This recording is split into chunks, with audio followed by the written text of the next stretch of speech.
Hello. I'm back with Pathfinder Wrath of the Righteous.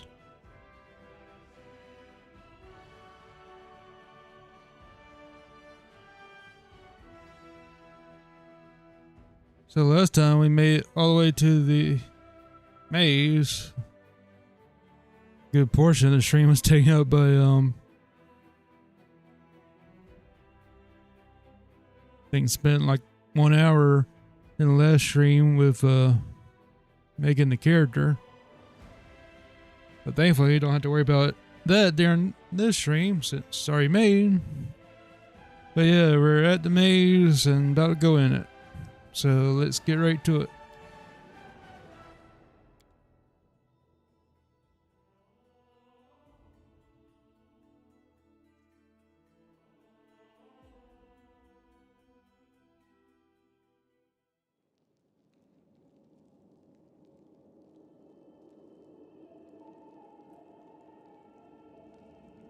Oh yeah, to clarify for those that don't know, we're going into this maze to save some of the kids from the mutant village that are trying to remember what they call themselves. I think it's the Thanders. I don't know. I forgot what name they give themselves. Always be ready for the worst. You've crossed the wrong mongrel. Do not fear. Do not waver.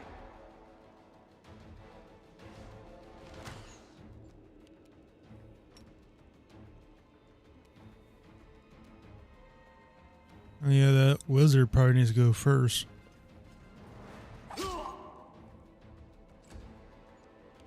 Because it's always usually a good rule of thumb to take out the casters first.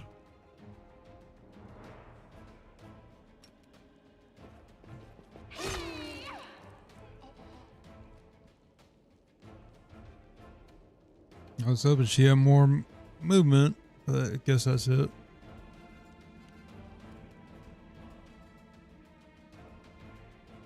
I'll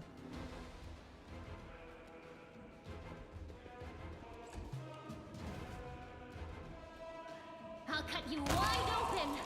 Oh, that takes care of the caster.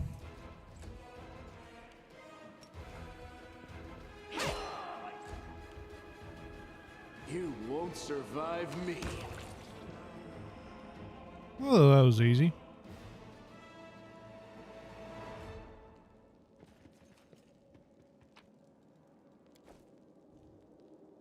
Then again, What's on your mind? I wonder.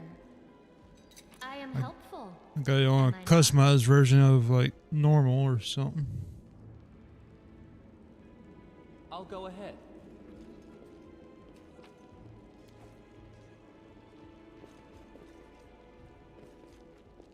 Oh.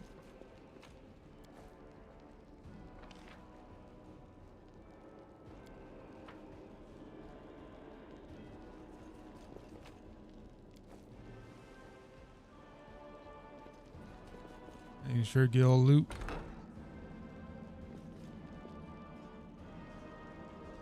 Oh, yep, I remember this. It's trap time. I know the Oh, way. what is that?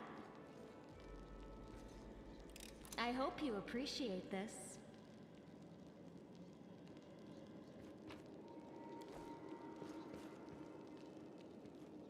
And that's why you always want a rogue or a thief in RPG campaign. So they can deal with the traps.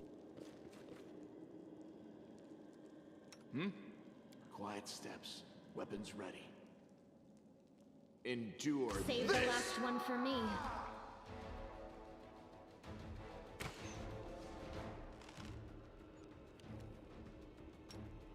Ah, he's out of reach. Dang it. So I'll just have to move as much as possible.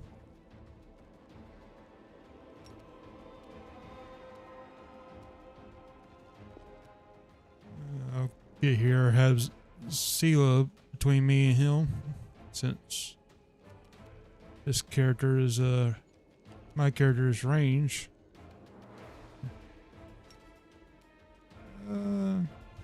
It should work. Is it flawed? Okay, for some reason I can't charge there, so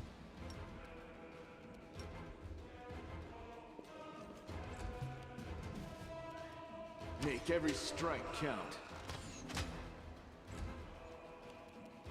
should be able to charge now. I found something.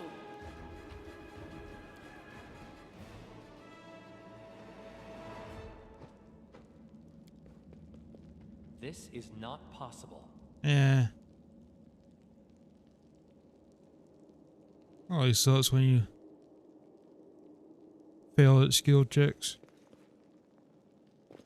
Even worse when this is important ones. But thankfully that wasn't that important of one. What do we have Oh. here? More loot. Oh.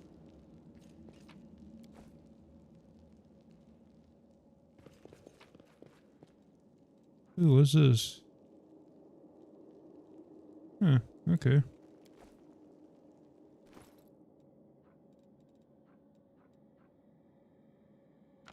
I think she could actually use these, I believe.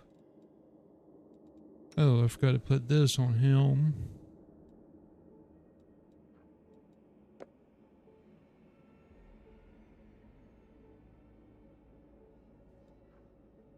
So I think I might want to leave it all for with him for right now, just so I don't actually use them.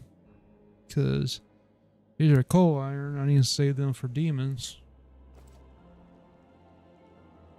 Oh, wait.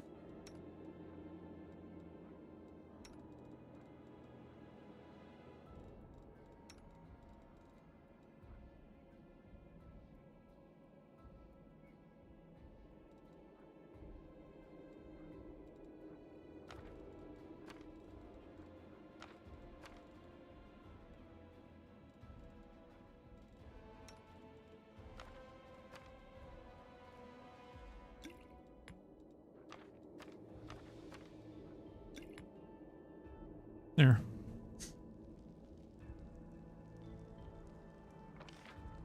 Oh, what did I miss? Oh, apparently I missed a chest.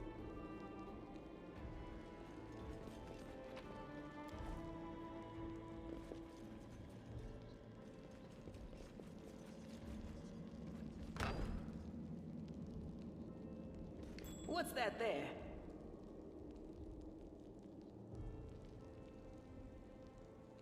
What's where?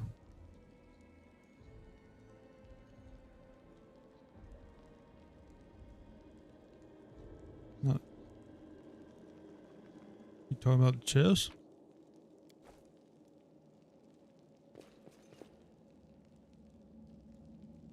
There's a door.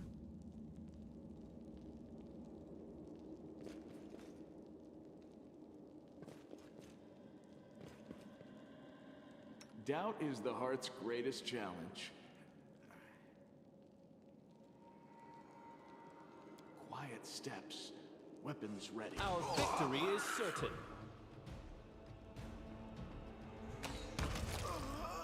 Well, that's one down.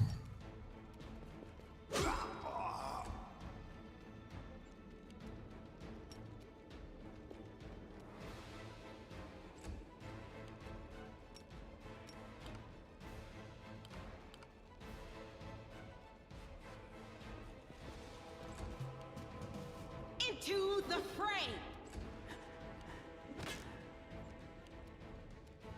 You've crossed the wrong mongrel.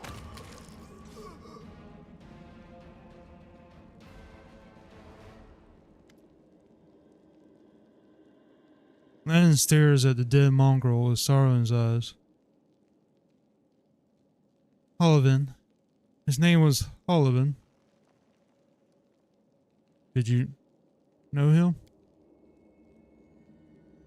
Yeah, he's not from our tribe, but we're both hunters, so we cross paths from time to time in the cave passages.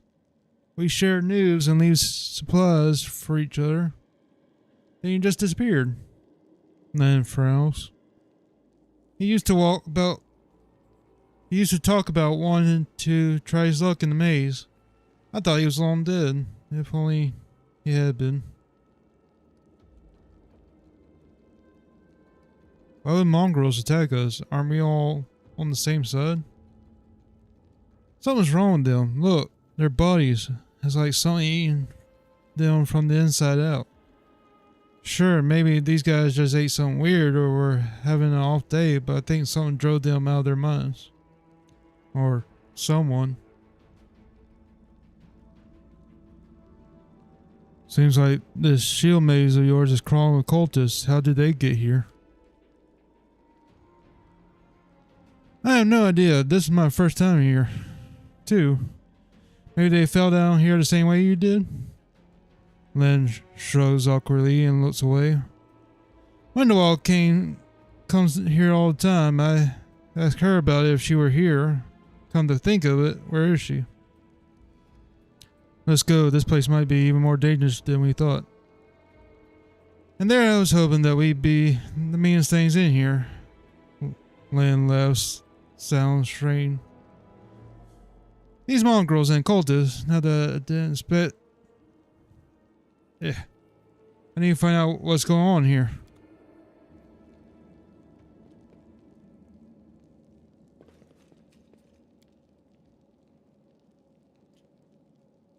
The bloodstains still mar the ground. Around them are comfortable benches with pillows. Someone clearly enjoyed watching others suffer.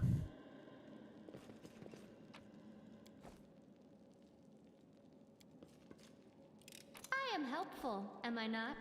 Follow my lead.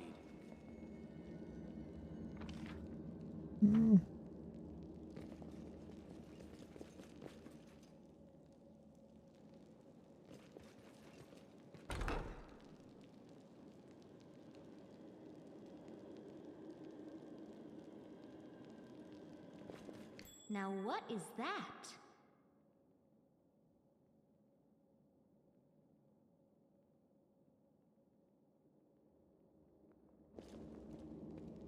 Meditate on your mistakes.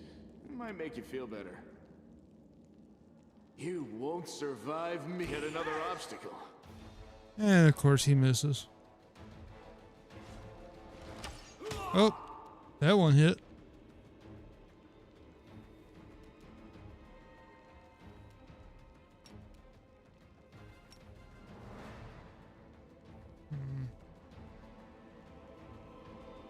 I'll just hold right here.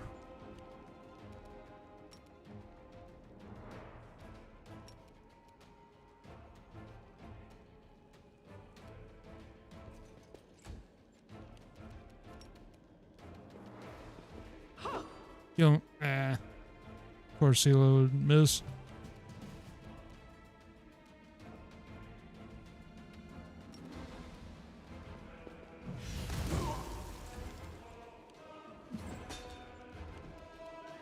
Endure this!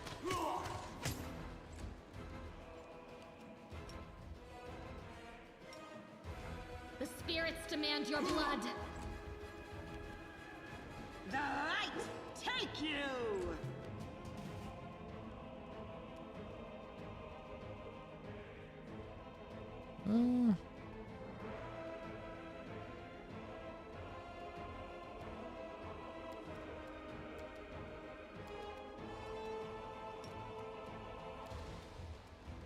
Yeah, I'll use a magic missile.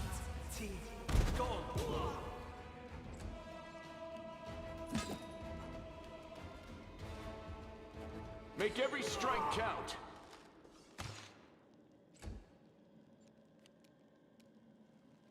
You are today's sacrifice.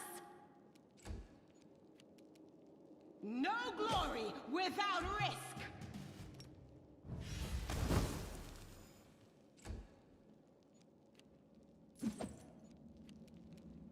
You've crossed the wrong mongrel.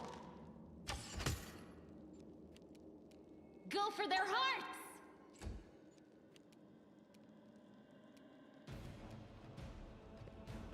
Into the fray!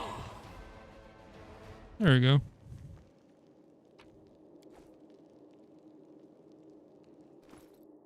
I don't think that's... Let's see.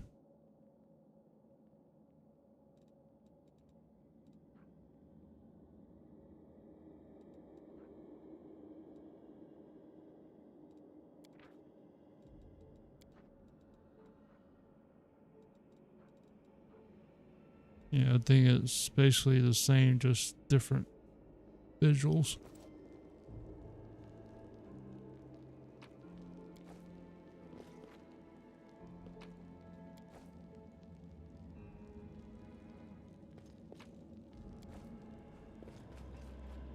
As it should be.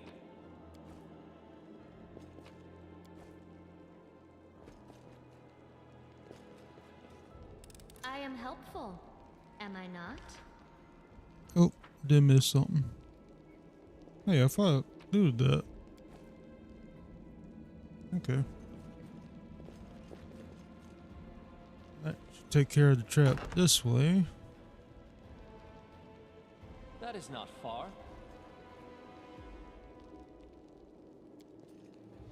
I hope you appreciate this.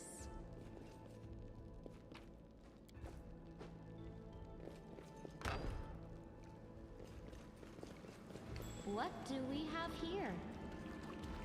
I'll go ahead.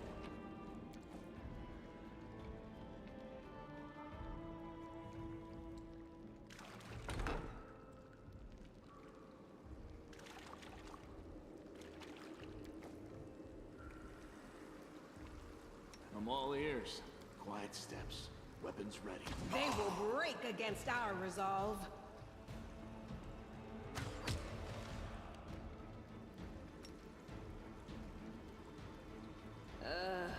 Did I mess up again? Hey, how's it? I don't see how that's blocked.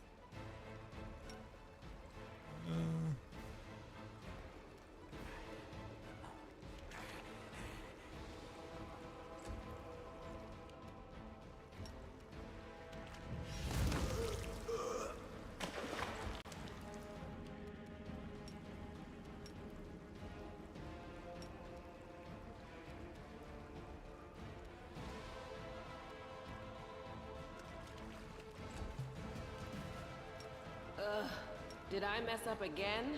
I guess she's too close to use the charge.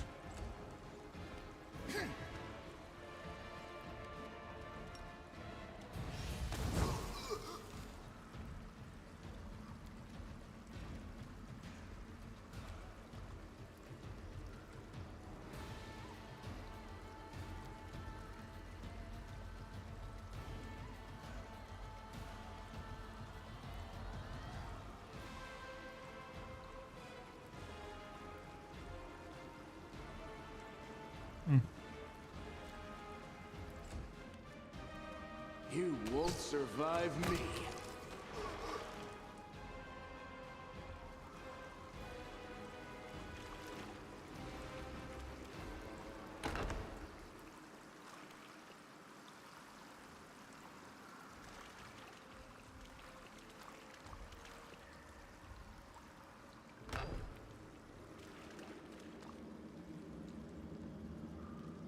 Always be ready for the worst. Endure. Did we find trouble? No, they did.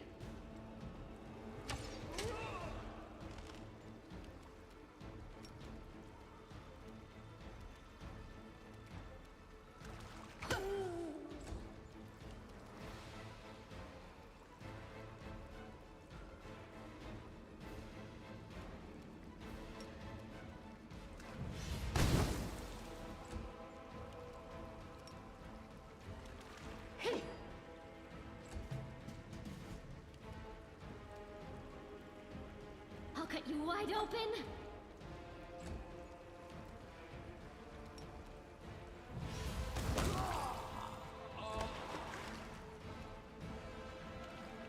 The Inheritor, guide my blade!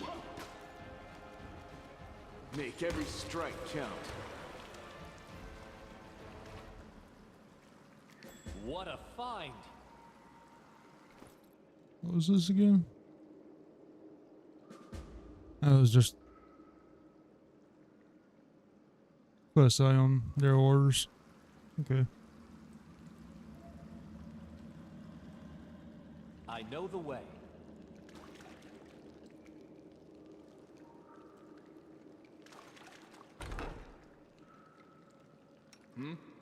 Quiet steps. Weapons ready.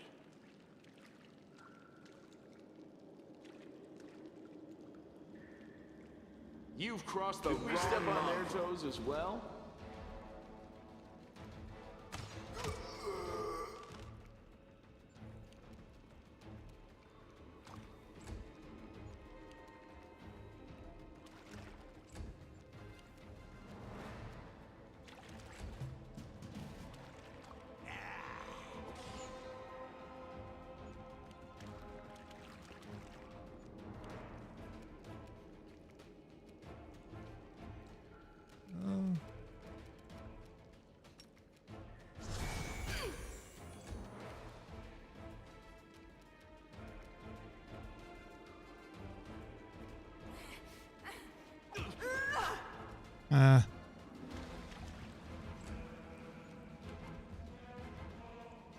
I was hoping it might miss.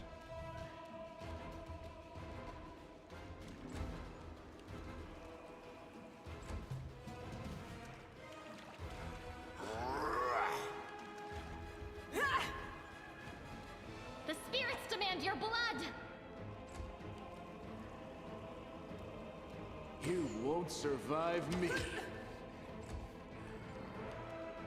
The light, take you!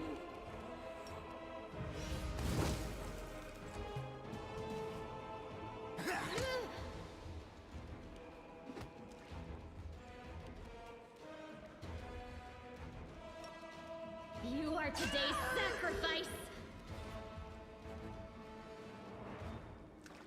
Alright, I didn't take out this guy. Endure this! Into the fray!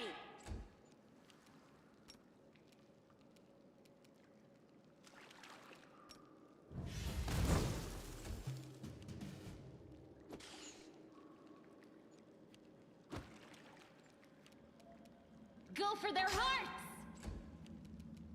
Make every strike count.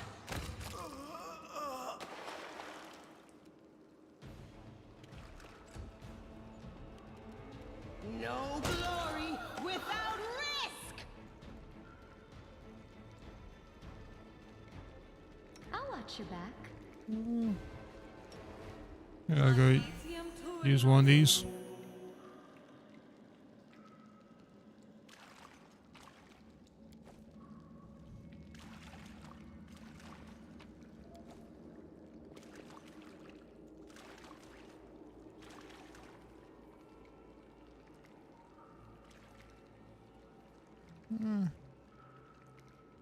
Guess I'll use the apprentice I lockpick. am helpful, am I not? I found... something? I am helpful, am I not?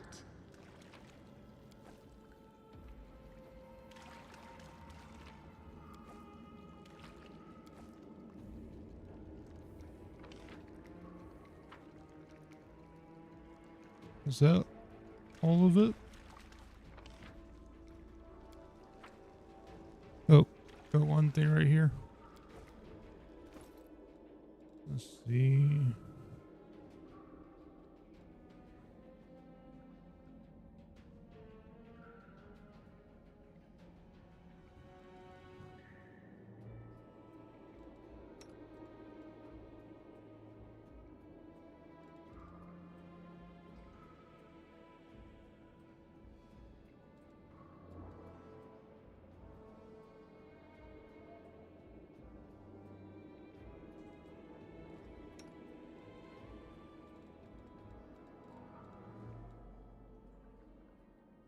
And it doesn't really look that good on any of my party members as far as beneficial.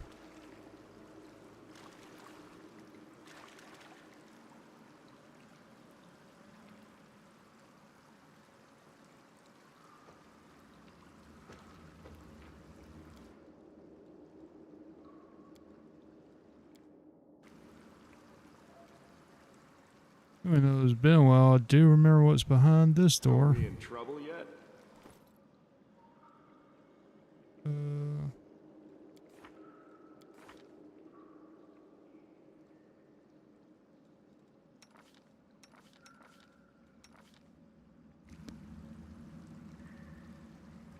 Quiet steps.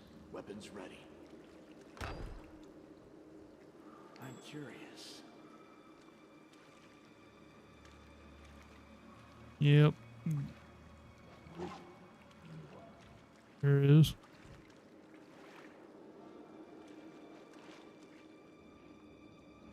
What's over there?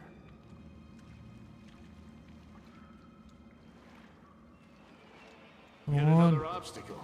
Uh-oh. Ain't good.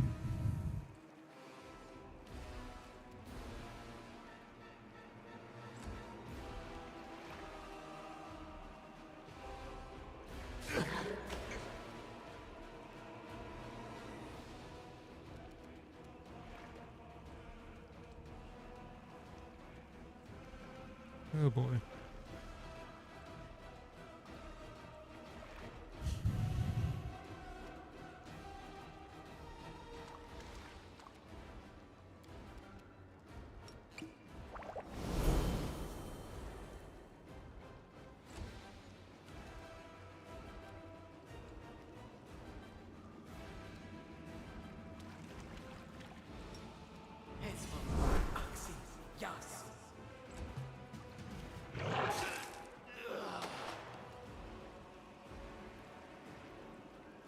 Oh, come on.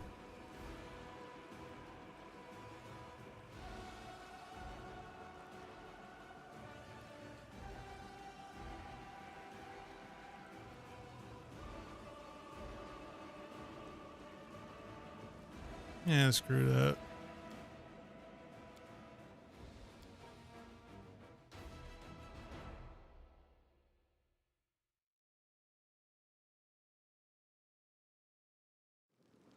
I really hate that guy.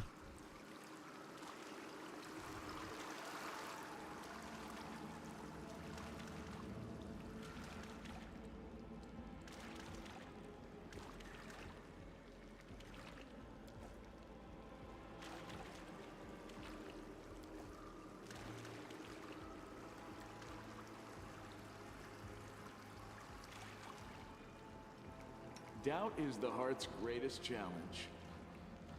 Yet another obstacle.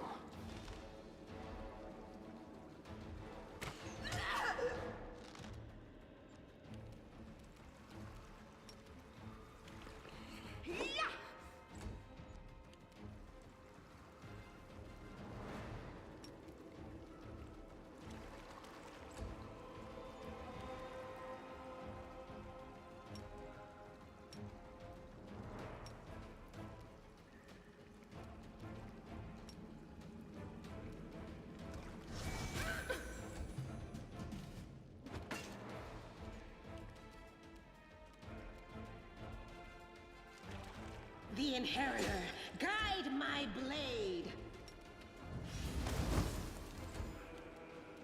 You've crossed the wrong mongrel. I'll go ahead.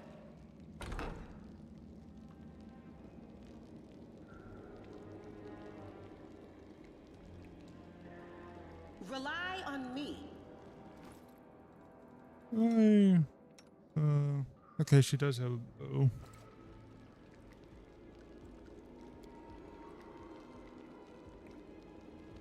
Lead on.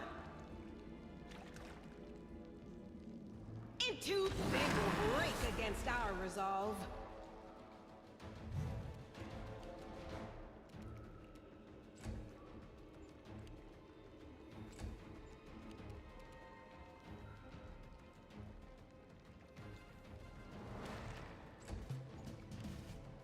Oh, come on.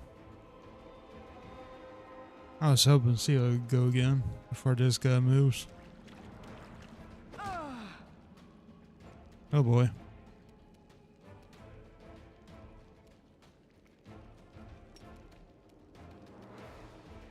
Hey, why you gotta get that close to... hate that.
I don't remember this guy hitting that hard.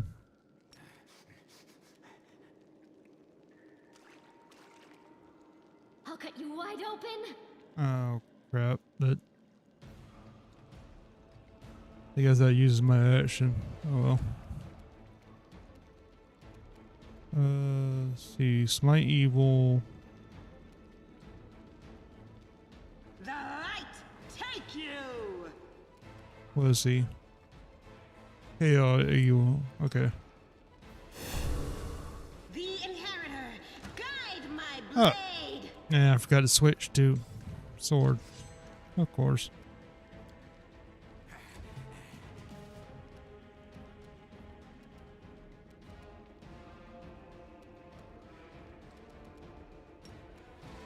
You won't survive me.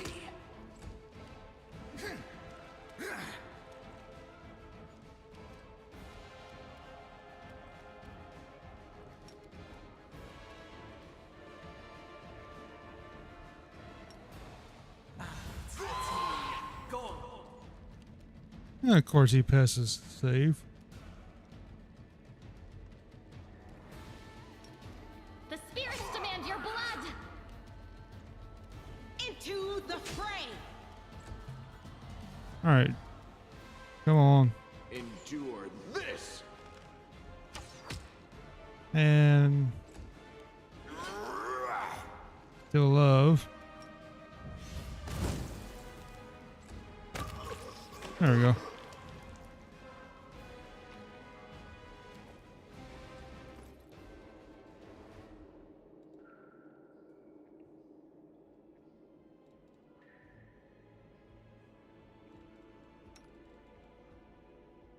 Really, my guy can identify it? Huh. Okay.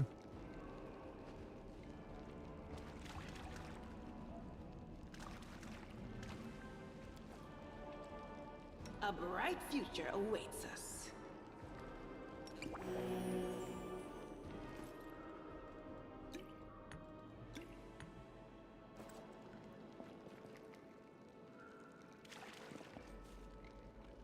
Oh. Yeah, I did see. So, there it is. Oh, I saw another item.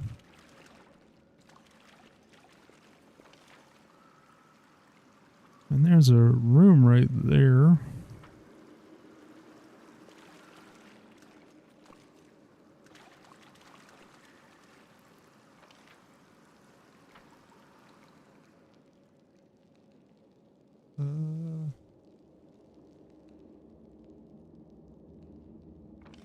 At least that's the most like it.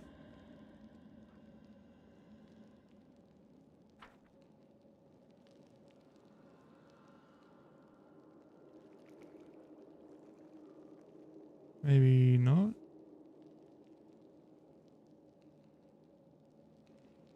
No.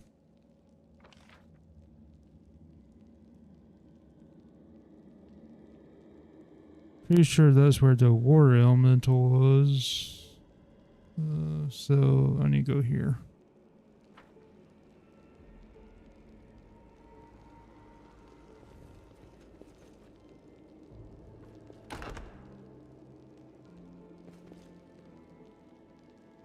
Always be ready for the worst. I'm curious. Make every Did we strike find trouble? count. No, they did.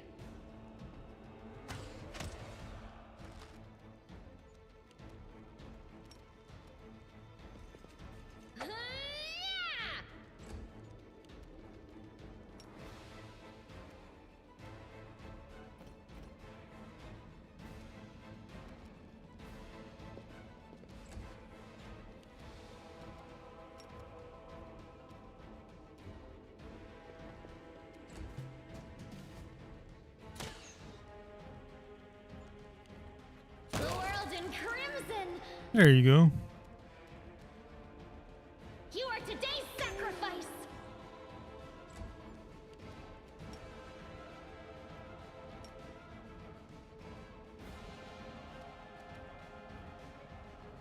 No glory without risk. You've crossed the wrong mongrel.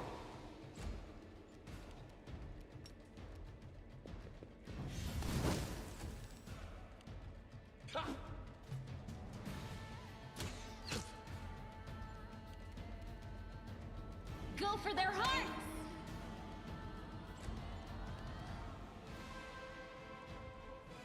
The light take you.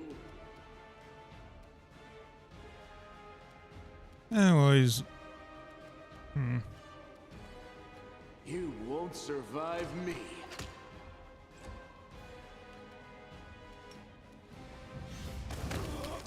There. I'll cut you wide open! Into the fray. Endure this! I know the way.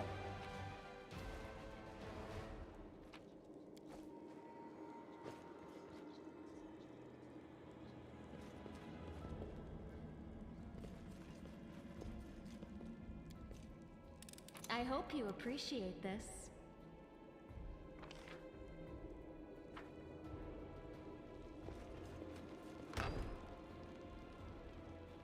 Our victory is certain.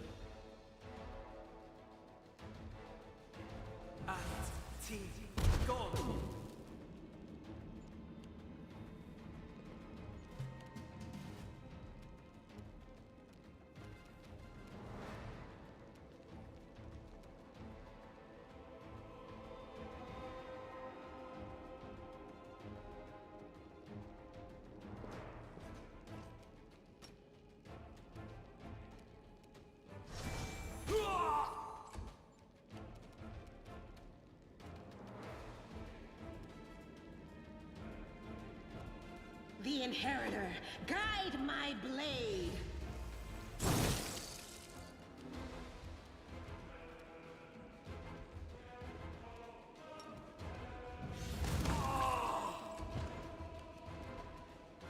Make every strike count.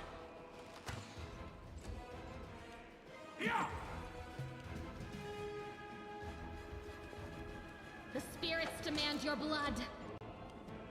The light take you.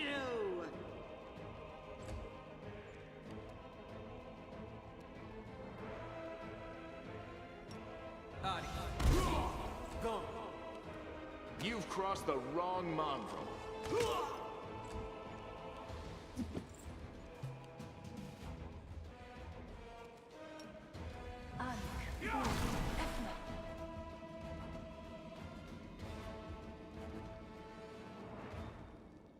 Oh, that's right. I think he attacked because I don't have combat casting on her. At least that's what I think it was. Into the fray.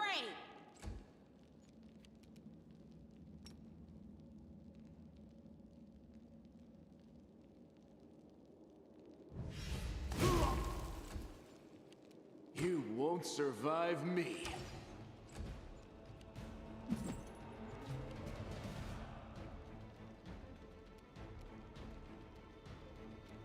You are today's sacrifice!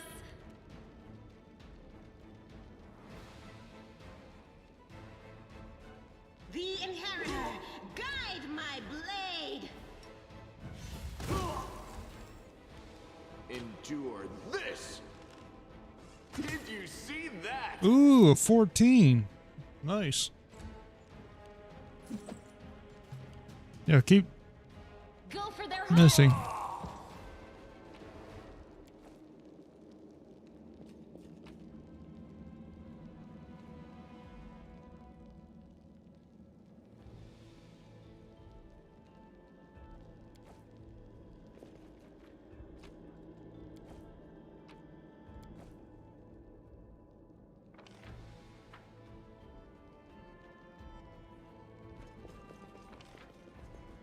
Alright, I think that's it for that room.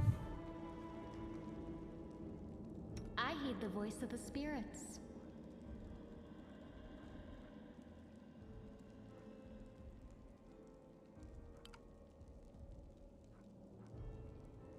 Hmm. Okay. Meditate on your mistakes. I'll watch your back. Might make you feel better. Magnetium Turinos. Together, we stand.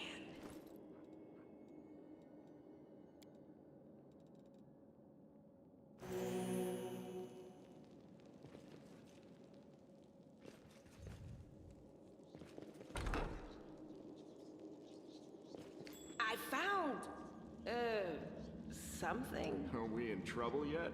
Quiet steps. Weapons ready. Can't hide from me. Okay, so there's nobody in this room. Follow my lead.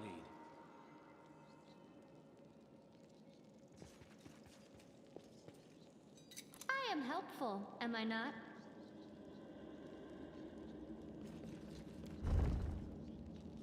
Ooh, hidden room.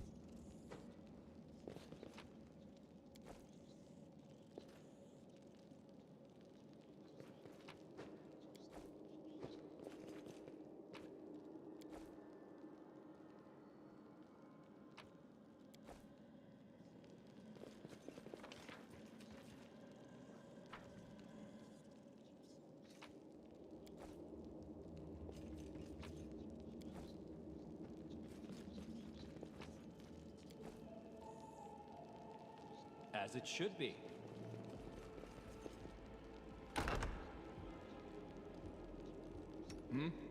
Quiet steps. Weapons ready.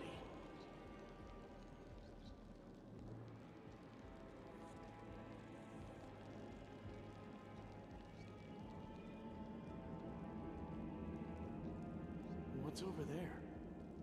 Okay, 1, 2. Is that it? Oh, there's a third one.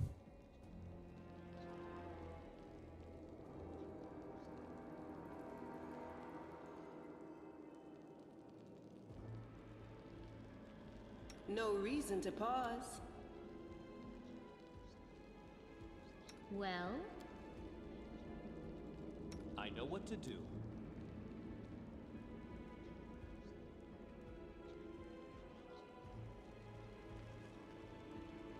Doubt Let's is the heart's see. greatest challenge.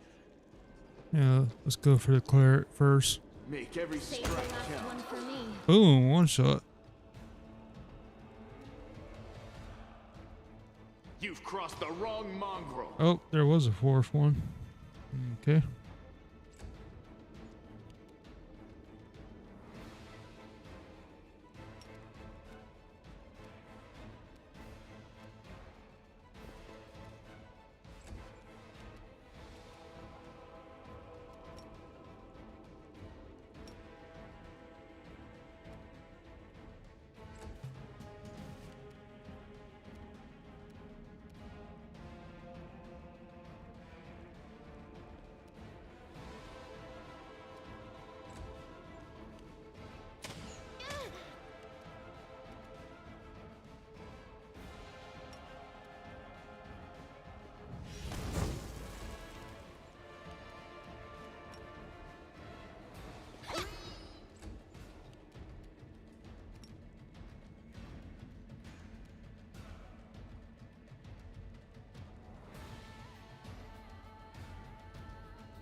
won't survive me.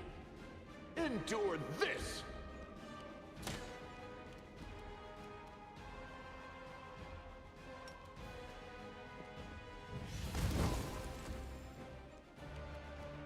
I'll cut you wide open. The light, take you! Make every strike count.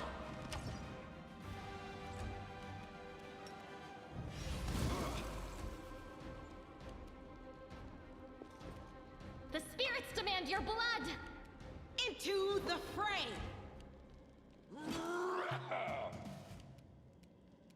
You've crossed the wrong mongrel.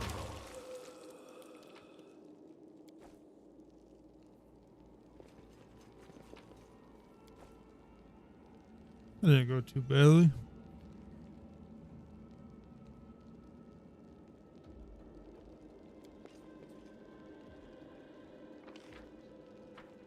Yummy fresh blood. Now where's... Oh, there it is.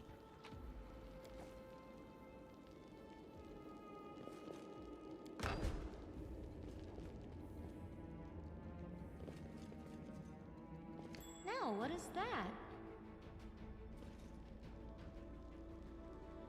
That is not far. You can trust me.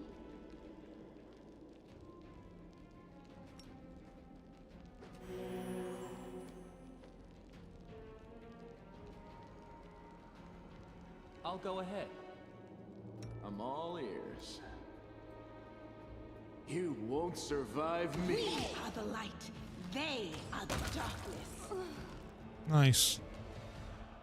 Pirates down.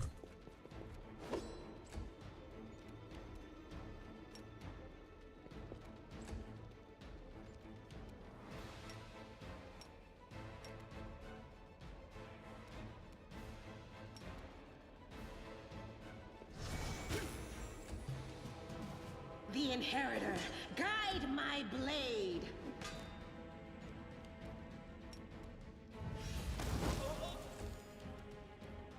Endure this!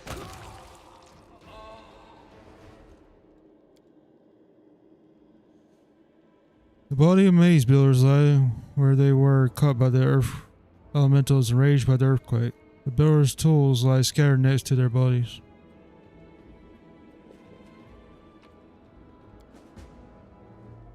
Ooh, key.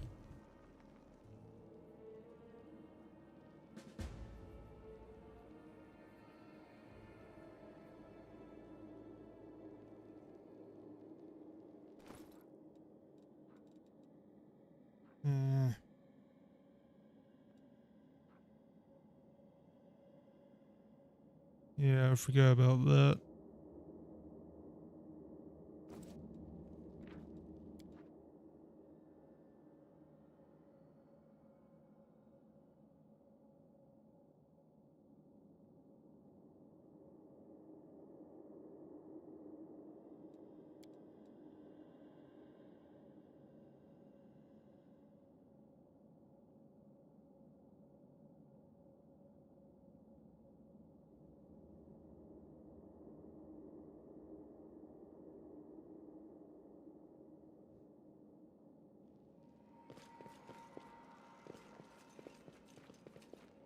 Oh, even though it's showing it, it's not affecting my speed because I don't have it turned. I don't have it turned on.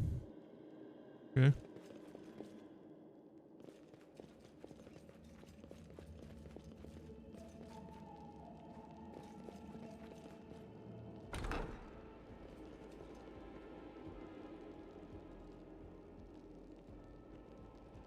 Always be ready for the worst. Make every We strike will be count. victorious.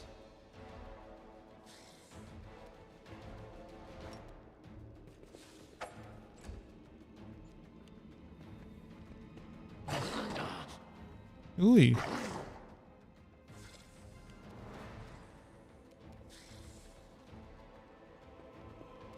already took a bite of all land. Let's try this way. Oh shoot. Oh, that's great. I thought I was controlling Sela for some reason.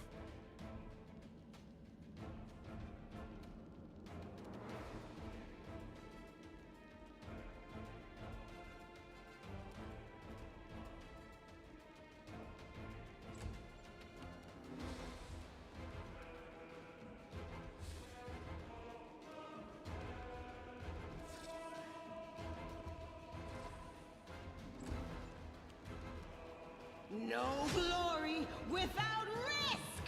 You are today's sacrifice!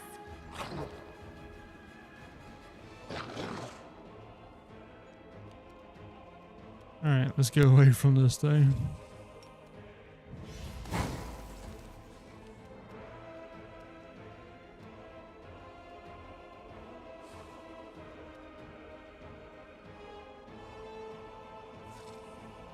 You've crossed the wrong mongrel.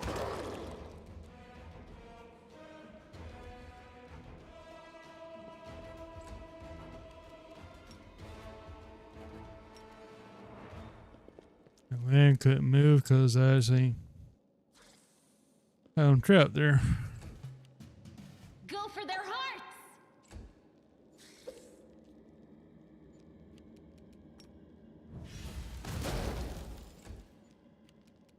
You won't survive me. Into the fray! I'll cut you wide open! Ah!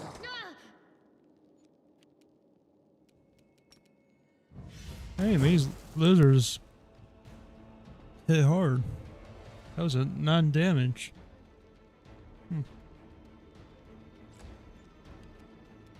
Endure this.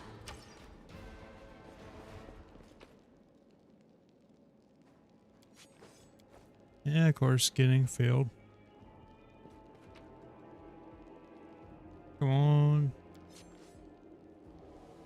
Skinning failed again.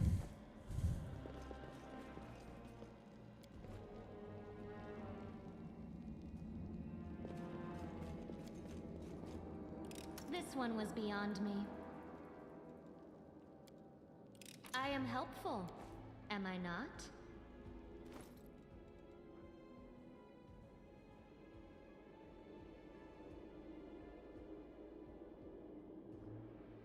Still don't understand why I'm not identifying these, because I thought I could identify them with, what was it?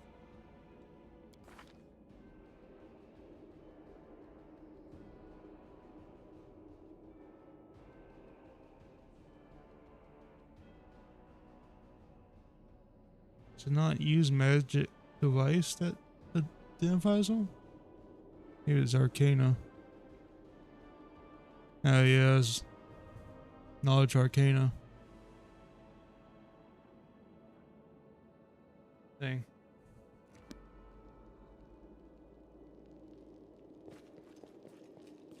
Meditate on your mistakes. Might make you feel better. Hey. There we go.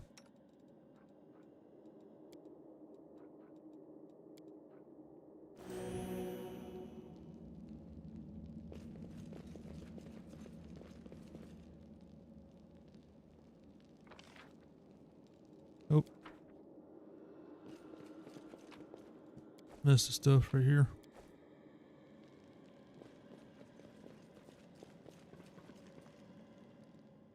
What's on your mind? I wonder. I hope you appreciate this. Follow my lead.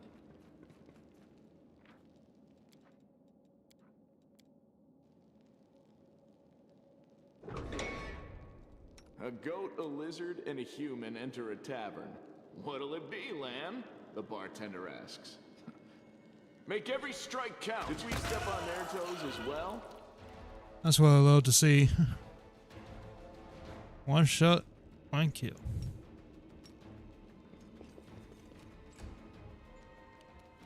You've crossed the wrong mongrel.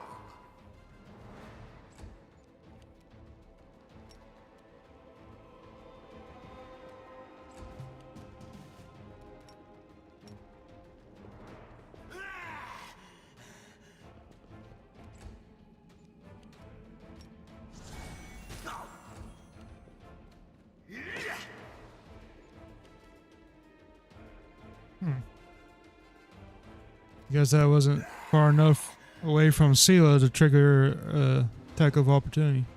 Okay. You won't survive me.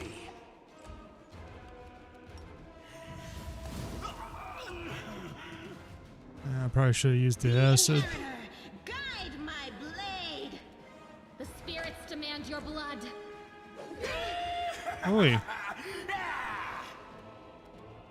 Endure. he's not playing around.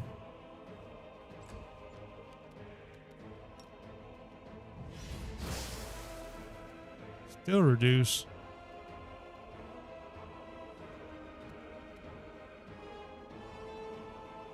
So he has resistant to acid and fire. And cold, apparently. I should just hit on the bow. Or crossbow. Oh well. The light take you!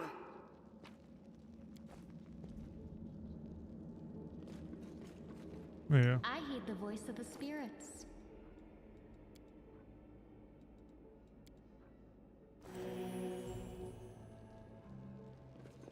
What's that there?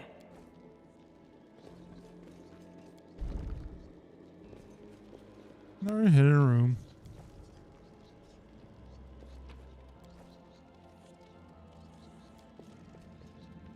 I am helpful, am I not?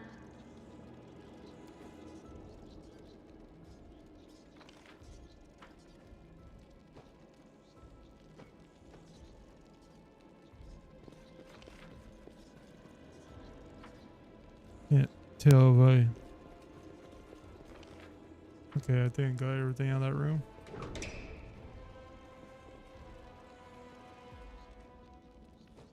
As it should be. Quiet steps. Weapons ready.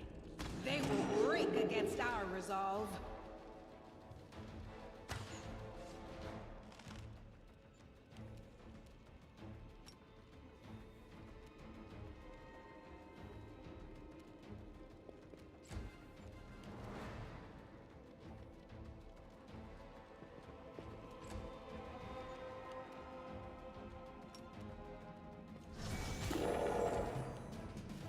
Make every strike count.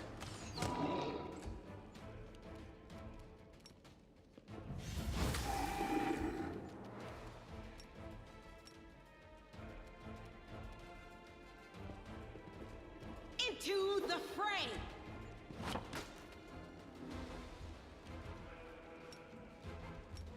You are today's sacrifice.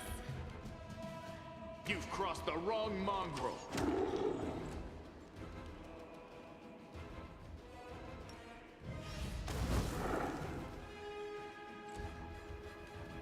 The Inheritor, guide my blade. This'll leave a bruise. He almost one-shot Zila. Hey, Go for their hearts. come on. Come on, Lan. I know you can do it. Do it, You Lan. won't survive me. There you go.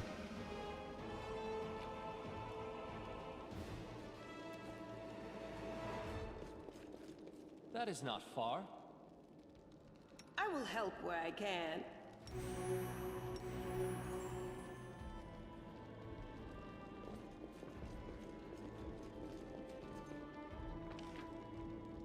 Oh. Oh, yeah, the chest.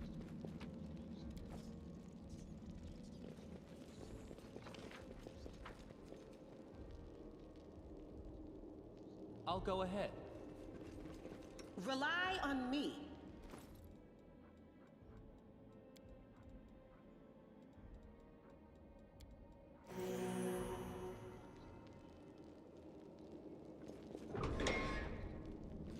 What do we have here?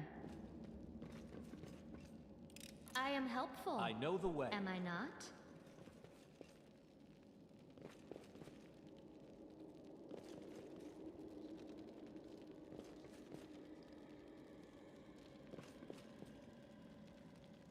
I'm all ears. Quiet steps. Weapons ready. Yet another obstacle.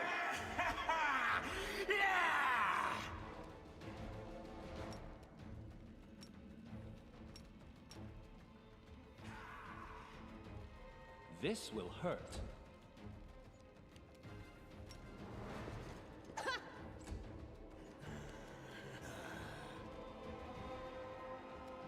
Endure this!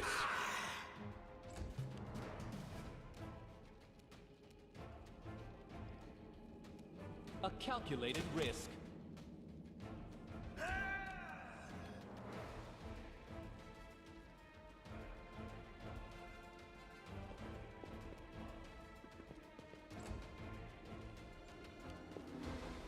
Yeah, he did go that way. Dang it. I'll cut you wide open.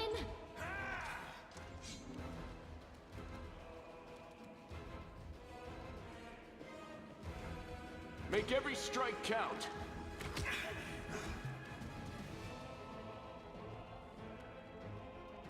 This should do it.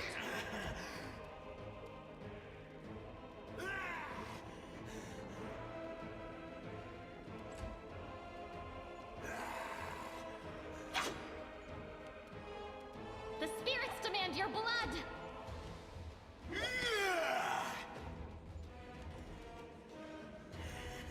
You've crossed the wrong mongrel.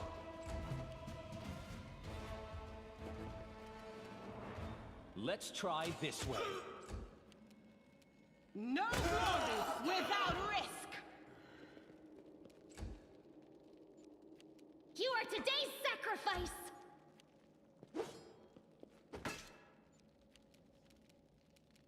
You won't survive me.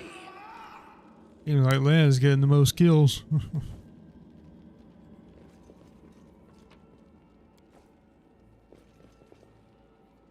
Follow my lead.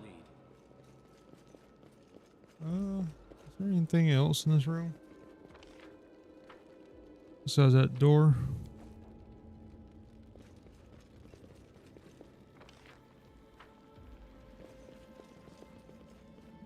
As it should be.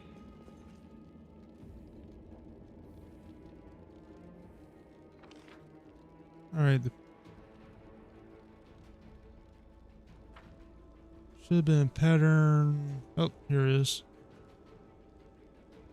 Yellow, blue, red, yellow.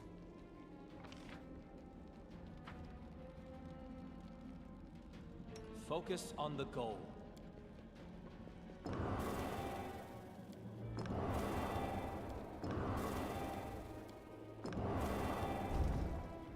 There you go.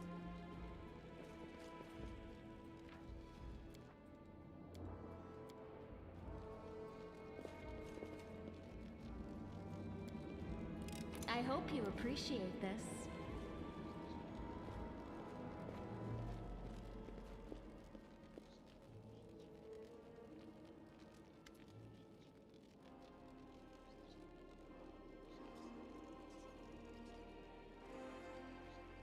Seal peers closely at the sword, which seems utterly unexceptional to you.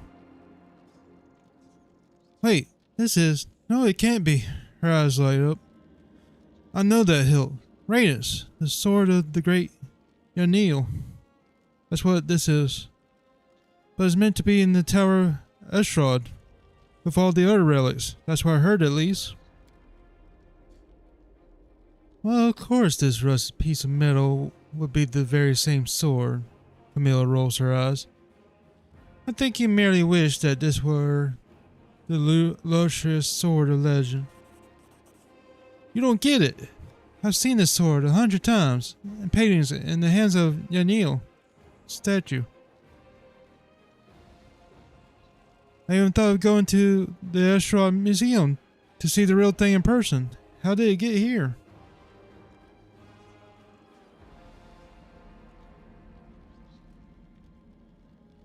What's so special about it? Taylor frowns. Now, nothing, I guess, but the sword was legendary in its day. People say that when Yanil held it, the blade would glow, striking demons left and right. Soldiers would receive the radiant light from afar and take heart, rushing into the fray and winning. But I don't know what's wrong with it now, or how to restore its power. All I can sense is that they made a mockery of it. You're emphasizing with an object. Extraordinary. Are all paladins so tender-hearted and sensitive? Sensitive in a way, yes. We're highly attuned to evil and everything wrought by demons. Radiance was in evil hands, and as a paladin I could tell you they did nothing good to it. Who's Janelle? No, you never heard of Janelle? She's famous all of Lorien. She was a great woman. She was born in Medivh. And when the crusade started, she couldn't just sit idly by. She dedicated her life to the crusade. People say she was audacious and spirited. She was always the first into battle, and she never sacrificed other people's lives for a tactical advantage. That's how she been remembered, as an incredible warrior who seemed to blaze with righteous fury. In all the images of her, she looks capable of driving all the demons back to the abyss single-handedly. But then something happened between her and her comrades, or commanders. Maybe they envy her. Maybe there was more to it than that, I don't know. But anyway, she went to the whirlwind without her fellow soldiers, and she didn't just survive the mission. She even brought back crusaders she rescued in there. Can you imagine?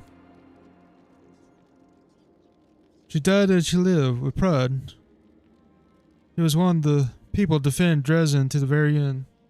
That's where she perished, Sailor frowns. Don't take this the wrong way, but I really hope that she died quickly, a hero's death. But if she didn't, that means she was taken prisoner and had to endure unspeakable horrors. I would wish that on anyone. You know a lot about Neil. Are you a fan of hers or something? I suppose you could say that. Sela chuckles. I always felt an affinity with Yanil.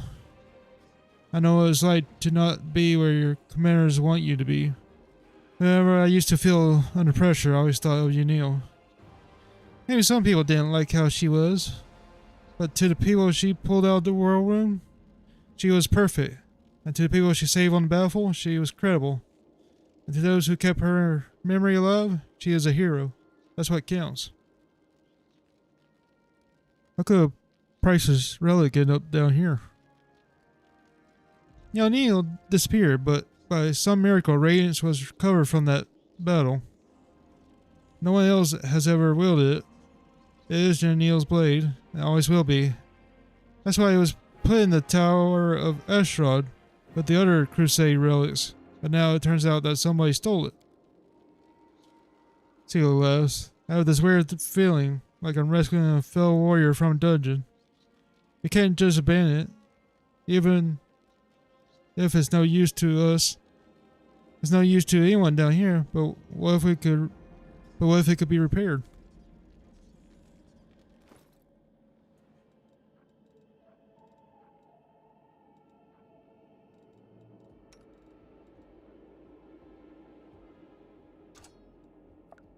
Oh. There you go.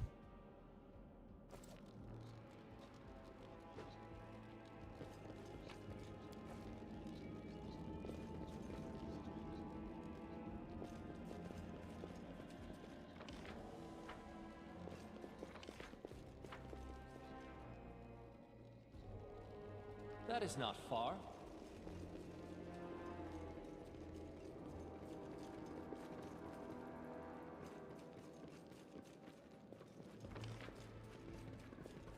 Oh, I missed something. No, that's just another empty space that they didn't fill in. Okay.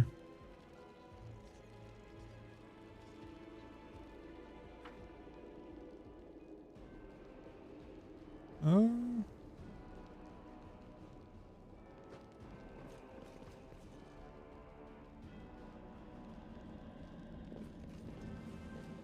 Yeah, right here.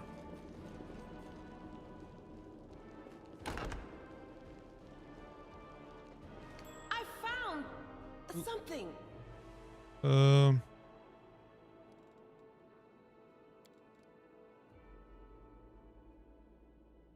Strange to have stop on the G key. But anyways. I'll watch your back.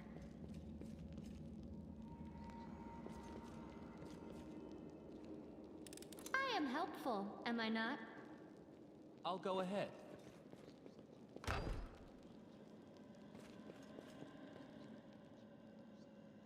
Always be ready for the worst. Tread lightly. Endure this! Did we find trouble? No, they did.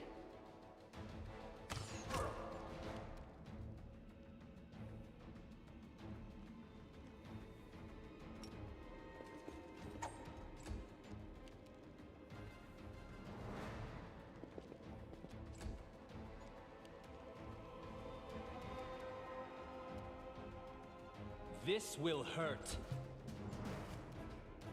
Go for their hearts!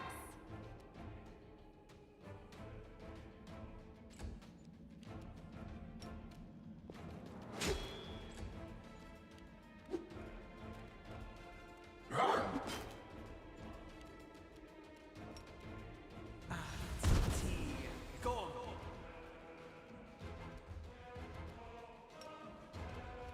Make every strike count. There. I know the way. And use those up since I'm gonna take a rest here.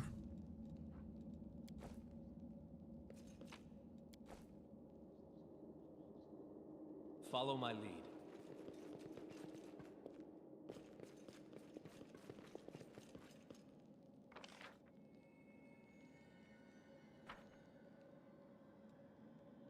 As it should be.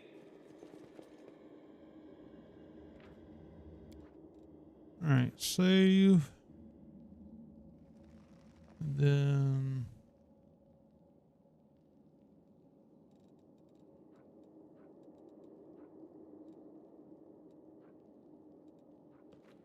there it is. Yeah, it's R.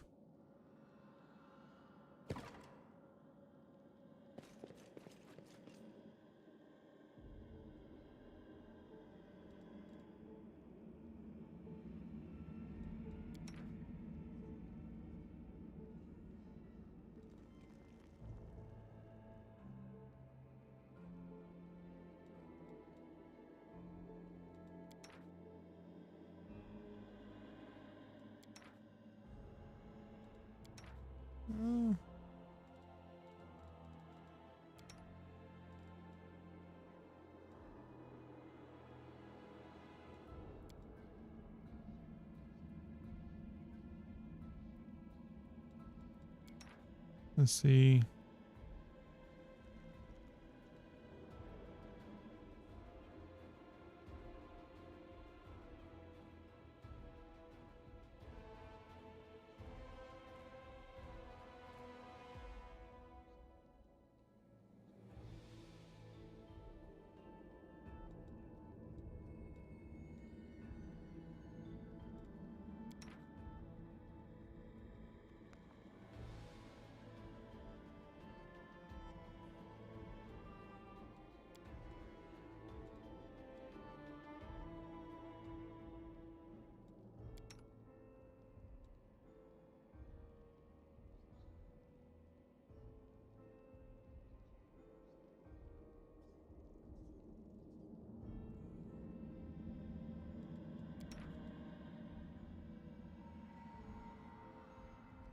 Yeah, maybe I'll use Seala to help with the protective rituals.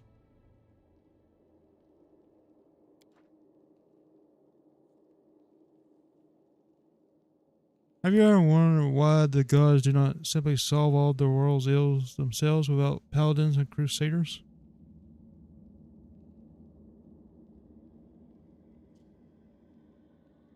Some gods would be eager to solve moral problems for them. Ravgu, for instance, but we wouldn't like that result.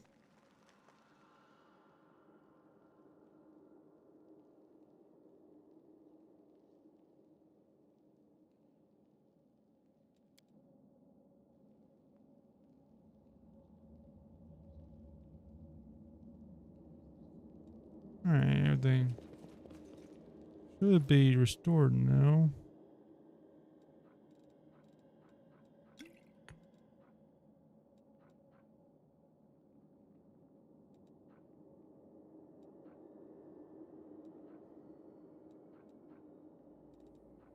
Uh,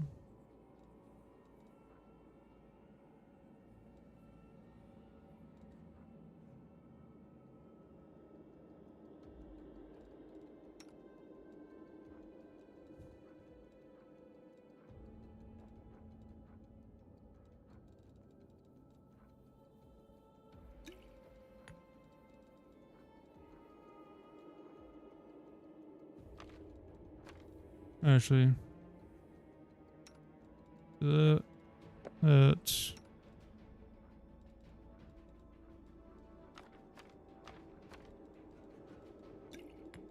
there.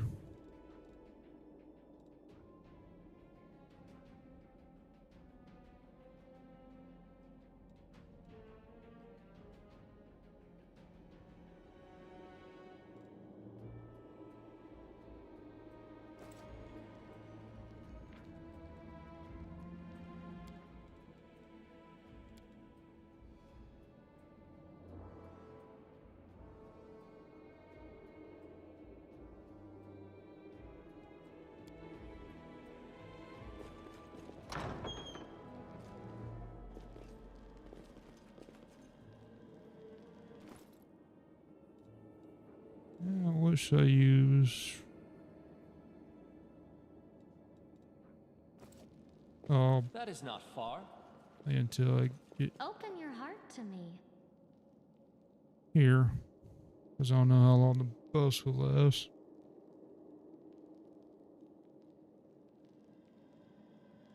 A bright future awaits us. Are we in trouble yet?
Oh,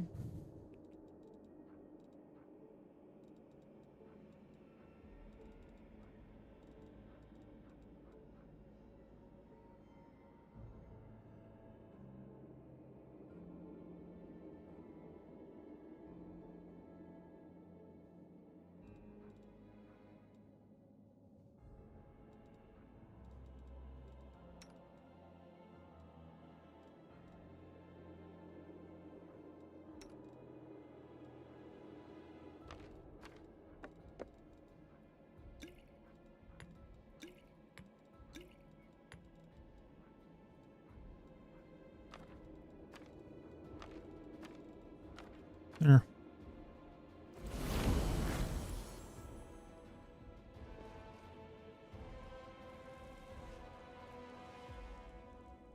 Crazy Mode.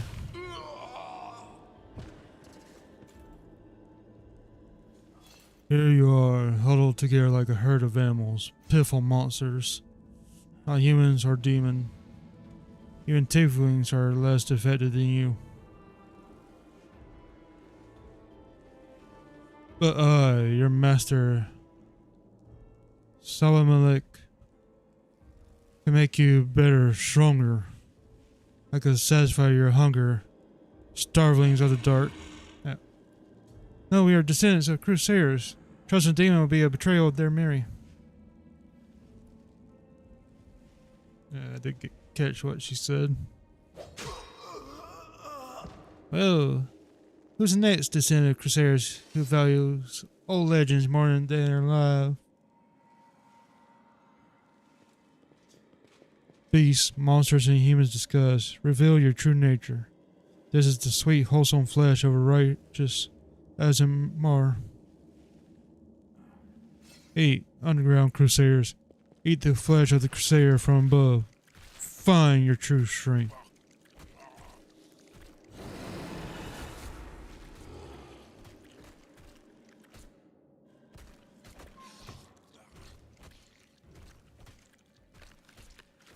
You rush at the demon, but the air seems to grow thicker with every step. You feel like you're watching from underwater as you see the mongrels fall to their knees one after another and crawl to the Azumar's body. You hear their fangs tearing through the flesh. You hear the sloshing of blood. You hear the former mongrels snarl like animals, fighting over the most tender and juicy bits of meat. Your companion writhed in agony. One clutches at their head, another doubles over. You feel saliva pull in your mouth. The metallic twang awakens your hunger in you. The hunger turns to rage. This winged filth dares to try to bind you to his will. It dares to tempt you with the sweet scent of meat, untainted by corruption. The wretch must die. Die.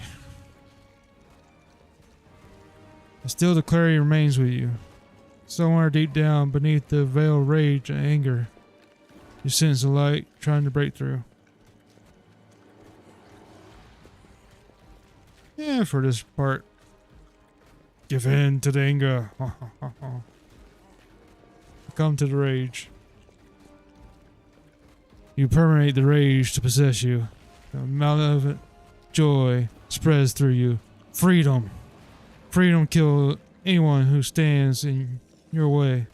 The demon, cultists, and their pathetic mongrel fighters are no match for you. You feel the crimson fog of hatred cloud your vision. Your simmering blood no longer wishes to languish in your veins. It wants to be free. It bursts from your chest wound in powerful pulses. This heady scent dispelling the last threads of sanity. Back, maggots. Boom.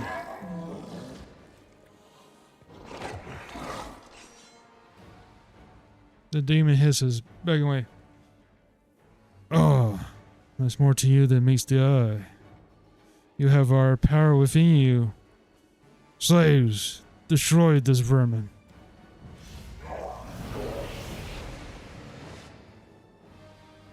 Hostile points at you. He's already wounded. Window, kill.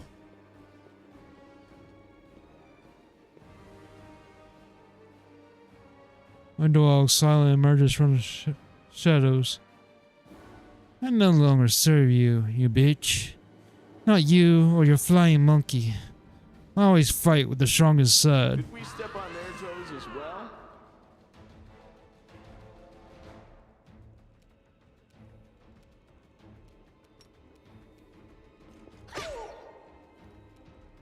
Oop.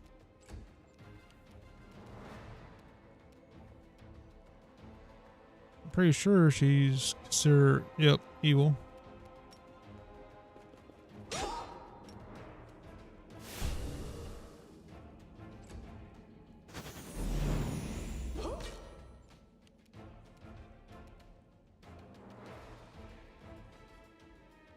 You've crossed the wrong mongrel.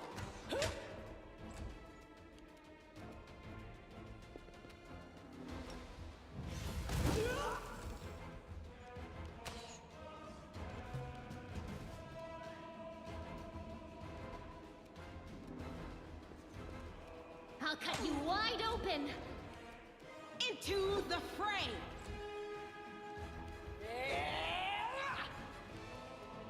You won't survive me.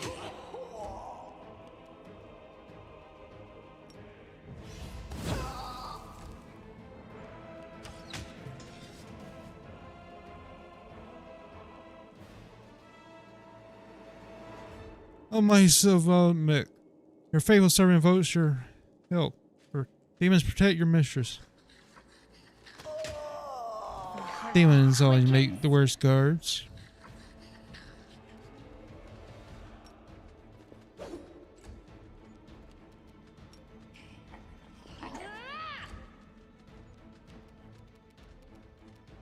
Endure this!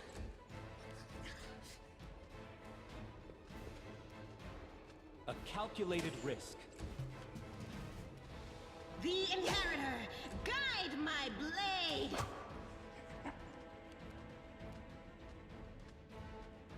The spirits demand your blood. Ah!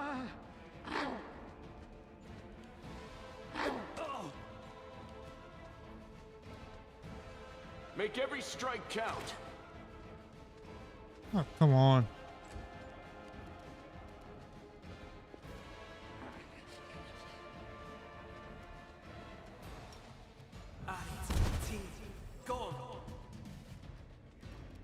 The light, take you!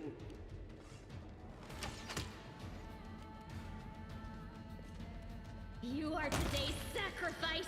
There's one.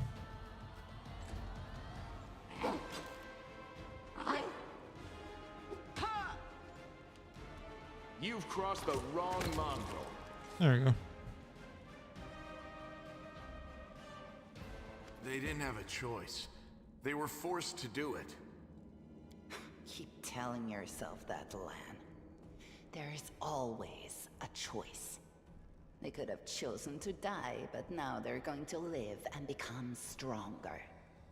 I know that from personal experience. Shut up!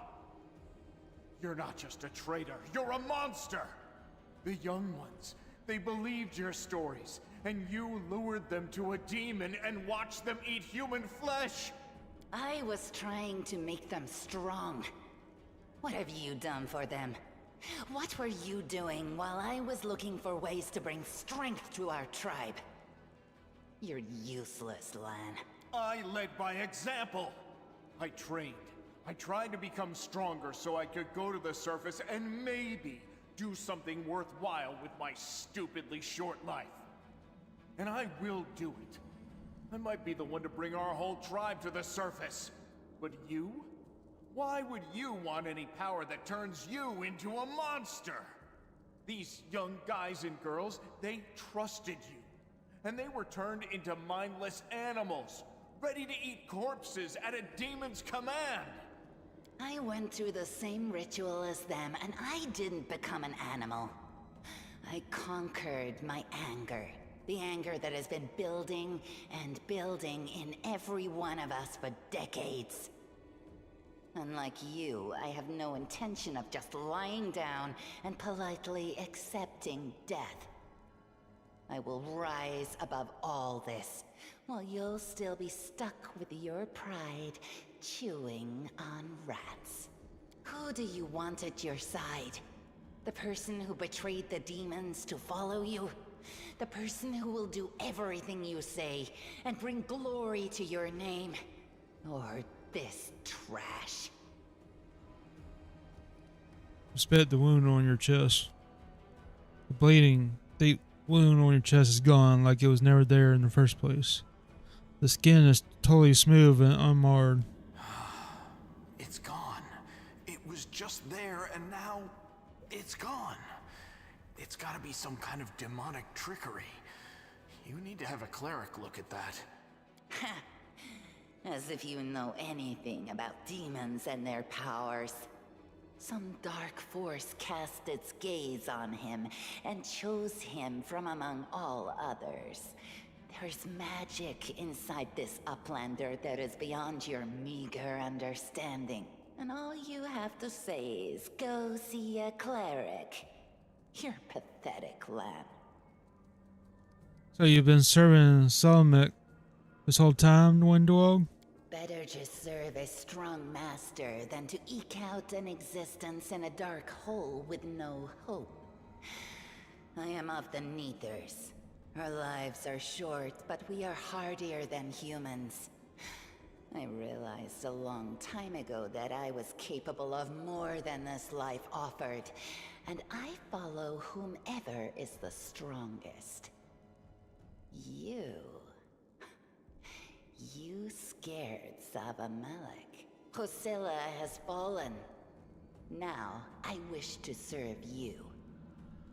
I thought you were proud of your heritage, but you're willing to crawl on your belly before anyone who's even a little stronger than you. You say you didn't become an animal? Ha! What a joke! Only animals pledge their allegiance to whoever has the sharpest teeth. Oh, but what am I saying?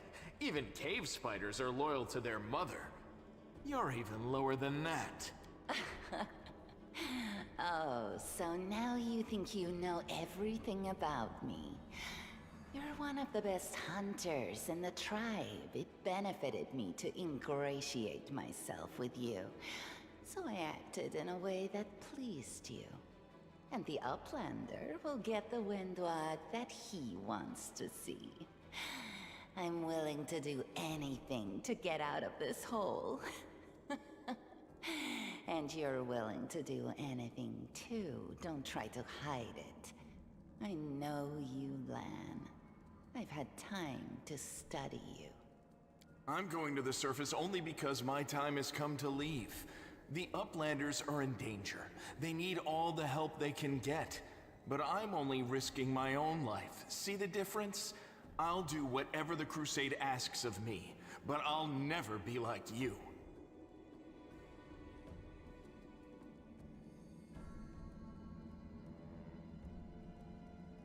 Why didn't you try to stop us from going inside the maze? You knew we might uncover your secret. Savamelek is always in need of new servants. You'd make as good a servant as anyone else, and then... once you'd gone missing in the maze, not even the redoubtable Lan would have dared look for you. But then why did you come with me to look for the sword? So I could kill you quietly if you found it and stop you taking it to the village, you idiot. I would have told everyone that you got caught in a cave-in. But then the Uplanders showed up and I had to change my plans. I don't regret what I did. I met you. Just say the word and all the Neithers will be yours. I'll bring them to you if you take me with you. You say you went through the same ritual. Does that mean you ate human flesh too? Yes. Hosilla found me in the caves. I was lost and hungry, and she offered me a choice. Die as a nobody, or live and gain the power to change everything. Savamelek tore off a piece of an Azimar priestess's thigh. A big, juicy piece. More meat than I'd ever received in the tribe. That was the first time I knew what it was like to be happy. To have a full belly. I swore to myself that it would always be that way. Then the madness and rage took over. I came very close to turning into an animal, no better than the weaklings you saw in the maze. But I am strong. I mastered myself. I brought myself under control. I fell so that I could rise again. You should have chosen death. Dying's better than living like that. You're saying I should have died that day, Lan. But then who would have listened to your feeble jokes? Who would have showed you the best caves for hunting? Who would have made you a man? I would have been fine without all that. And without you. Your death will make the world a slightly better place, Wenduog. Look, isn't our Lan sweet? Look how his eyes blaze as he speaks of murder. And we were so close, too. Tell me, what do you think he'll do to you if you fail to live up to his precious ideals? Oh, what will you do if somebody else stronger comes along and say, yeah, he seems more trustworthy than you? What did your service to Hosilla entail? It was simple. I lured those I deemed worthy into the maze. To the rest, I told stories of the horrors of the maze, making them stay away. It all hung in the balance when the cave walls shuttered, and many of the young ones decided that the time of their great exodus had come. I had no doubt that Hosilla would dispatch a dozen young Neithers easily. But what would become of the maze if all the tribes poured in? So when Lan ran off looking for the Angel's sword, I went after him. Not to help him, but to make sure that the sword never reached Nithong. It's a pity that you got involved and stopped me from killing him. But then again, the evening gong has not yet been struck. You sicken me. What exactly are you proposing to do with the mongrels? What you saw here. They will become stronger. They will be an army unlike anything ever seen before on Galarian. Our lives may be short, but while we live, we are faster, deadlier, and harder to kill than most. I am offering you an army. An army that will win you land, power, and everything you desire. An army of cannibals? Are you insane? You want to turn them from rational beings into rabid beasts that only want to kill. They will be slaves, and you will be their slave driver. Is that the kind of power you're so desperate to gain? I went through the same process they did. The beast raged inside me, my mind was foggy, but I have an iron will, and I never back down. I snatched victory from the jaws of insanity. If there are any individuals worthy of becoming my officers among those Neithers, they will be able to do the same. I've heard enough. Then you know which one of us you need. Take me with you, and I will give you an army of Neithers. Don't fall for her empty words. Wenduog despises everyone but herself. As soon as you show any weakness, she'll betray you, just like she betrayed us. That is the reasoning of a weak person. A strong person does not fear, they act. Why do you want to come with me, Lan? Up there on the surface, the Crusades are still going on, right? Since I'm a mongrel, that means I've got Crusader blood in my veins. You could say it's my destiny, even. Anyway, I'm ready to do my duty. And all of you Crusaders get rations, right? With vegetables? Well, I'll be killing demons and be well fed for doing it? That's not life. That's a dream come true. And also, you trusted me. At best, I'm a dreamer. At worst, this horn of mine has scrambled my brains. But I trusted you, and it paid off. You showed Saul that mongrels are capable of more than eating moss and catching blind fish. I owe you for that. Are you really that desperate to go to the surface, Lan? Why didn't you run away before? You know why. The Uplanders will never accept us. Don't pretend you're going for food rations. Then why? For death? For glory?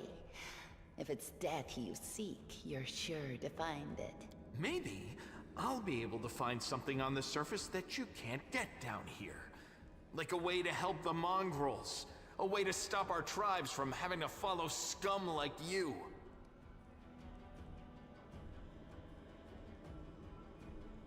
I think that's going to just say this same thing, but why do you want to help me, Wenduog? You think I'm just a freak from the catacombs, but Neithers are faster, stronger, and tougher than you Uplanders. Take me with you, and I'll build you an army of Neithers. I'll lure them out of this hole, we'll round them all up, every last tribe, and perform the ritual. And then you will be a power to be reckoned with on the surface. Many of the Neithers will be no better than the mindless beasts we encountered in the dungeons. But there will also be those who can overcome the fog and be like me. I will lead them into battle, and you will command us all. The thing is, that ritual, it seems like it... Well, the so-called ritual, it uses Azamar's flesh, and that's my people, so yeah. Of course, you did once listen to Lan instead of me, and you revealed the angel's light to that idiot's soul. But I'll forget that for the sake of our glorious future. The power you demonstrated, it was incredible. It swept Hosilla aside, it sent Savamelek running. I will follow you wherever you go. Alright, I've made my I decision. hope we're not taking this girl with us. She'll sell us to the first demon she sees. If we're befriending monsters in order to fight the demons, why not join forces with the strongest of them? Isn't that the rational choice? They're both equally hideous. Neither of them will improve the aesthetics of our little band. She really just cares about looks. Alright, come with me, Lan. Go, Lan. The surface is the best place for you. I'll be gaining true power while you wander as an outcast. You will come to regret this decision. But by then, it will be too late. Lan will never give you what I can. Your gifts are of no use to anyone, Wendwog. We can't let her go. Not after what she's done. You're not going anywhere, Wendwog. You will regret this, Uplander. But by then, it will be too late.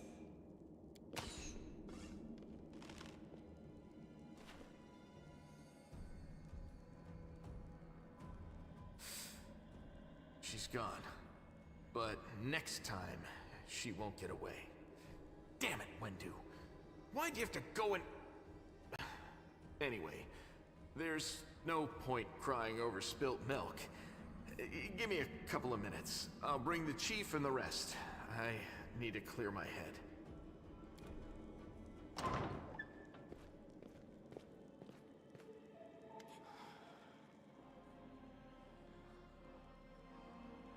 Chief Soul appears, flanked by mongrels.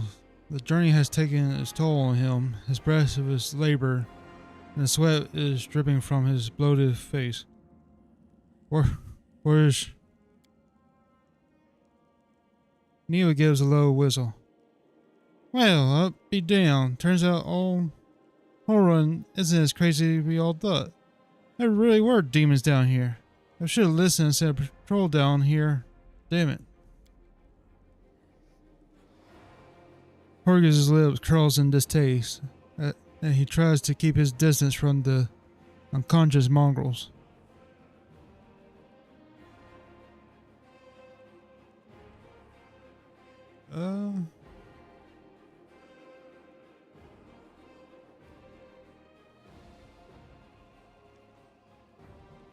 Say you were in charge of reconnaissance for the Eagle Watch, Neva. How can you miss a nest of demons beneath Canobras?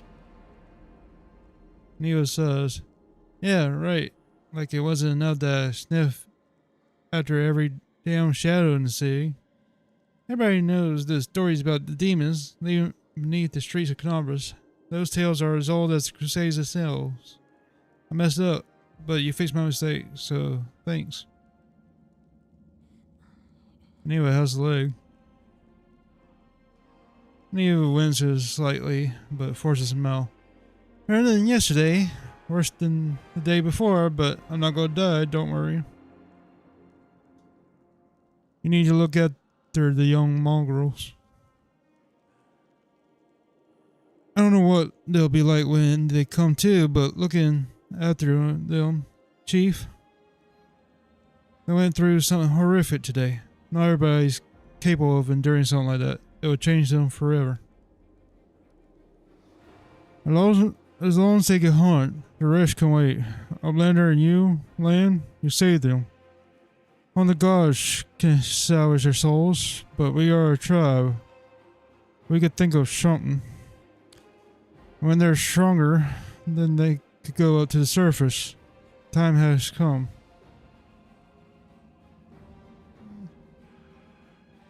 It's time to get out of here. Chief, I think I'm going to lead our visitors to the surface. Now I'm going to keep going. Something interesting is happening out there in the world. Maybe it's my chance to do something more useful than skinning cave rats. So he's a sug. You were never one of us. You always looked up. You think I don't see these things?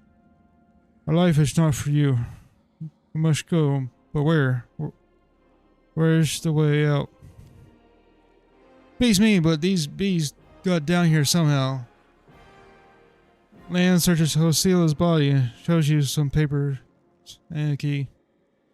I don't know what these documents are, but I'm sure this key will come in handy. Neva quickly skim over the letter and she passes it to you. Those cheeky sons of... This is all the information on the cultists in the sea. Their meeting places, passwords. Their secret hideouts. I think we should show this to whoever's in charge of Canobus right now. As soon as we get back to the surface, we'll find out what's what. Yeah.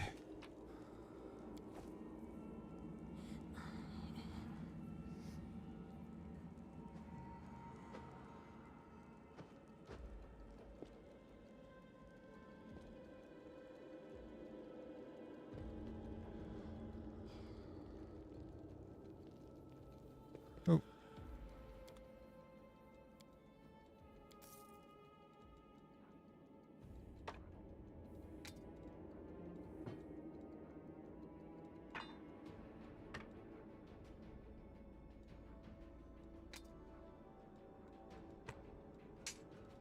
Wait. Yeah, I won't keep that.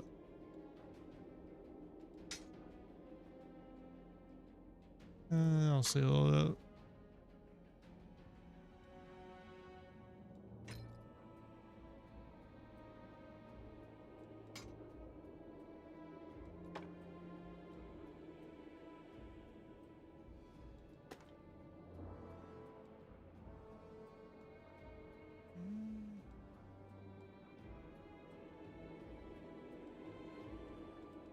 On to those.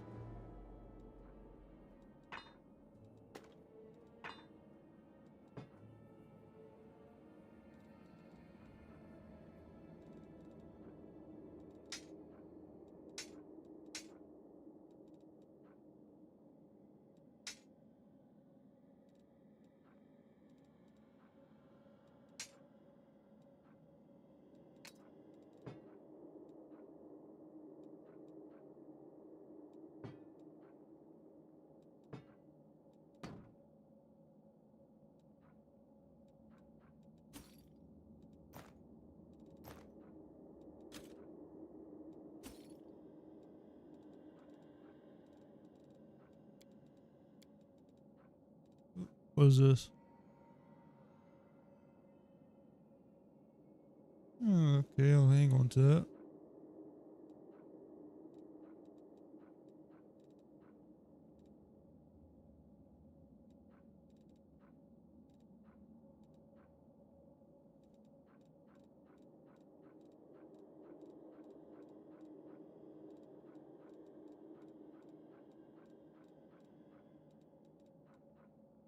Ooh. Yeah, I'll buy that. Just for when I need to actually use my crossbow. Anything else?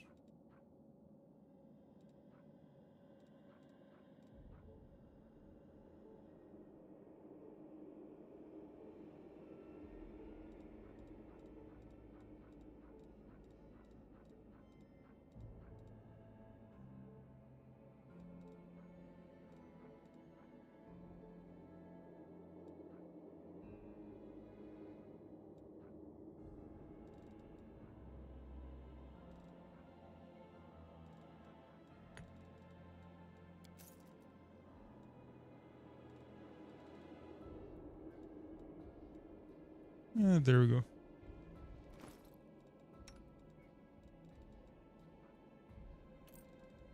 Dealt. Oh, there is her AC.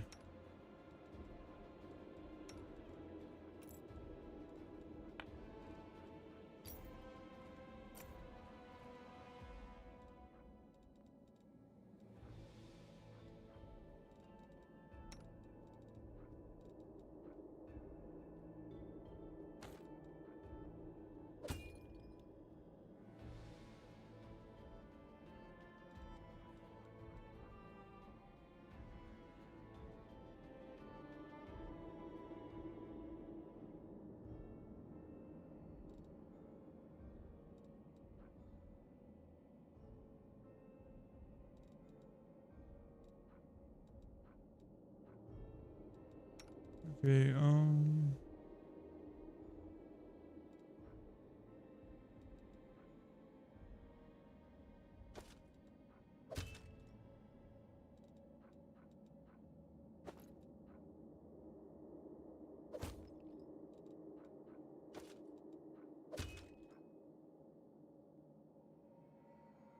yeah, I'll go with that.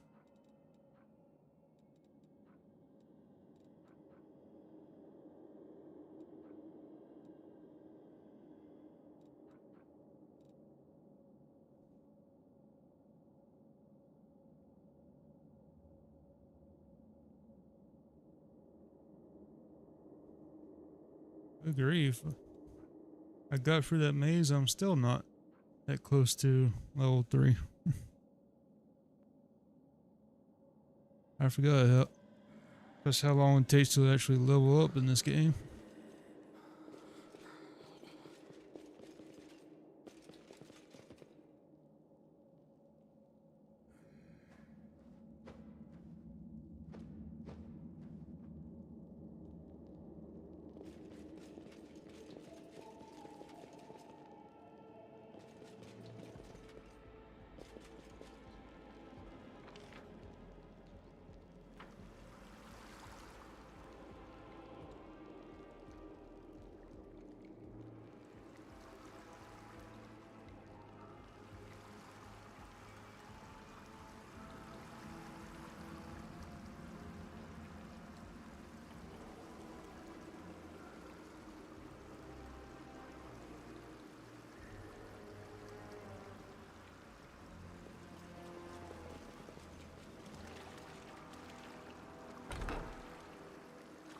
Now what is that?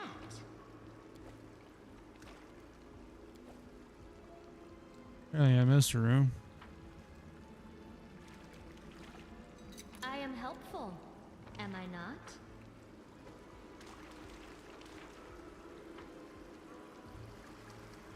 Well, that's okay, since I was going to try to come back here and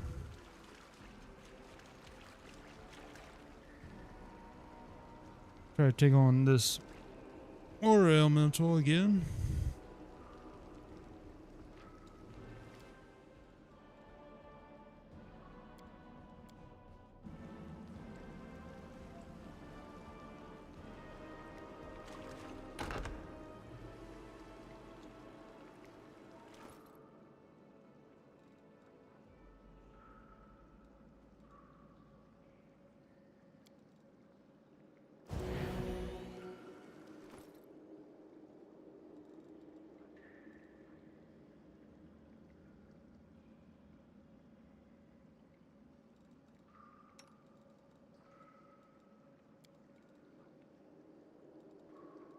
Alright, oh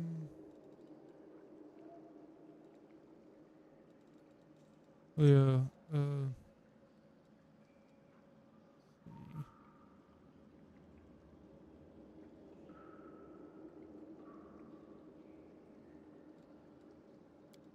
yeah, use that on her. Where is the coal one?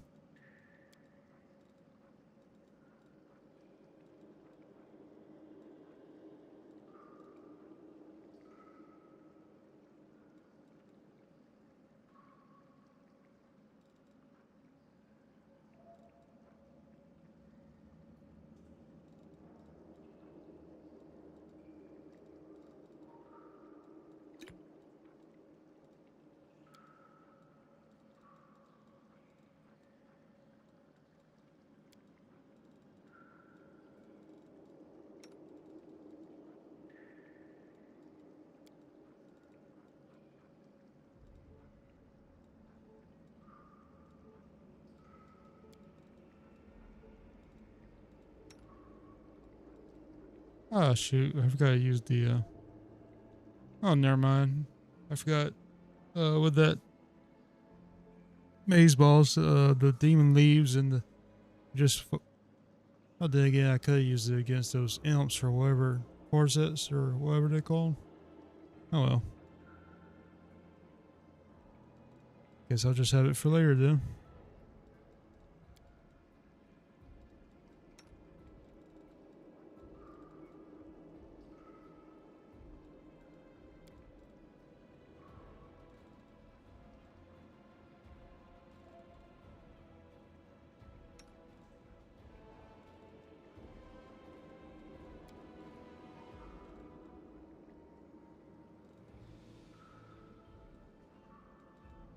Oh yeah.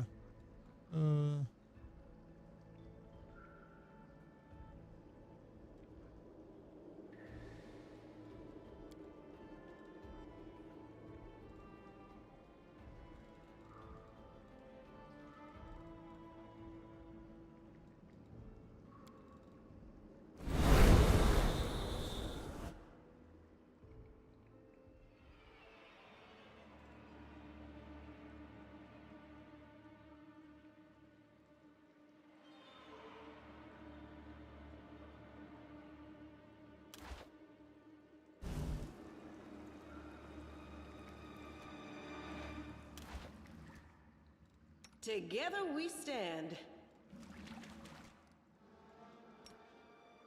Do not fear. Do not waver.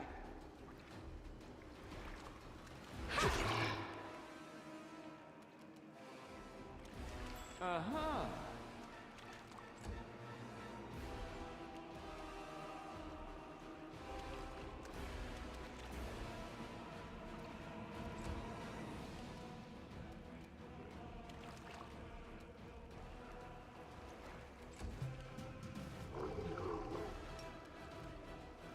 You won't survive me.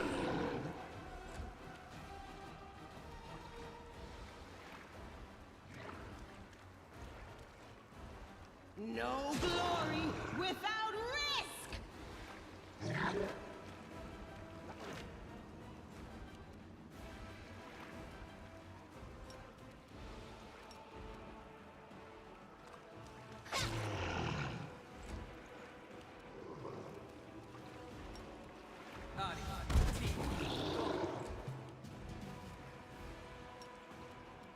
I'm not holding back against this guy. Do this.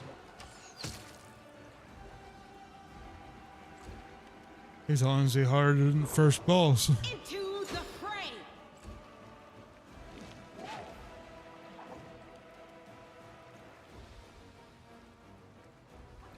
Go for their hearts!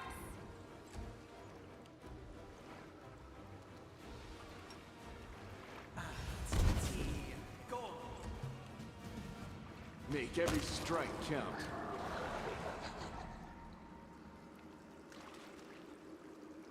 And of course, the I know only the way. reason why I got for all that was because What of do all we the have buffs. here?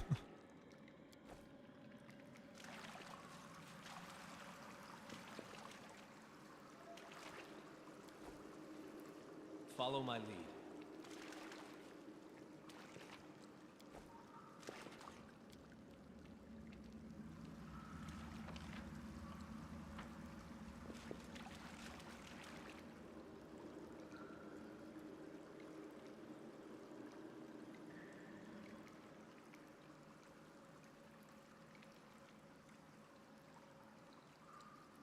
So I gave 159 experience. I think. Doesn't really seem like much.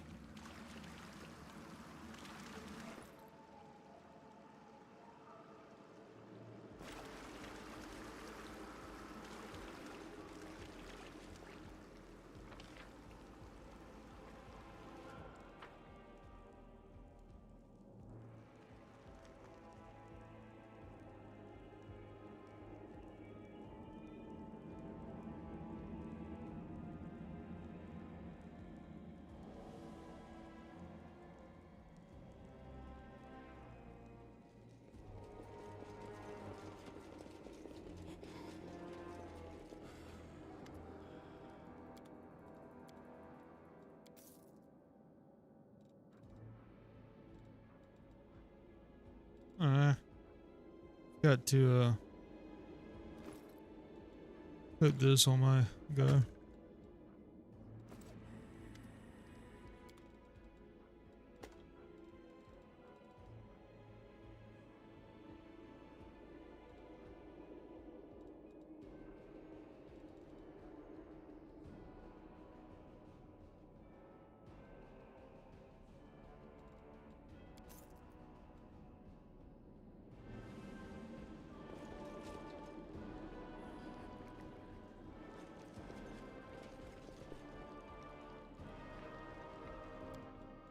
There we go, save. after that. But right now, I need to go use the restroom, so I'll be right back.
Alright, I'm back. Sorry, I was just trying to pause the music for the Be Right Back scene.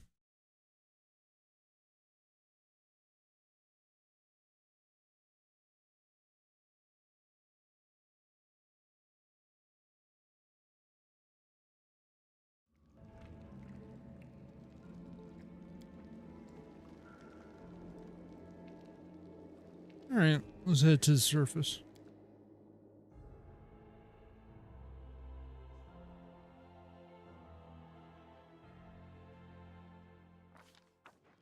While the survivors wander the dungeons, the battle on the surface rages on. The warriors of Canabras are trying to defend the Wardstone, but their strength is flagging. Their resistance is valiant, yet it will all be in vain if no one rises up to turn the tide.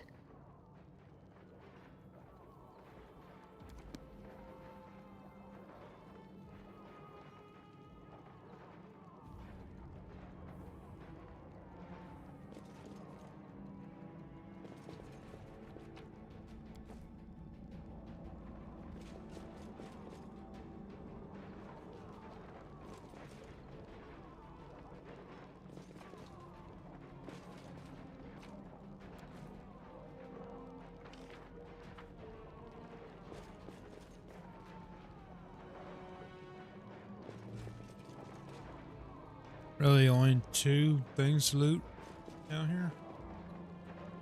Sad.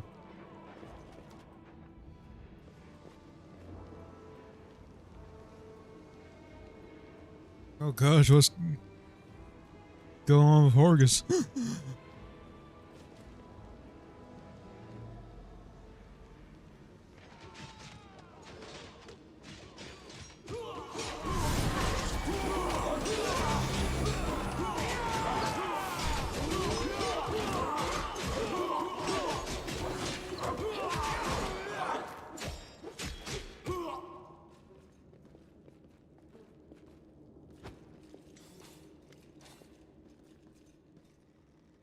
The heck?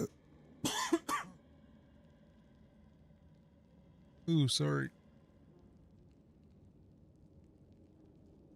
Someone got stuck in my throat there. The half-orc before you, wearing armor, adorned with I'm keep having trouble saying it, even though I keep hearing the name so often. Imoda's golden swords is clearly exhausted. She obviously hasn't gotten much sleep over the last few days. There's soot on her face and fresh blood on her sword. Her hazel eyes are hard and focused, and her firm voice sounds accustomed to giving orders. She sizes you up, surprised, judging whether you are friend or foe, and opens her mouth to ask you something, but freezes when she spots Nevia.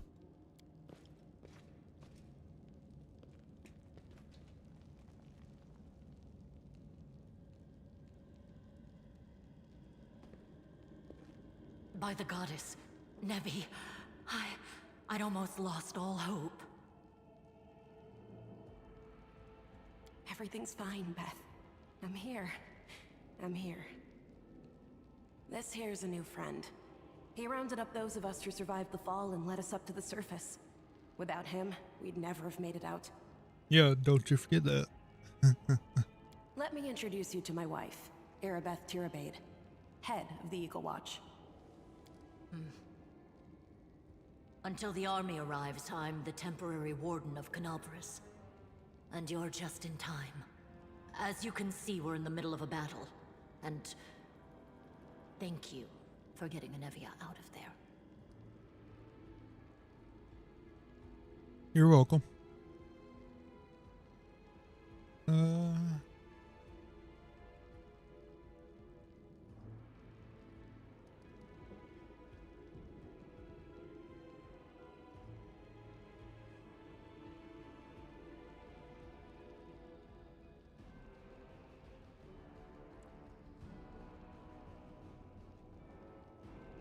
Where are we? The Grey Garrison. Until recently, it served as barracks for the Crusaders, but it's now been taken over by cultists. What's the target of this battle? When the demons attacked the city, their main target was the Ward Stone.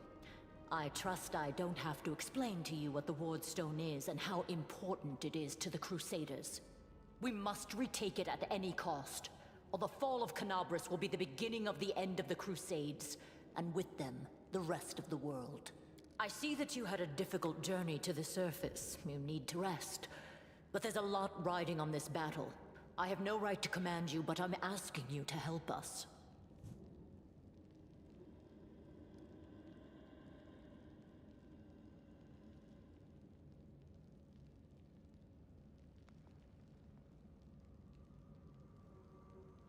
What's the situation in the city? The city's gone. Most of the defenders, including the Dragon Terendelev, fell in the first few hours. The civilians either fled or died in the chaos.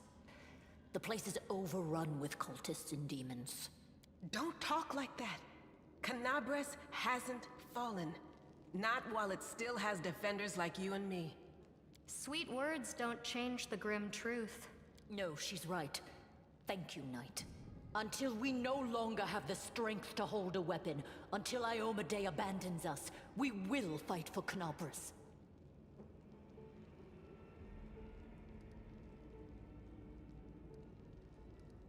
How did the Warstone end up in the Great Garrison? The demons have long laid siege to Canabras, but this time, their lord Dascari appeared in the flesh.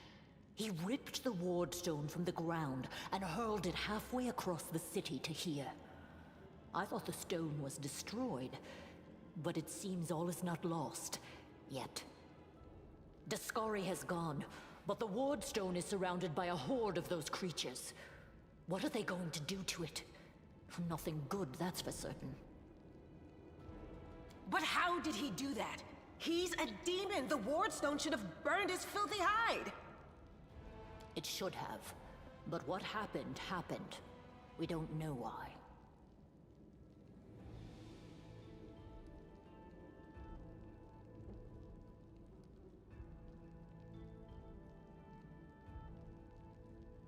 We met some mongrels who live beneath Canabras. This is land. Most people in Canabras think that the children of the First Crusaders are simply a legend.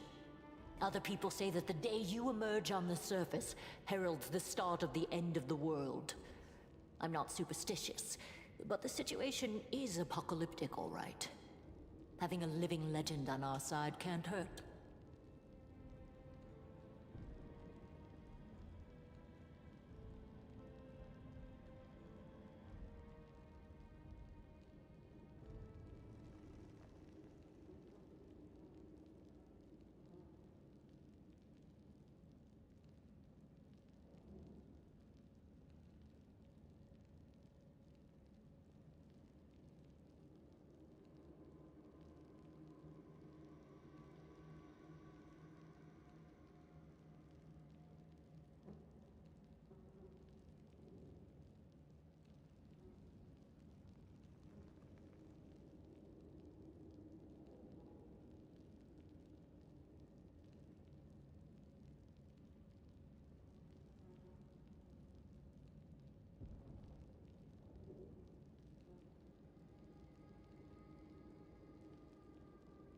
Come on, living legend? A walking folktale, maybe? I just need to make sure I don't turn into a running joke. I have important information about the location of a cultist den. Very good. Report to me in full when we get back to the Defender's Heart. It's our temporary headquarters. Right now, the most dangerous cultists are here. The ones occupying the Grey Garrison. Let's not waste any time. To battle. That's the spirit. You, take Anavia to the rear. The rest of you with me. That stupid locust. I'm not prepared for this. You hear labored breathing interspersed with gruntal muttering. Horgus is holding his rapier hilt in a white knuckle grip. A bead of sweat trickles down from his temple. Lord Horgus Worm, forgive me. I did not realize we had civilians among us. My people will escort you somewhere safe. To the extent that anywhere in Canobris can be said to be safe right now.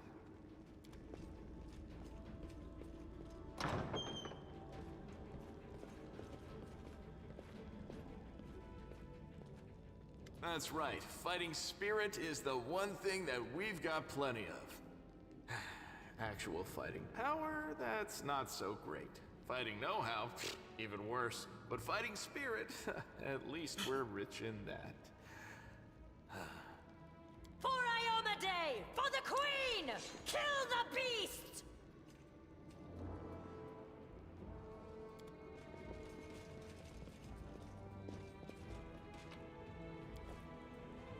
Alright. Do prefer the parts that are actually voiced by actual voice actors, because I ain't no voice actor. Let me draw the first blood.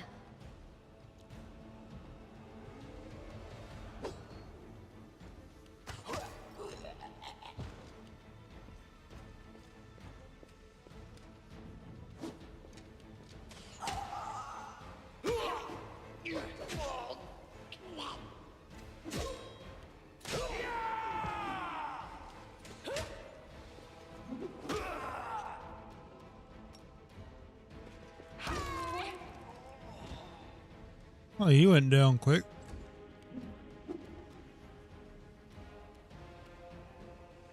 You've crossed the wrong mongrel.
Oh, loot.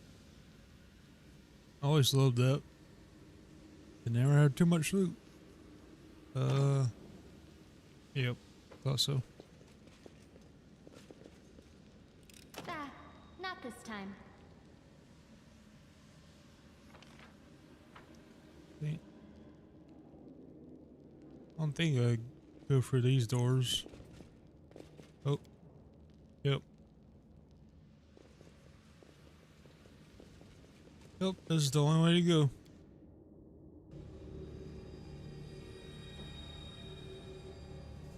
Oh look, it's the welcome party.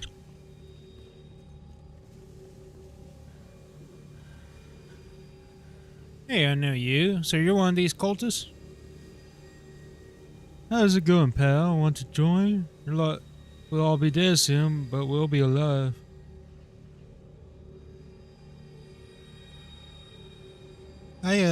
I can't. Come on, leave those losers. The Crusades are over. Soon the demons will rule the whole world.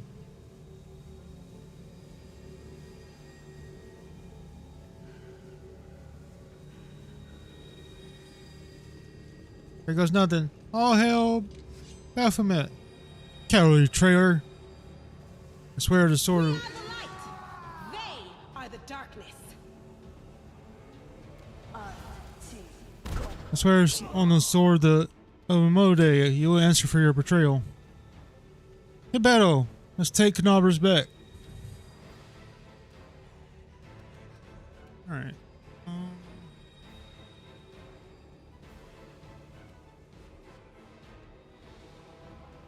think I'll take care of this side first, since there seems to be less on this side.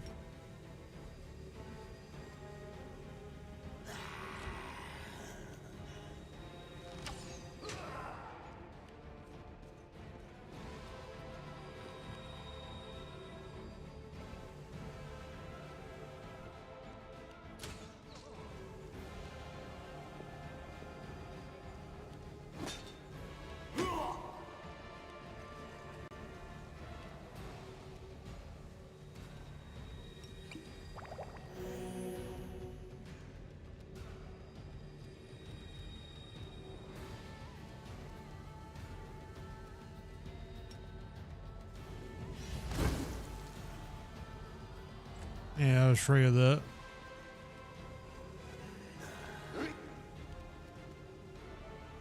You won't survive me.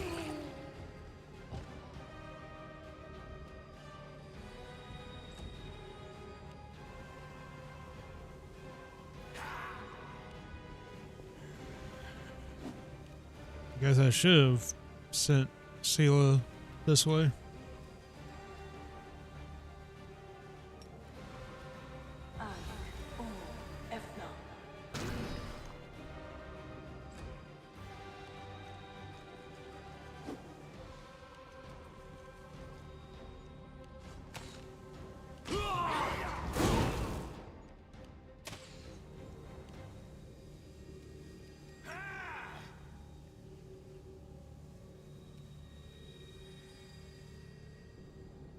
The light take you!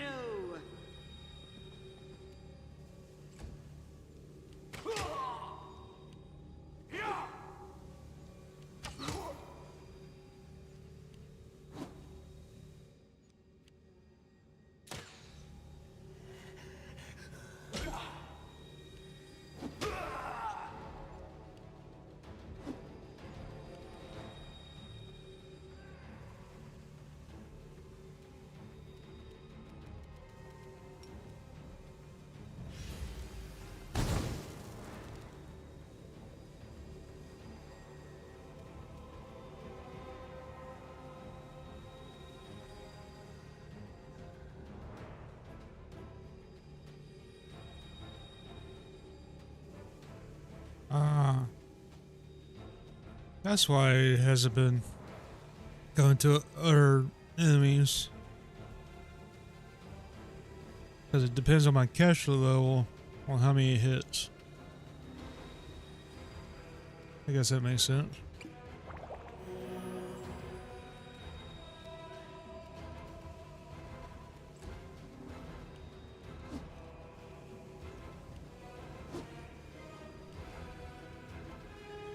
Endure this!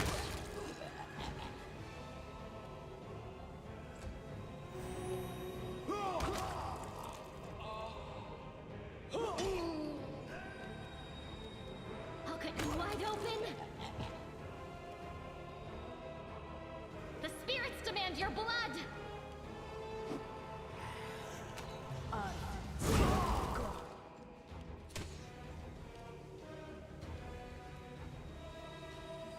The Inheritor, guide my blade!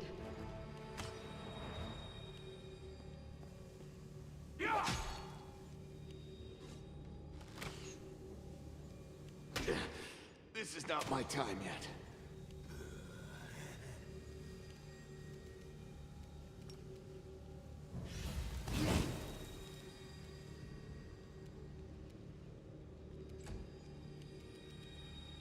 Make every strike count.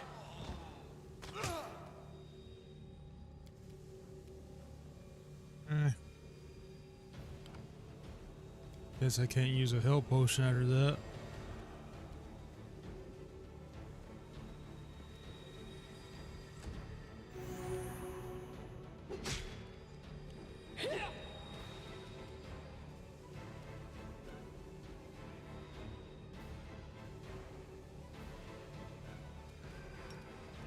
You are today's sacrifice.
Oh, he's dead.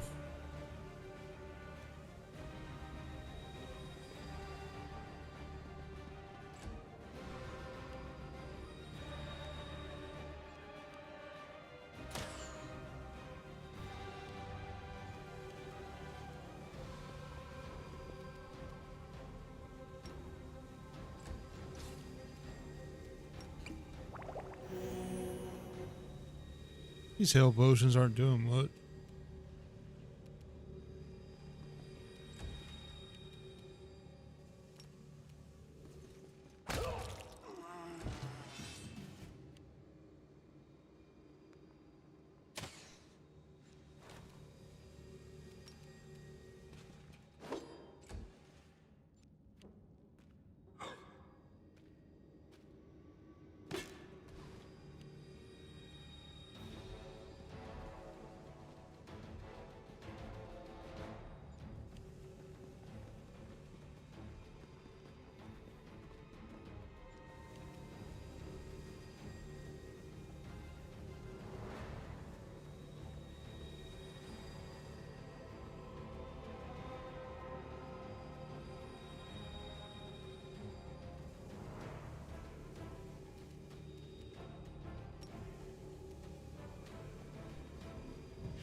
You've crossed the wrong mongrel.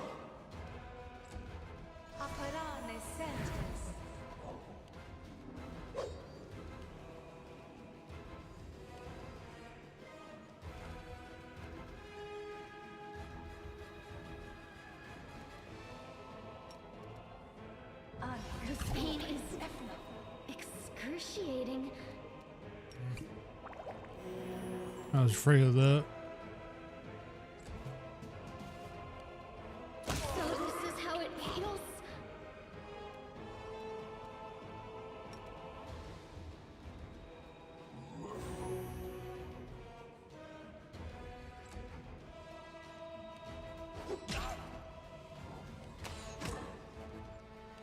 So this is how it feels.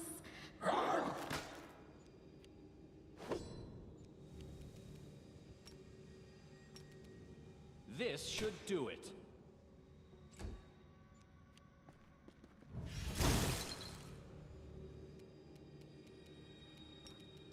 You won't survive me.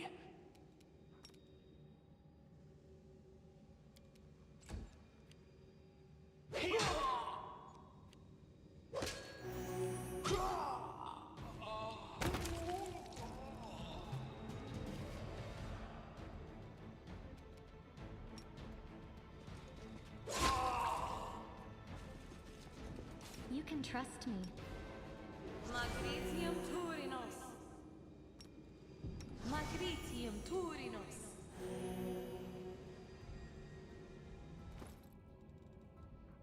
Yeah, that was a little rough.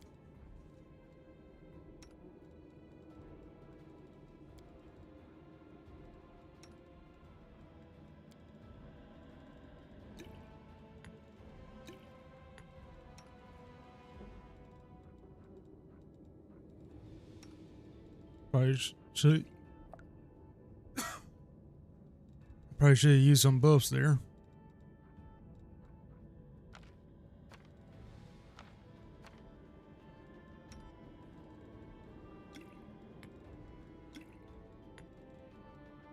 Just with this game, I keep worrying about the whole not resting too much or whatever.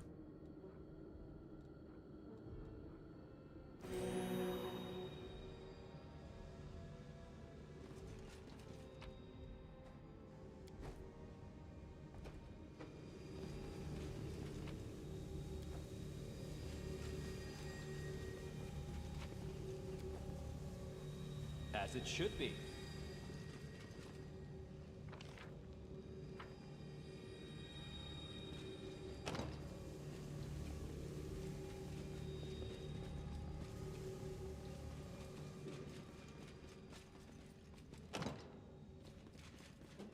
I heed the voice of the spirits. The spirits guide me. Where is it?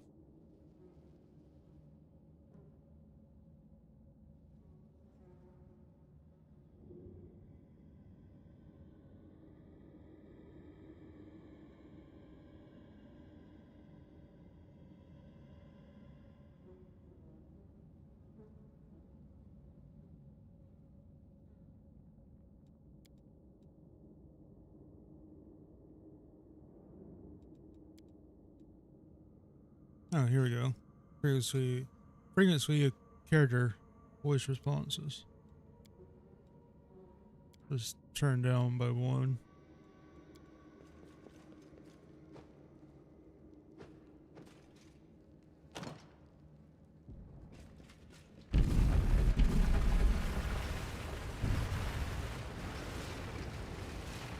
That is not far.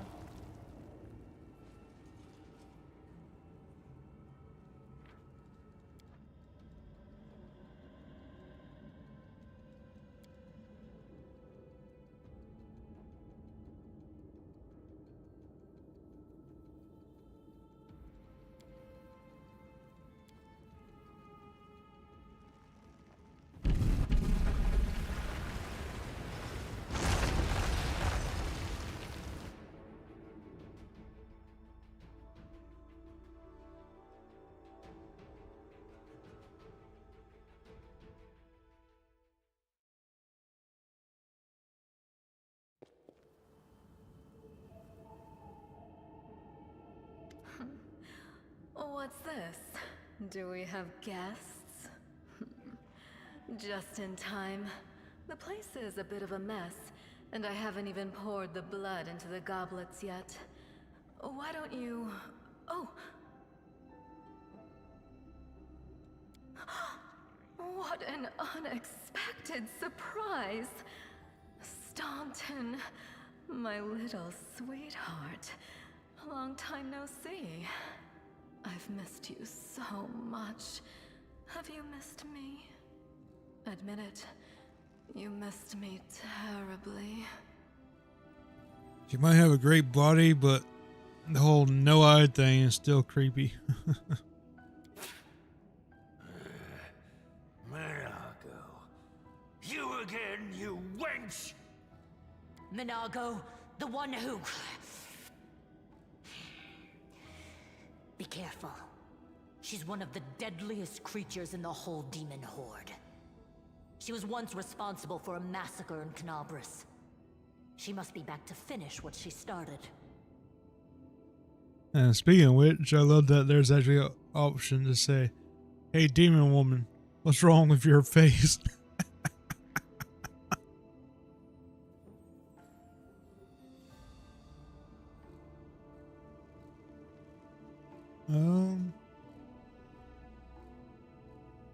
Staunton, do you know this demon? Does he know me?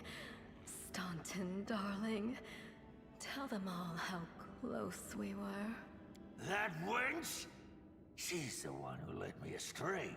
She's the reason my life has gone to the abyss. She's the reason why Drezen fell. Oh my, like butter wouldn't melt. What I remember is how eagerly you would run to our trysts, how you begged to see me again, how you promised you'd do anything I asked. By your own free will, you said this. And now you claim that Drezen fell because of me. No, no, my dear. That was entirely your own doing.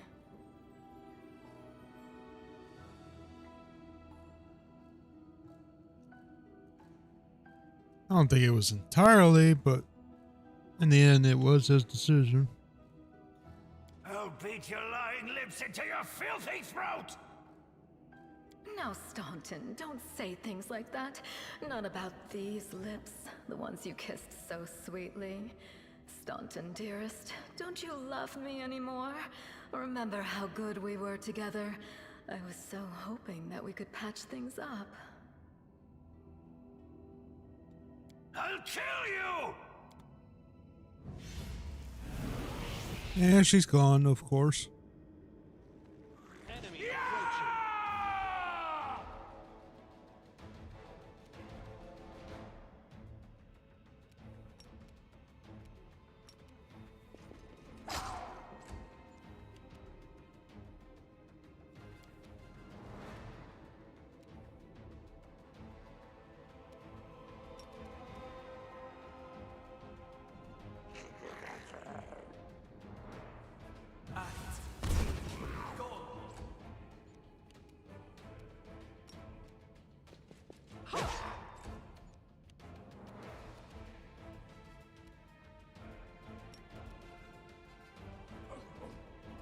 Endure this!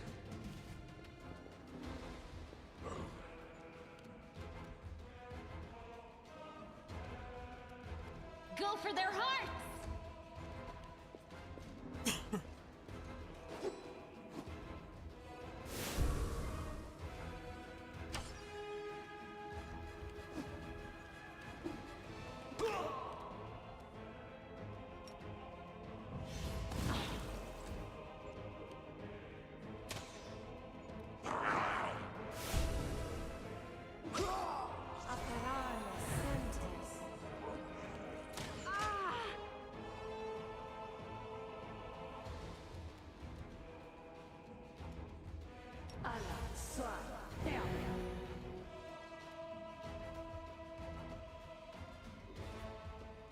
The light, take you!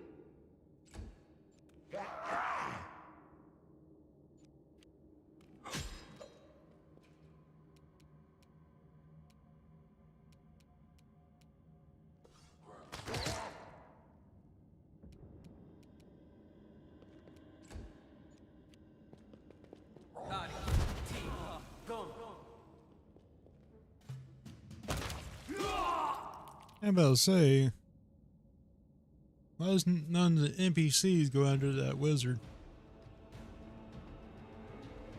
I'll cut you wide open!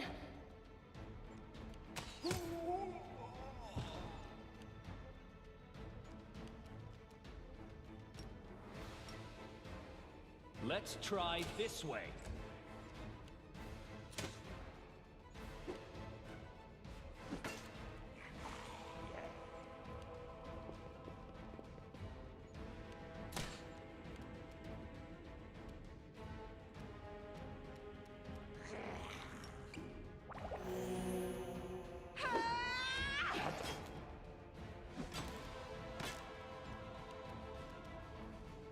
Make every strike count.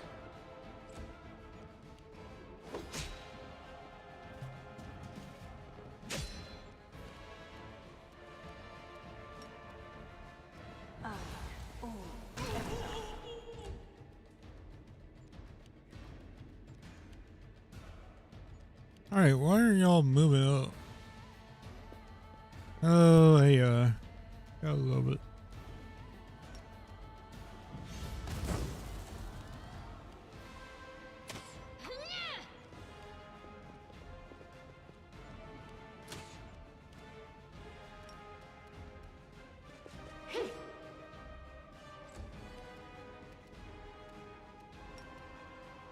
You've crossed the wrong mongrel.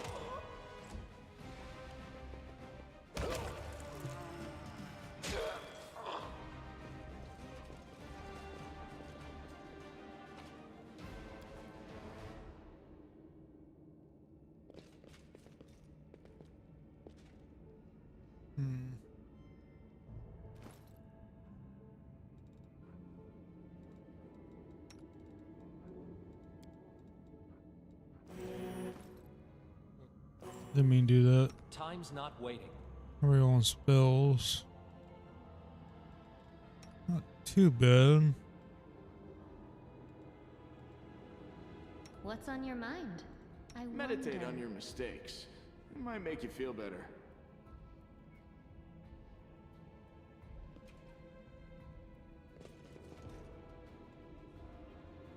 It is finished. The holy symbol of Discari, the demon lord who attacked Canabras, drawn in human blood. Wonderful.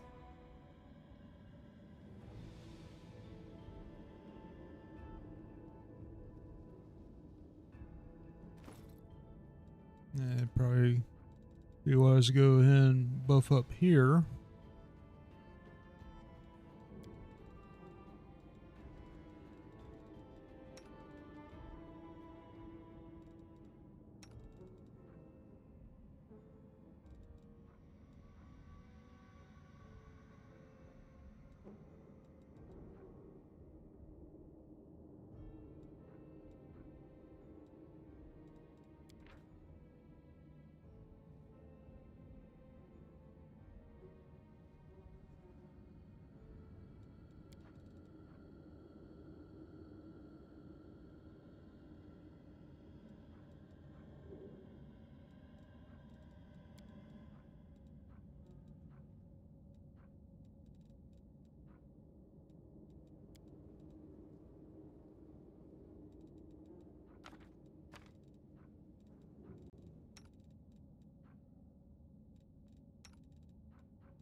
Open your heart to me.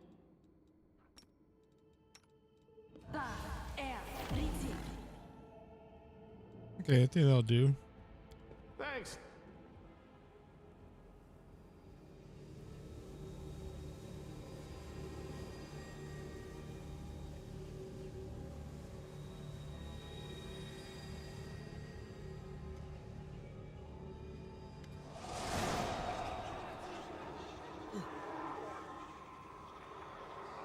As soon as you step into the chamber, your vision seems to darken, and your knees buckle. You struggle to keep your balance. The air in here is laden with the power coming from the stone. Suddenly your head is filled with voices, screaming, whispering, cackling, threatening, voices pleading for help, shrieking curses and taunts. You blink and the illusion passes. Congratulations. You made it all the way here. This is it. Your precious ward stone. But what are you planning to do now, I could kill you where you stand, but wouldn't it be nice if you could die in battle like heroes? No. I want you to die in despair, scrabbling around like rats in the blighted ruins of your city, blind and broken, your flesh scabbed and seeping, and every moment knowing precisely what was done to you. Sounds terrifying. Except that's how we've been living for generations. There isn't a soul that can resist the temptations of the abyss. Even a stone can be turned. I'm not joking. Your precious ward stone, weakened from the injury inflicted by Discari, has almost succumbed to my charms. Soon the whole barrier around the world wound, the gift of your useless goddess, will be a weapon of the abyss. Just a little more and boom. Every city with one of these eyesores stuck in the middle of it, from Canabras to Nerosian, will turn into smoking craters, and all the mortals into red sludge beneath our hooves. So you have a choice. Especially you, my pet. Kiss me on my dainty hoof. Pledge your loyalty to Baphomet. And when the world falls, its ruins shall be yours.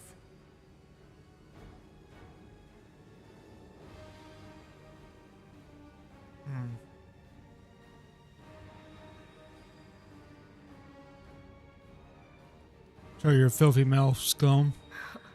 Make me. One of of the sweetest spoils of war is gloating over your broken and humiliated enemy. You want to deny me that pleasure?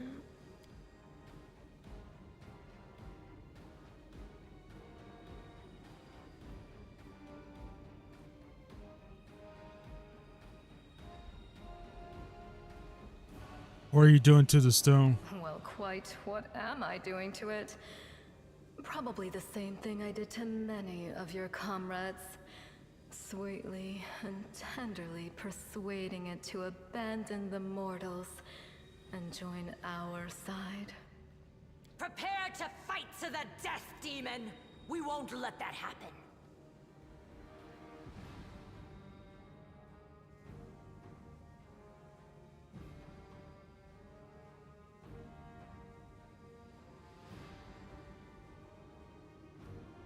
It will stop you, demon. Attack!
You won't survive me.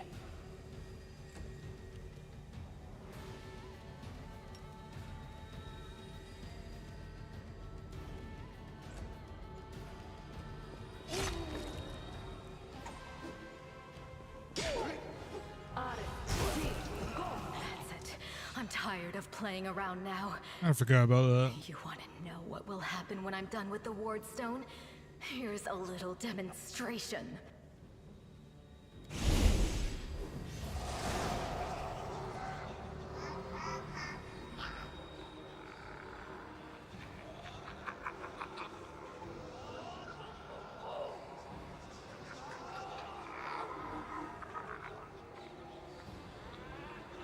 The demoness whispers a spell, and a wave of darkness sweeps through the chamber.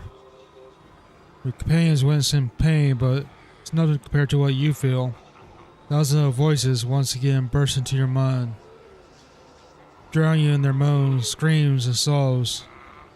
Pain rocks through your skull.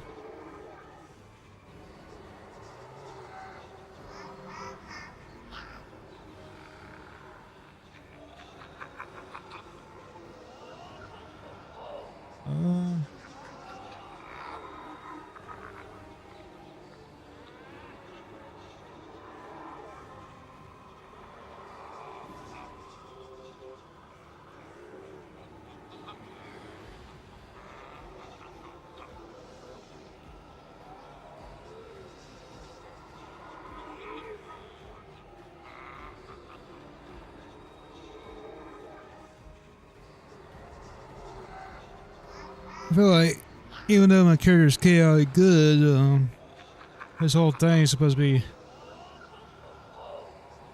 struggling with his duality, so and being around demons doesn't help us, so you'll pay for this, demon scum. You'll pay dearly. Powerless rage. I love it. Threaten me more. The roar of voices blend into an unbearable wall of screaming. Your vision goes dark. They will break against our resolve. Hey, what?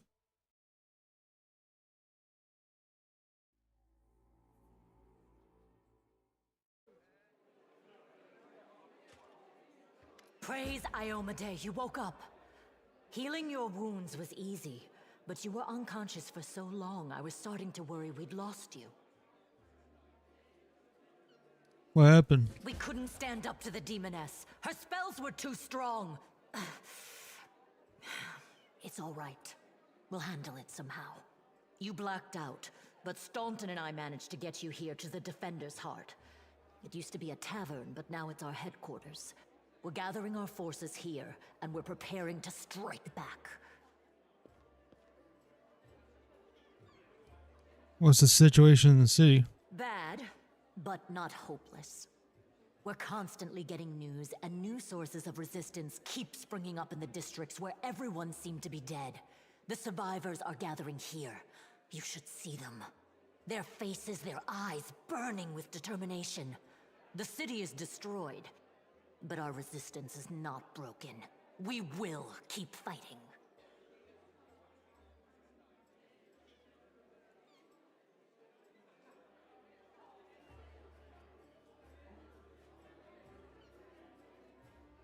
Found cultist dispatch in the dungeons. It seems they are holed up in the Tower of Estrod. Demons have been filling Canobras with their spies and infiltrators for a long time. Unfortunately, I don't have enough people to attack the place right now. At least not blindly. I'd be grateful if you snuck in there and scouted out the situation. But just scouting. Don't be a hero. What do you plan to do next? You heard what the demon said. They're going to desecrate the Ward Stone and blow up the whole barrier around the World Wound. That would be an even worse disaster than the World Wound's expansion before the Second Crusade. Not only Canobras, but every city with a Ward Stone will be destroyed, including the capital. We can't allow that no matter what.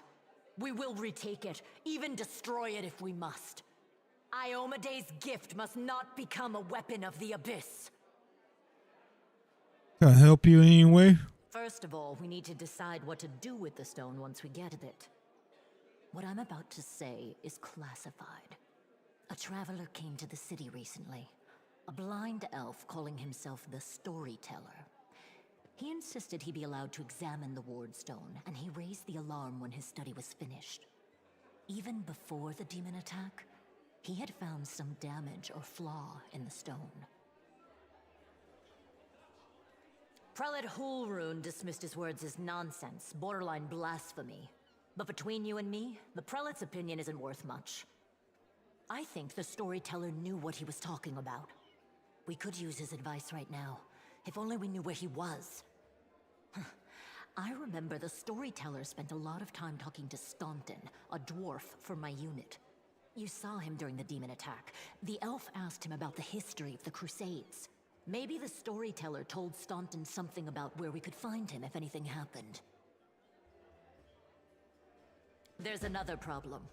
After the attack, the demons began to gather their forces at the Grey Garrison.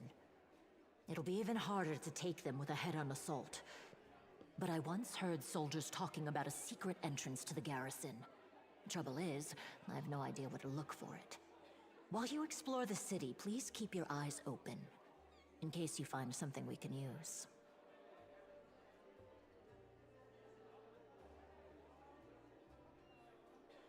And one last thing. The Eagle Watch has lost a lot of soldiers recently. Some were killed, but others simply haven't been seen since the attack. In the chaos that is now Canobras, it's next to impossible to confirm anything for sure. One of the missing fighters is Janna Aldori, a new recruit in the Watch. She got along well with Sela, and she often went drinking with her. I honestly thought Sela and Janna had died together. But now Sela's returned with you, and there's no sign of Janna. If you learn anything of her whereabouts when you're out in the city, please report back. Everything's clear. May the goddess help you. We're still fighting, which means that Canobras still hasn't fallen. If you come across any groups in the city that can fight, send them here to the Defender's Heart. We'll need every fighter we can muster for the final assault. Yes, one more thing. If you're in the area, check out this address. It's our house. Mine and Inevia's. Well, it was our house. If the building is still standing, open the hidden compartment in the kitchen. It's filled with supplies for a rainy day. You can take whatever you find. You have more need of it.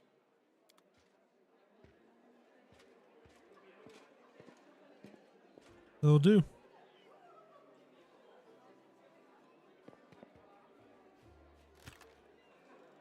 Oh, I forgot. I got this from on the DLC or something. All right, let's store that.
Let's see, what would be better for land?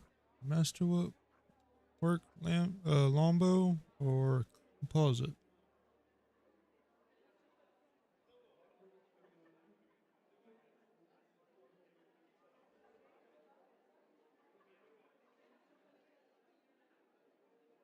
If I remember right, masterwork makes it better at landing attacks. Composite makes it do more damage. I'll give them one of each.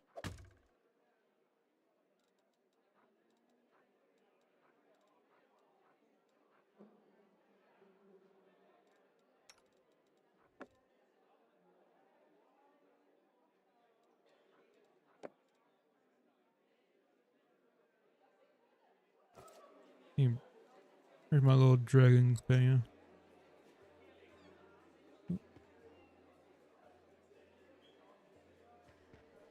Probably follows me around. Or maybe he doesn't show up inside. I don't know. Anyways,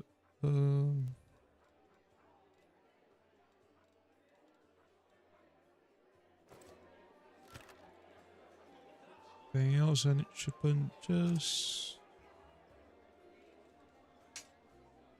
Yeah. Which one's better for a CeeLo?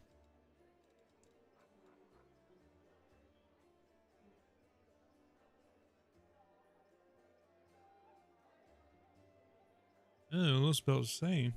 Okay. I don't suppose I have a bear rapier for Mila. Don't see.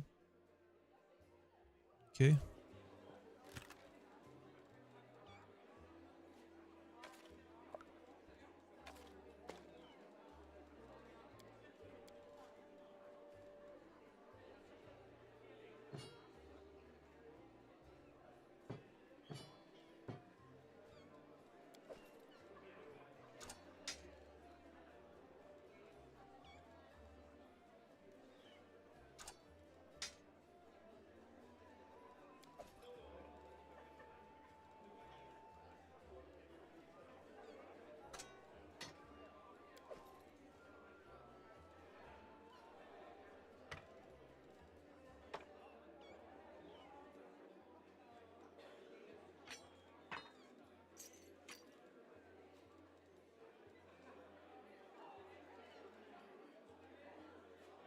Yeah, that'll do. Also, I wonder, where's that javelin?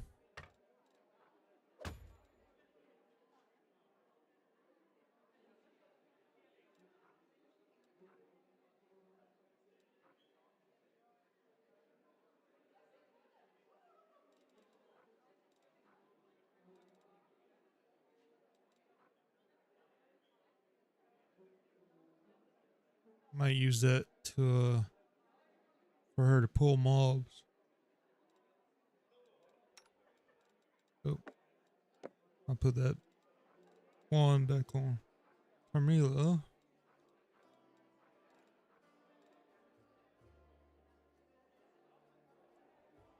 Yeah, I think that's it.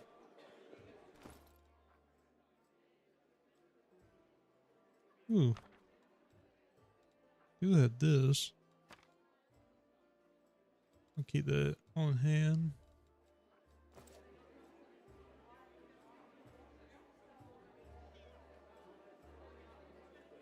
I'll go ahead. Hey, wait a minute. Mind if I bend your ear about something? And Eva is out your store leaning casually against a shell. Now here's the first and most important thing. Beth gave you a crucial mission. I get that. I know you'll get the job done. I saw you in action, but here's the rub. By seeing you out on errand, we're weakening our defenses here. If they come at us while you're gone, I don't know if we'll be able to fight them off.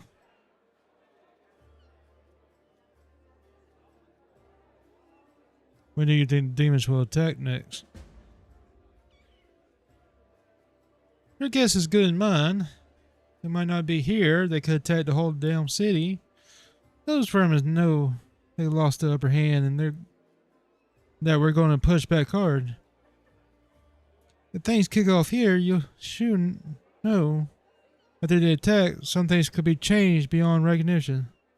So if you got any business that needs taken care of, you better do it soon. Do you want me to stay here and guard the tavern? You? What? No. Your task is far too important. You can't just hold up here all cozy like waiting for the demons to knock on the door. We need to take the fight to them. But if those freaks try to make a move on this place, Beth will send a runner to get you. If that happens, you leg it back here, alright? Because if you don't, you'll be coming back to a ash pile. Got it?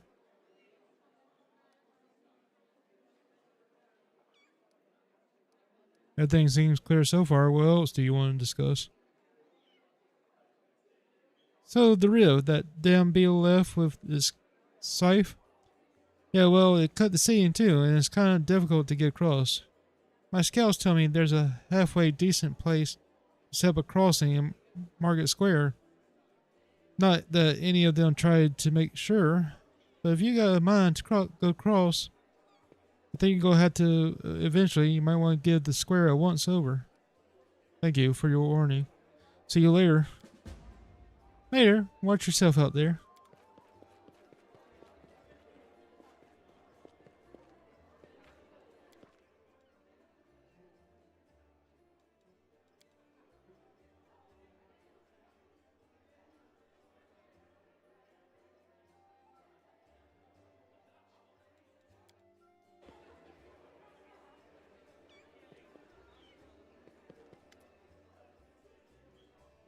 The dwarf resembles an abandoned citadel, one whose high crown walls are still holding fast, but whose empty, lightless windows make it clear that all inside is dead.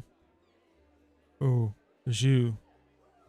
Good work back there in the gray garrison, named Staunton Vane. If you heard rumors about me, his face, which looks like it has never known anything as carefree as a smile grimaces. Just so you know, everything people say about me is true. What do people say about you? You say that I'm a traitor, as bad as Arulu Borlish, that I'm a disgrace even among the ranks of the condemned. That Queen Golfrey should never spare me, that I belong on the gallows. Why do they hate you so much? You really don't know. Staunton gives you a look, or so look. Then says, I'm the reason why the Crusades forces are holed up in the fortresses on the edge of the whirlwind, instead of bringing the fight to the demons. We used to have a foothold in the wound. The mighty, unassailable city of Dresden. I used to have it until it fell, all because of my stupidity. I gave the enemy our main citadel. I was tried. They wanted to execute me, and rightly so, but the Queen intervened. She said that I should live and fight in order to undo what I have done. That's how I lived, decade after decade, fighting the condemned. The dwarf shrugs. As you can see, I have fixed nothing. I have earned no one's forgiveness. Are you going to spit on my face too? It wouldn't surprise me.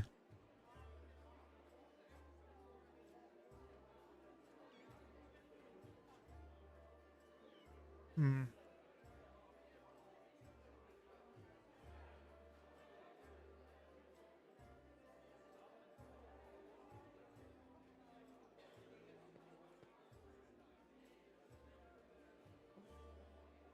wonder if I should go with the good or the chaotic one.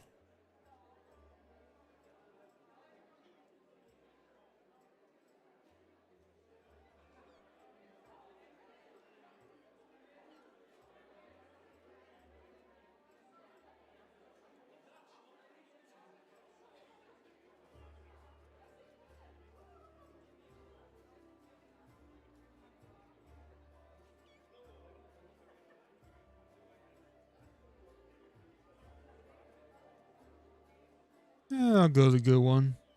Since I chose an evil dialogue not too long ago. I hope you earn forgiveness. Thank you. From the depths of my soul, I thank you.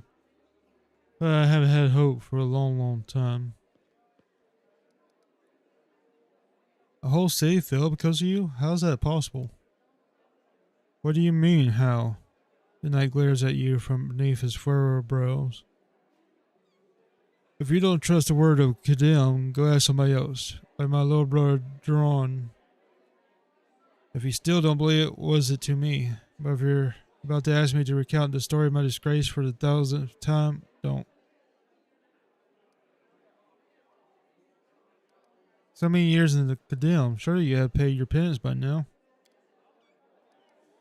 That's not up to me to decide. My life is in the Queen's hands.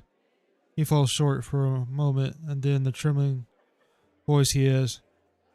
The condemn isn't the worst part. All these years I have prayed to Torag for forgiveness. Countless times I've gone to his priest. Countless times. I kneel before his altar. If only the Father of dwarven kind would answer my prayers just once. Not to restore what I've lost, but to just tell me that I'm still one of his children. But it seems he doesn't give a damn about me. What kind of respect from mere mortals when my own God doesn't think I deserve redemption? You really don't have any friends? I couldn't have survived this long if I were completely alone. Duran, my little brother, he keeps me going. He never abandoned me. Everyone else shies away from me like they might catch what I've got. Even fighters in the condemned console themselves by thinking, I got stripped of my rank, but at least I'm not Stalton. Commander Tirabay seems to be the only person in the whole army who remembers that I'm a soldier and not a drudge. She has no qualms about taking me into battle. She has some mud flung at her in the past, or so I hear. That's why she tries to keep an open mind about people. It's no surprise that she's the only one to hold on to her sense of reason in this farce. I need to talk to an elf who calls him the storyteller. Do you know where I can find him? The storyteller, Thoughton strokes his beard in thought. A strange old fellow, that one. He used to sit with me for hours, asking him about all sorts of things. He never offered judgment or comfort, he just listened. At first I want him and his questions as far away from me as possible, but later I realized that talking to him did ease my burden a little. I hope he's alive and well. He's completely blind and feeble too, so if he's alone in the city, well, you probably know what that means. I do know one place he might be. Look for him in the Black Wing. It's a library. Here. I'll show you where he is on the map. I don't know what use a library is to a blind elf, but he loved that place. He would sit there day and night. Have to go. Go on then. Maybe we'll see each other again.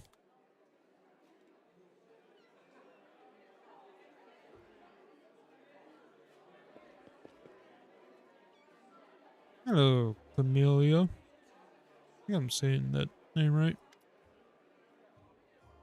Camellia looks you over pensively, toying with the snake-shaped bone amulet that dangles from her pale neck.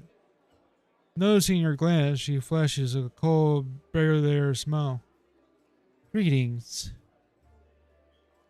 It seems for a moment that she wants to say something else, but the pause grows too long, and she slips back into cautious silence.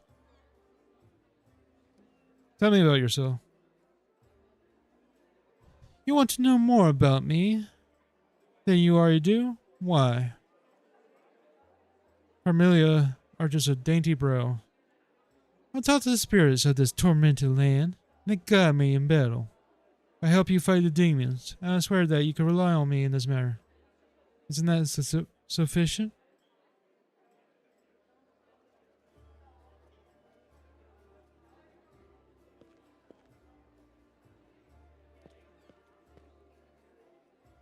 Or do you learn to wield a rapier so well? I had good teachers, although they don't get all the credit. I'm a most diligent student. Carmelia licks her parched lips. Your amulet is quite unusual. Where do you get it? Ah, my little trinket? It's so nice of you to notice, but I assure you, this amulet is nothing but a bauble. Can a lady not be drawn to beautiful, useless things?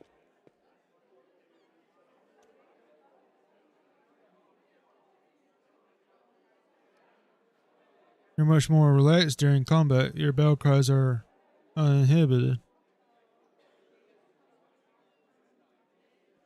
She blushes slightly and lowers her eyes. So you notice. To be honest, I find it embarrassing. You see, being a shaman means having spirits of battle as my ever-present companions. In the heat of combat, they become rather, vocal. Anyway, as much as I enjoy our delightful conversations, the spirits are calling me and I must respond. Please excuse me. Carmela turns away, watching you out of the corner of her eye.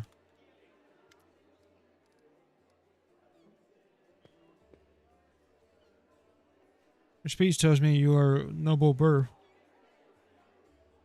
Carmelia laughs her practiced musical laugh as she watches you from under lower lashes.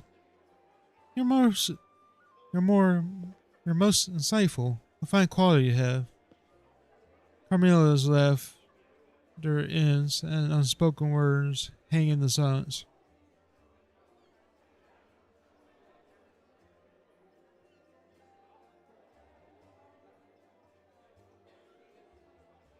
Well, I suppose we have all our good and bad qualities. And not going that one. Still, I believe that being a noble birth doesn't give anyone the right to look down on others. Is that so? Well, thank you for sharing your opinion with me. I have to go. We'll talk later. I won't keep you. The dawning smile on Camilla's face freezes and quickly dies away.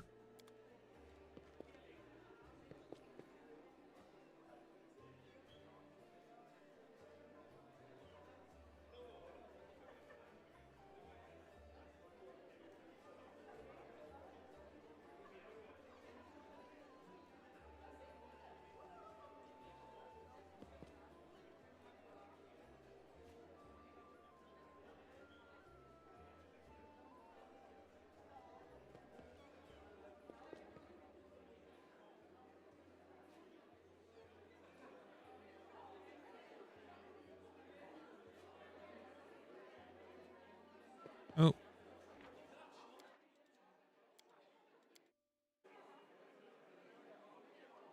Alright, Hargis, where's my reward? Oh, there it is. Here, take this. Yes, it's 2,000 coins. Take your payment. Remember that Horgus worm always keeps his word. You help me get back to the surface. I'll totally pay you for escorting me. Now, speaking of our future cooperation, Horgus looks at you with unvarnished disapproval. His arms folded across his chest, his foot tapping impatiently.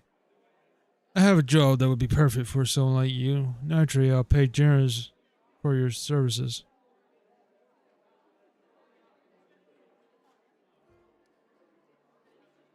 What do you mean a job for someone like me? For a venturer ready to sell their soul for booze and then lie down drunk in the gutter, or do you think you're somehow different? A traveling knight, perhaps, noble of heart, but without coin to your name? Horus sizes you up critically and then sighs and shrugs. You seem reliable enough ally to me, and you did get me out of those mongrel caves, so why should I care what you do with my money once you got it?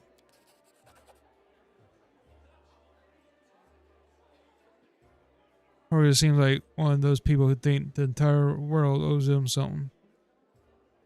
However, you hear notes of hysteria beneath his smug arrogance.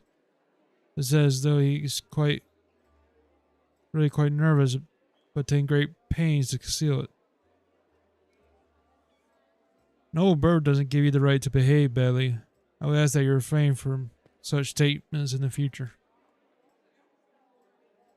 Horus puts his hands on his hips. Oh, really? How impudent.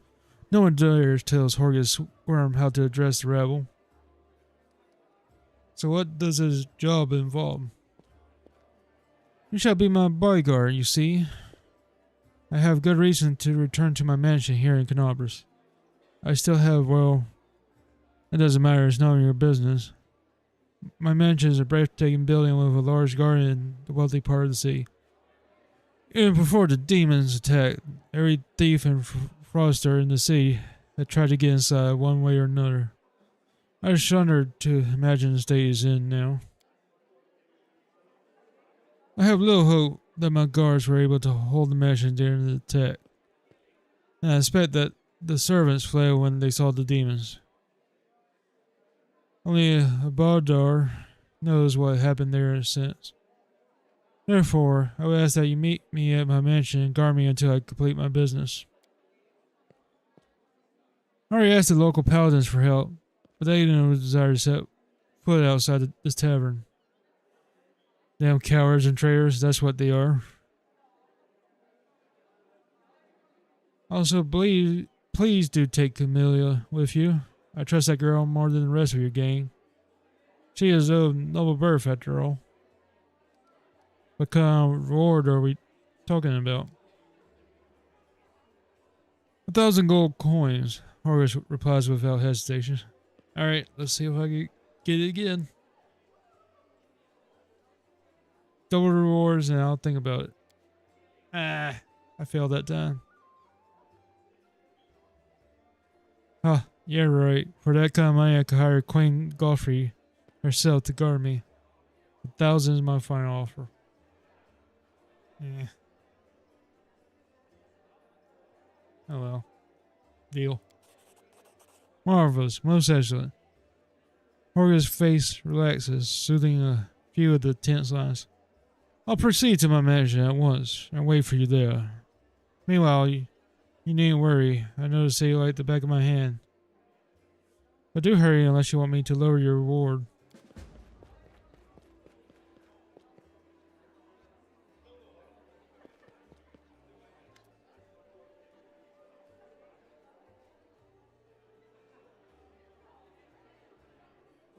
A strange figure towers over the bar, a huge, ungainly man with skin so milky white that his blue veins are visible even from a distance. His bald head is equal parts lumpy and pitted, and blood-filled eyes stare impassively out at you from beneath his pale brows. The glass in the albino's large, clumsy hand looks dangerously delicate, as if one twitch of those callous fingers would be enough to crush it. A golden medallion engraved with a tankard gleams around his neck. What will it be? The medallion you're wearing. That's a sacred symbol, isn't it? Are you a cleric of Caden Callian? I'm a tavern keeper, best in the city. Best there's ever been. And I pray to the best God there is. Who are you?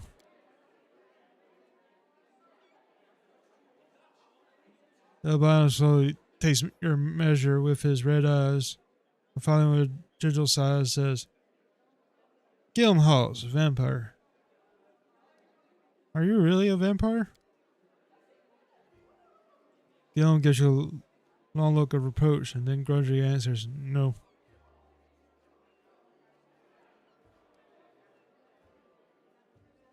How did you end up in the Crusader City?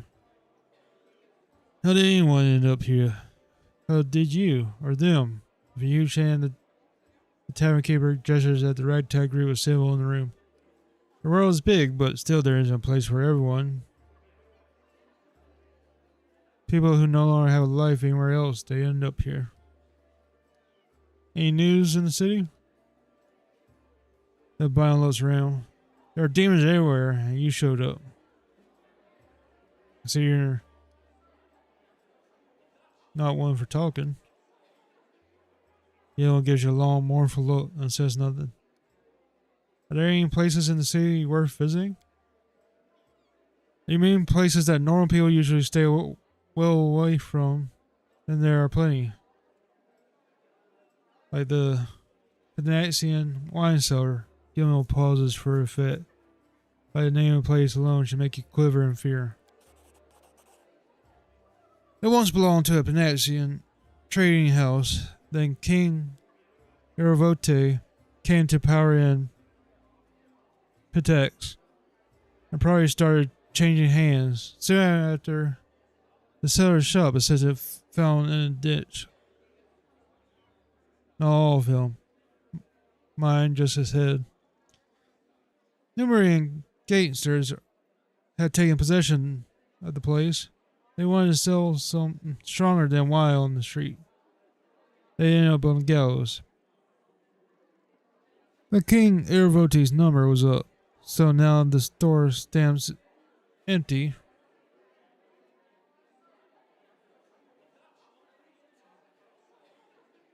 And unclean. People say the headless ghost wanders the place at night, moaning ghostly. Ooh. I coming to the end of the story, unusually long by his standards. The tavern keeper takes a swig from his tankard. Just don't ask me how he makes any noise with no head. I wasn't there. I just tell it like I heard. Show me what you have.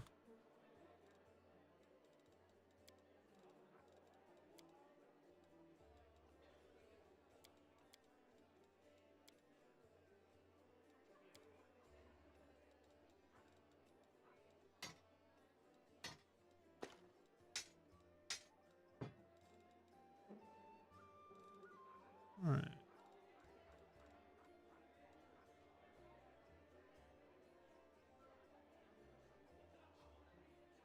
Oh yeah. Ooh. Definitely want this, the bag of holding.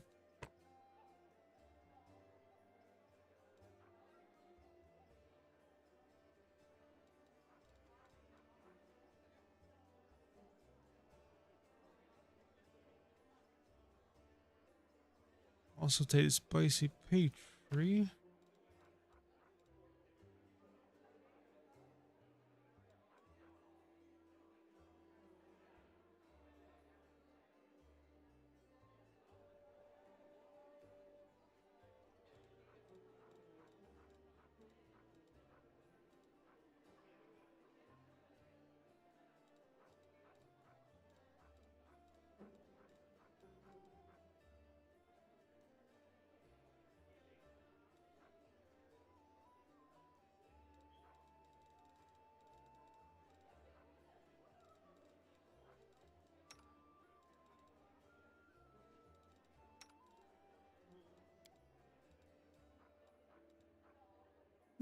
Looks like I got enough for these gloves.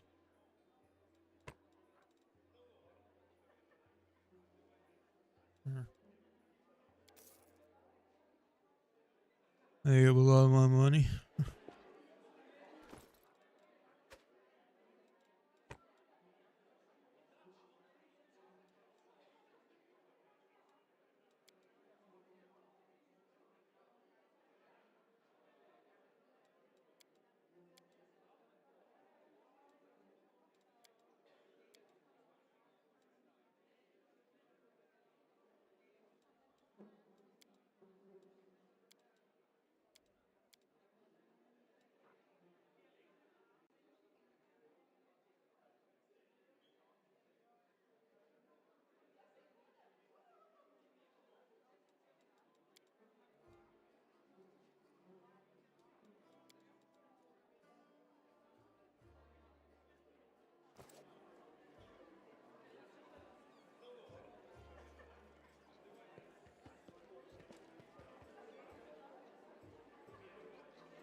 A young man, well-worn traveling clothes and a simple wooden symbol, hair still on his chest, is efficiently cut a linen robe into strips to use as bandages. Despite his visible exhaustion, he works with zeal, singing some tune about red braids and ripe sheaves of wheat under his breath. He raises warm chestnut colored eyes to you. Are you one of the Crusaders? Thank you for defending those of us whose talents lie off the battlefield. I'm Janog, servant of Aristil. Pleased to meet you. What are you doing here? Or what are you doing?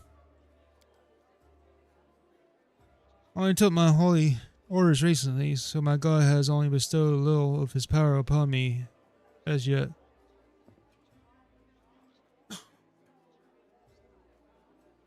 I'm sorry to say that the number of wounded fighters in this tavern is far beyond my power to heal. But there's a reason people say, have faith in the gods, but look to yourself first. I might not be able to help the wounded with magic, but I can at least cut up bandages. Are you from around here? No, I was just passing through Canobras. I was sailing down that old man of ours, the great Selling River, to a village by the name of Chili Creek. Yeah, I can't. I happened to land in the city on the eve of the festival. Now, I'm ashamed to say I decided to stay for a day to enjoy myself, but I ended up staying in the city longer than I bargained for. Chili Creek, where is that? It's a small fishing village. Not even marked on some maps, but people do live there. What they don't have is a priest. They have no one to heal their wounds, no one to offer prayers for a good catch, no one to give their dead dignified burial, and the world wounds a stone throws away. So I'll be setting sail for Chili Creek to serve my God and my people. Once we've held Canobras, I'll be going there. If by the grace of the good gods we'll all survive this, you should come and visit me sometime. You'll find the village here on the bank of the river. The priest marks the Chili Creek on your map. Aren't you a young and experienced clerk, afraid to go to the border of the whirlwind? I won't lie, I am afraid, but what can I do? Those villagers are simple people. Every day of their short lives is spent doing hard, honest work. That is exactly the kind of life I want. Something simple but meaningful.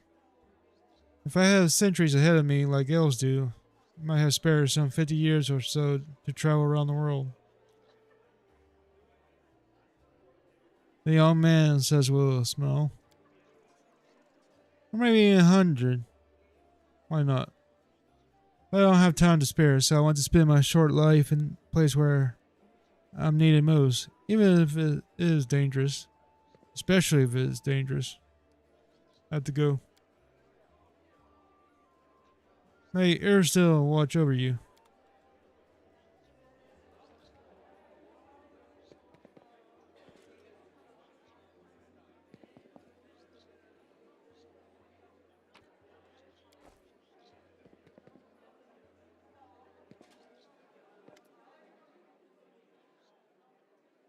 tall, fragile-looking elf sits in front of you, eyes closed. He is pale as a ghost. His arm wrapped in a blood-stained bandage. You spot other bandages on his body under his clothes. But even such a miserable state, he manages to keep calm. Raising his eyes to meet yours, he says faintly,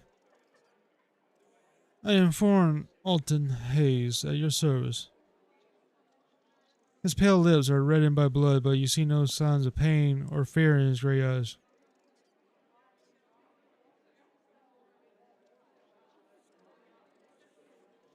"Do you need help?"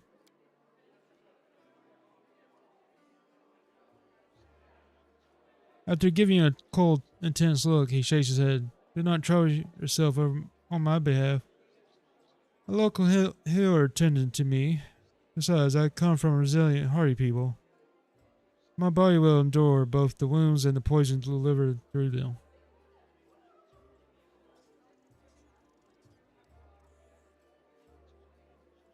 "Who are you?" "My name is Foreign Autumn Hayes. I come here from Keonan because I'm a hunter. And all means of evil are my quarry. I won't say more than that. If you don't mind, we are strangers and of different races and cultures.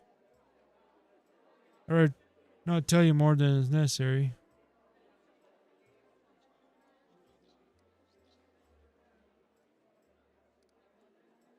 "Who wounded you?" "A sinner and accomplice to demons. Quarry I'm hunting is in this inhospitable place." Miss Rugi, you could trust me. I might be able to help you." After a brief pause, Warren says, "It would be impolite to refuse such a direct and friendly offer." "Who is your quarry here in Medivh?" "I was hunting a fugitive at Discarite by the name of Calicia. It pains me to admit that there are heinous malefactors such as her among my noble kin. I managed to catch up with her in Canobras and I wounded her. Then demons appeared and the city was engulfed in flames. I was injured in battle and then assured and couldn't free her soul from its service to her dark masters." He expresses no anger or hatred as he speaks, only compassionate sorrow. "I'm sorry for your misfortune. I hope things will turn out differently next time." He peruses his lips. "There's no need for pity. Our ancient Kai is blessed with great longevity. We gain a deep understanding of the world than other races. And we learn our lessons better than anyone. That goes for learning from our mistakes as well. I shall survive, which means I will be more prepared when next we meet."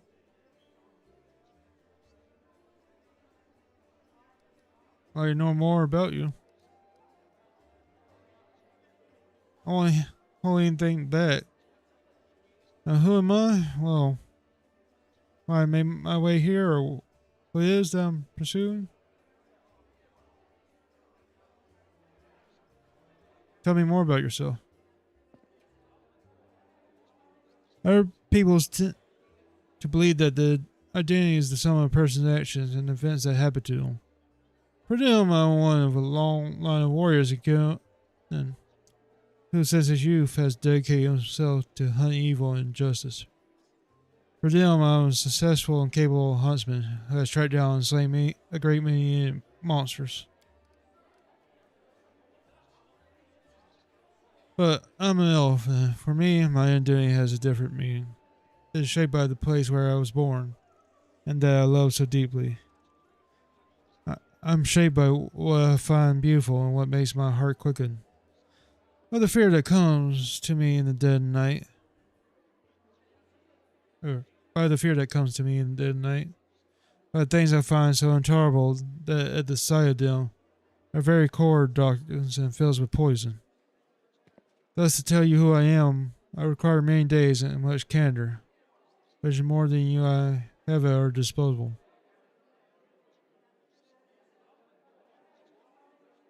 Why do you choose to be a hunter of evil? Because I am the son of a noble and proud nation. We are sometimes criticized for our arrogance, but no one dares doubt our honor.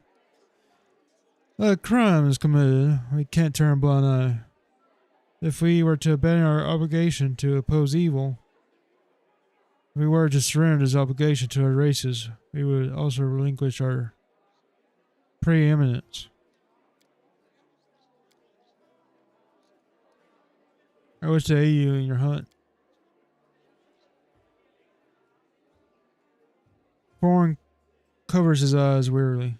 I thank you, but this is my mission, and I'm used to facing all manners of terror on my own. I do appreciate your willingness to help. If you happen to meet Calicia, take caution. She has turned many innocent souls to the path of evil, and darkness has rewarded her with many gifts. Her appearance alone would tell you that it's warped. The jade skin, the malicious stare of her blood-red eyes, the bestial teeth. She's more a monster than an elf at this point. What does this Calicia look like again?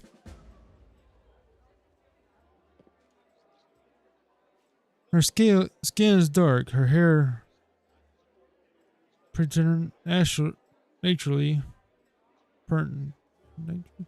white. Her red eyes can see perfectly in the dark, which, to my dismay, I come to know from experience. Her bright light causes her pain, and I use an alchemical powder that explodes in a dazzling flash, and she cried out as if I had stabbed her. It's clear that this woman is a faithful servant of darkness. The marks that Calicia masters have left on her appearance says as much. I have to go. Good fortune to you.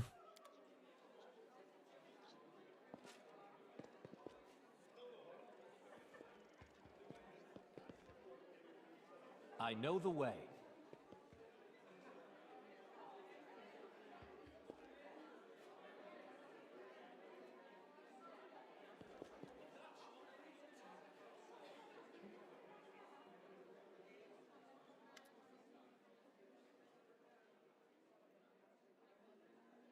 A stout old man with a fuzzy gray beard mumbles a prayer. He looks as tired as everyone else in the tavern, but determination is stamped upon his haggard face. What can I do for you?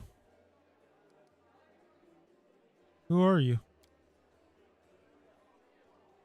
Felicity Themas, rector of the local temple of Abadar. The temple is gone, though. And though if we snooze here for much longer, the city will be lost as well. Who's that boy with you? This one? Cato the shepherd, my apprentice. He's a smart boy, and his faith is strong. He served Erisdale, though. But there's still something he can learn from an old servant of Abadar. He'll be a great cleric when he gets a little older. What kind of help can I expect from you? First, I sell scrolls. I have a lot of them. Something for every emergency. Second, while you're here in the tavern, I can read one for you. Guarantee no surprises. But you better not go into the city without a cleric. I won't be going there myself until my powers are needed here.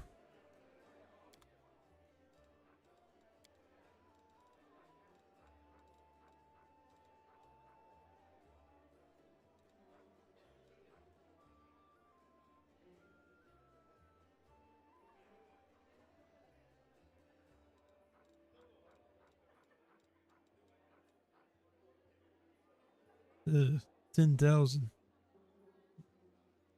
Gosh.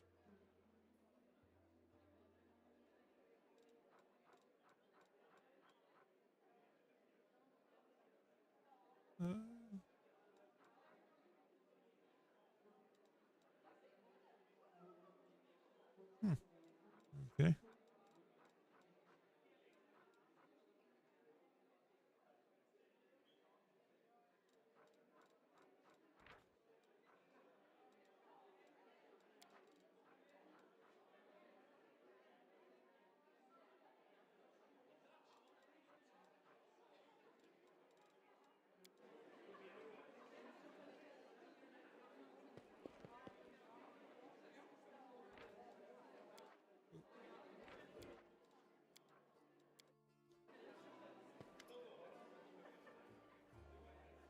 Lang greets you with none. Here for a chip. I've been waiting for you to come and see what strange beast you take into your party.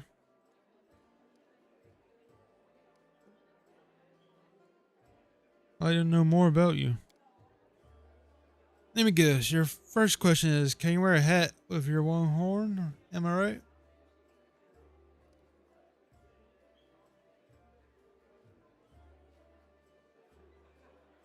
You speak common much better than the rest of your tribe.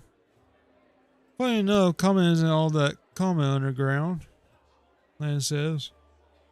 But your observation is correct. I used to live on the surface with my parents for a while and had a chance to learn a couple of things. The language and the fact that every peasant who sees my scouting mug screams, "Demon!" and runs away. I don't know if you're interested, but my mom wasn't from an underground tribe. She was a smuggler, and that the kind that uses the dungeons of Canobras to secretly move and store goods. One time, two gangs couldn't agree on how to share a prime cut, got into a fight, and the winners threw the losers down hole, dead and living alike. My dad went to check if the corpses had anything useful on them, and he found a girl from the surface, barely clinging to life. Incredible feeling sparked between them. A married girl just like me with scales and a cat nose. That might be it. One way or another, he got her back on her feet. And he later even left his home caves. She left her smuggling behind and they began an honest life together. That's the delightful story of how old Land came into this world. In the next chapter, however, my family and I never stayed in one place for long. We lived sometimes on the surface, sometimes on the ground. We couldn't find a place to call home. Knowing the case was hard on my mom, and my dad's appearance raised too many questions and believe. They're at war against the demons after all. In the end, my parents decided to stop making each other miserable and separated. My father and I returned to our tribe. I think the peasants screaming demon had something to do with it. Or maybe Dad just couldn't stand life without rat tail soup. I wouldn't rule out that possibility.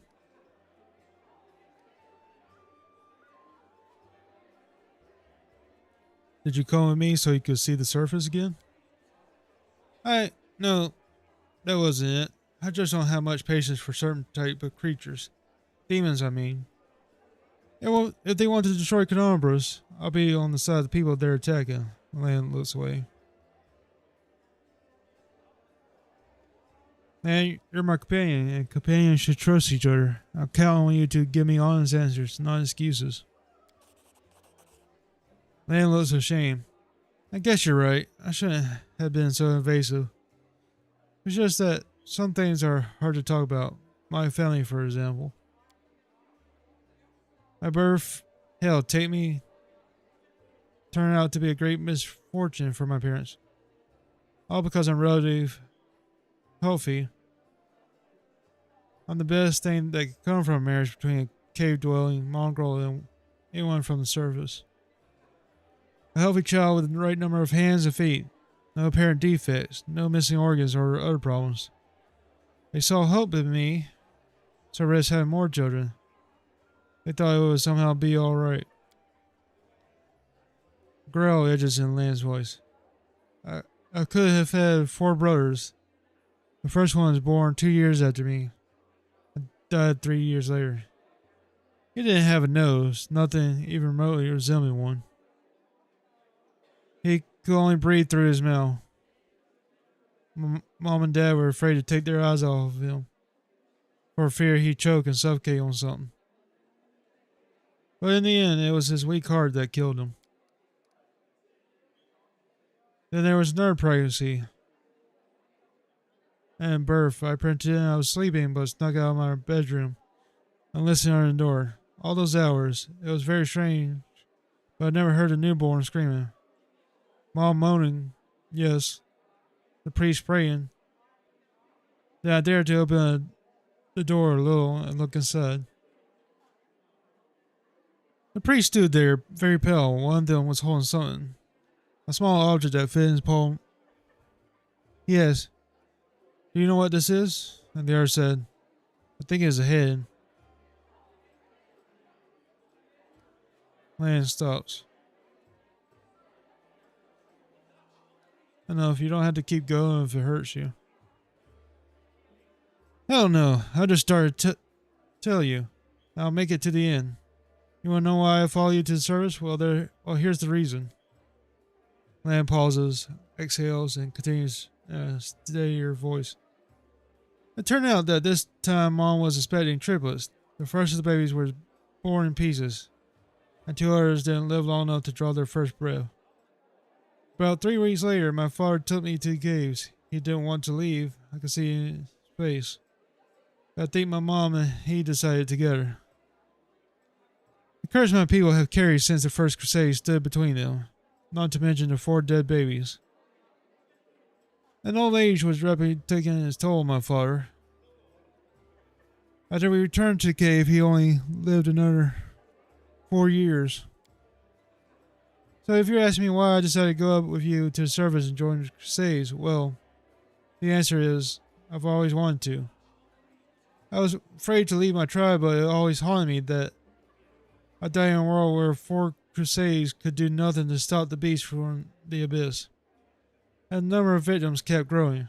I wanted to change that, or at least try to. And if changing things is too much to ask, then at least get a little revenge. The ones who are behind the whirlwind owe me a great debt. The lives of 4 brothers, all my mother's tears, and my father's broken heart. There's a lot, and so much that killing a couple of demons won't do it for me. I want to do something real, and I'm ready to pay any price. Call it my personal crusade if you like. And then gives you a slanted grin. I used to think that things would be better if I'd never been born. But now I think I was born for this, to settle the score.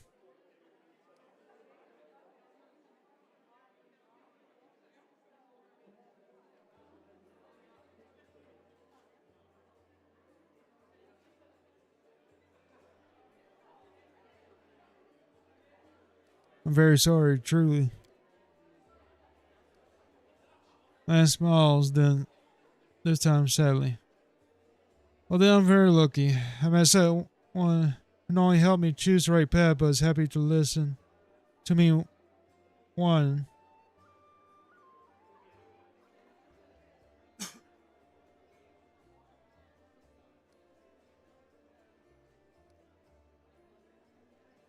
Would you like to find your mother? No. The word flies from Lan's mouth faster than an arrow. Then after a pause, he continues. I don't want to meet her. Not because I feel any resentment, it's just that she's a half-elf. She's barely got her first gray hair, and I'll be a ramshackle old man. She's buried enough children. There's no need to make her witness the death of no one.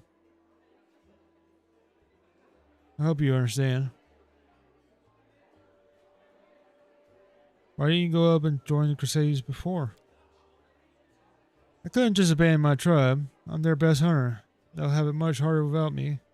But now that the demons had nearly destroyed Canobras, and the caves almost collapsed on our heads, sitting and waiting Yeah, it just wasn't an option anymore. Anyway, I'm more useful up here than I am down there. Plus, the chief let me go, which means my debt to the tribe has been paid.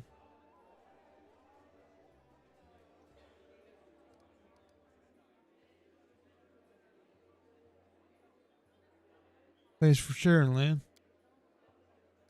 Thanks for listening.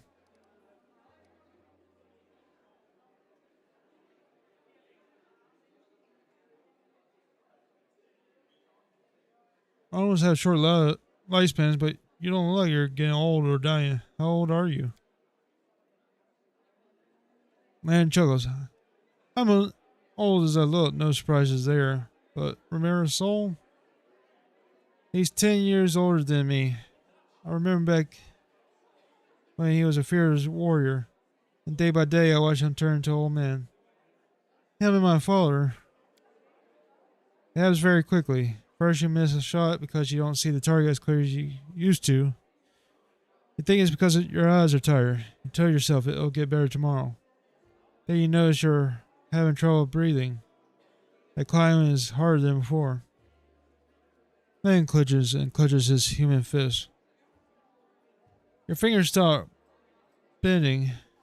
You have to tie your sword to your hand. You can't even put on your greaves without help. When you're washing your face in the stream, something you catch sight of a gray-haired, wrinkled old man you don't recognize. And this goes on until one day you come across a cave beast and you realize that you can't outrun it.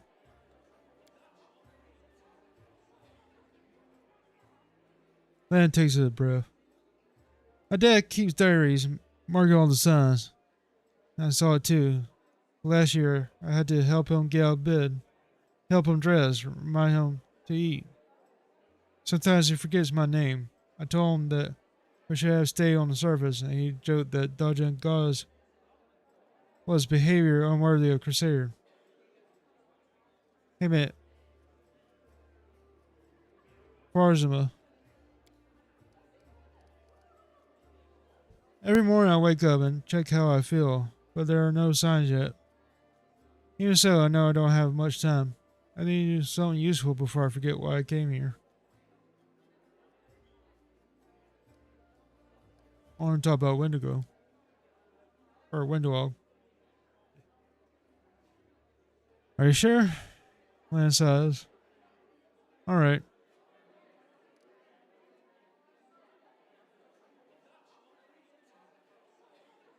Tell me about your connection to Wendowog. My connection to Wendowog. I mean, where do I start? Man turns the expressive reptile half of his face to you. We grew up together, trained together. She was the chief's daughter. She was growing to be the best all her life. And then I came along. We were rivals, but we dragged each other out of tight spots too. I've always been drawn to grand heroic gestures, sometimes idiotic ones. Whereas Windu liked to roam unexplored passages, finding new caves and making maps. She wanted to be a great huntress, the one who make it through the shield maze, but instead she... Lan shakes his head. It'd be better if she died. The death of her friend is painful, but watching her friend become a shadow of their former self is unbearable. She doesn't think she's a shadow of her former self. Of course, she thinks she did everything right, but the second she starts to doubt herself, she'll have to face the truth. To admit that she's just a cannibal that demons use as they wish. Lan frowns. Lan's frown looks almost like a wince. She wants to get stronger and stronger, but for what? I'll never understand what drives her. Are you just friends, or were you more than that? Wow, you really don't pull your punches, do you? Lan is also exhales loudly. There was a time when I asked myself the same question. Wendell knew me better than anyone. She understood me better than anyone. She was my first woman, but we never loved each other. Maybe I could have grown to love her, but it always seemed like she never understood what love is. was. Maybe she just wasn't capable of those kind of feelings. Thanks, I found out everything I want to know. If you ever want to reopen any more of my old wounds, you know where to find me. So, can you wear a hat with your one horn? Sure I can, but certain designs don't suit me too well. Man speaks in a deadly serious voice. I found everything I wanted to know. Thank you. Sure thing.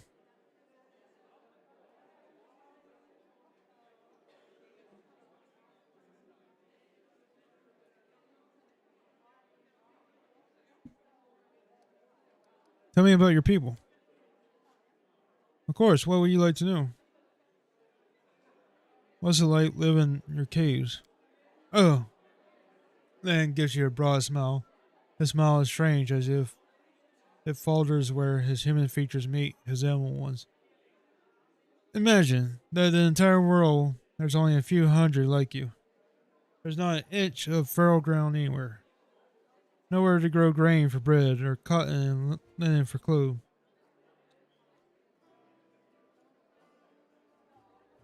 Your neighbors are beasts who want to eat you, or parasites who want to infect you with their larvae and then eat you. And it's not that bad because you could try to eat most of the things that are trying to eat you. Sometimes at the risk of getting poisoned, sometimes with almost no risk at all. In the worst years, there's not a single living thing anywhere to be found, predator or prey. That's when you eat mushroom soup. I say 3 times a day, but there was barely enough for once every 3 days. Land shrugs. But life underground has its upsides, pun intended. There's no risk of losing the roof over your head. There's no bad weather. Not counting the earthquakes, of course.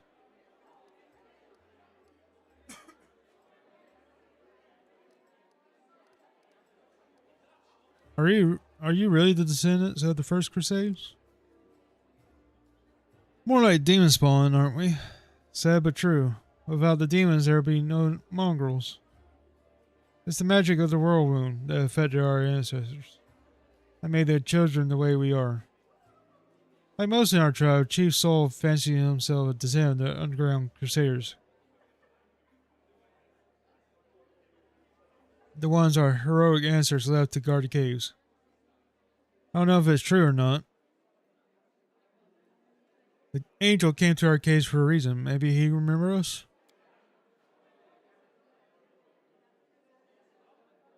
Those were evil and dangerous times after the First Crusade. Hundreds of crusaders began having children, and babies were born with fangs and horns and warts that covered half their face. People didn't like the new look. Inquisitors sure didn't.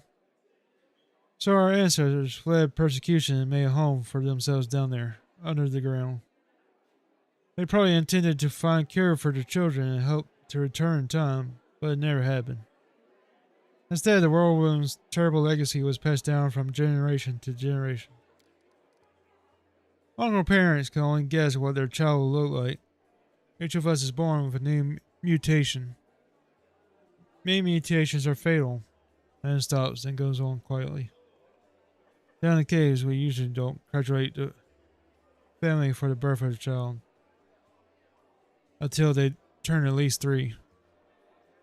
Most don't even get a name before that. There's no point.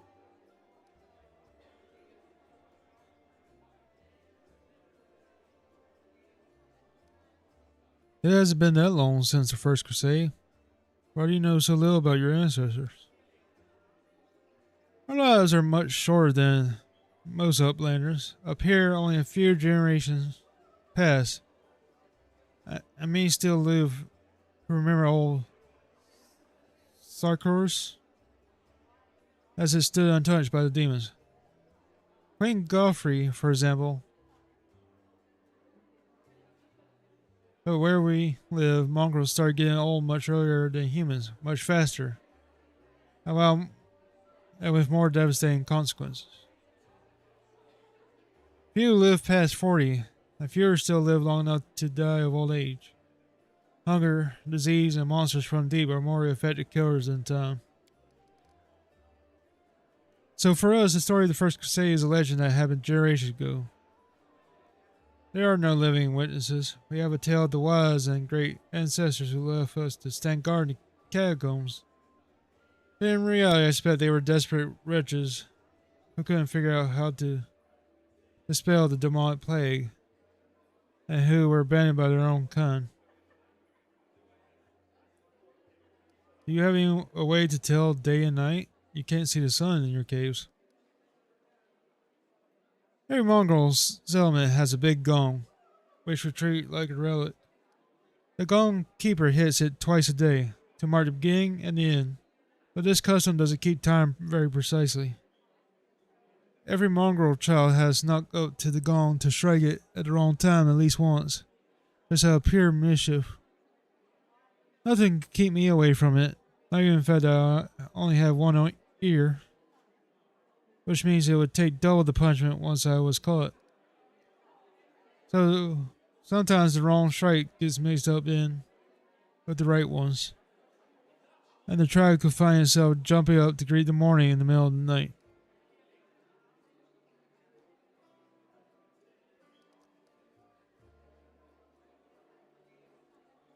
You're the only member of the Nephilim tribe to call your people mongrels. Why is that? Because Glorian calls us that. I don't see the point of all this hemming and hawing over what we're called.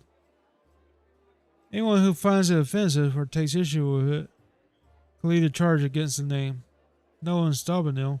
But personally, I'm not going to pick a fight over something as unimportant as a name. Do mongrel tribes fight each other? There were some skirmishes, and I've been forced to kill my kinfolk before too. Lan speaks in a steady voice. Fights most often break out over food. We have laws in the caves, written and unwritten rules that we follow. We respect one another's right to live, but hunger, it could push a person over the edge. I've never you can count on that. Stolen someone else's kill. But I can understand those of my kind who tried. To hear your kids begging for food and not be able to feed them is terrifying. He frowns and goes silent.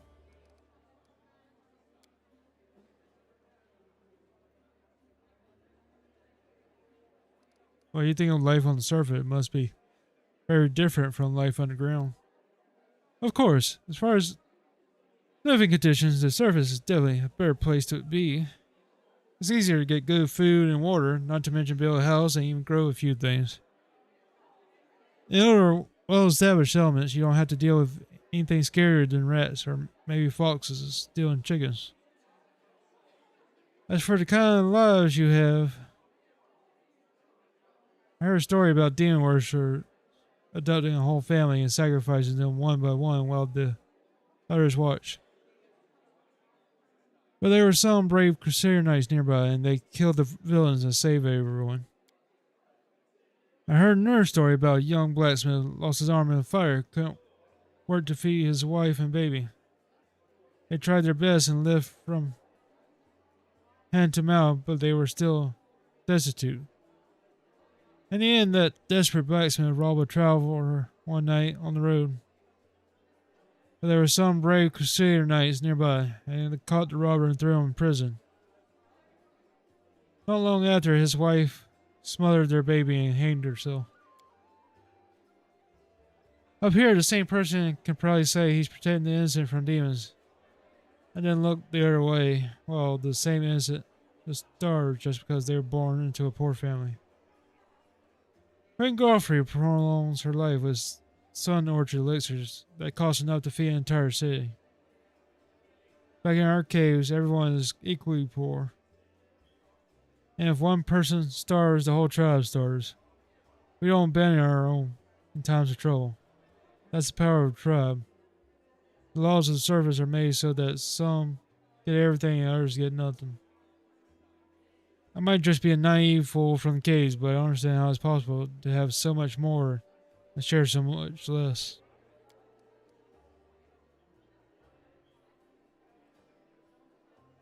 Anyway, look who I'm talking to. You must know life on the surface much better than I do.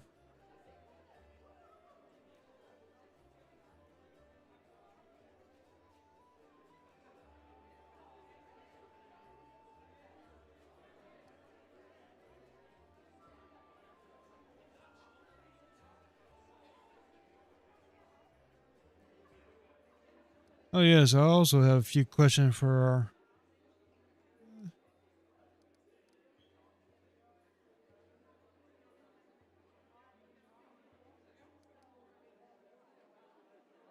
Also have a few questions for our feckless aristocracy.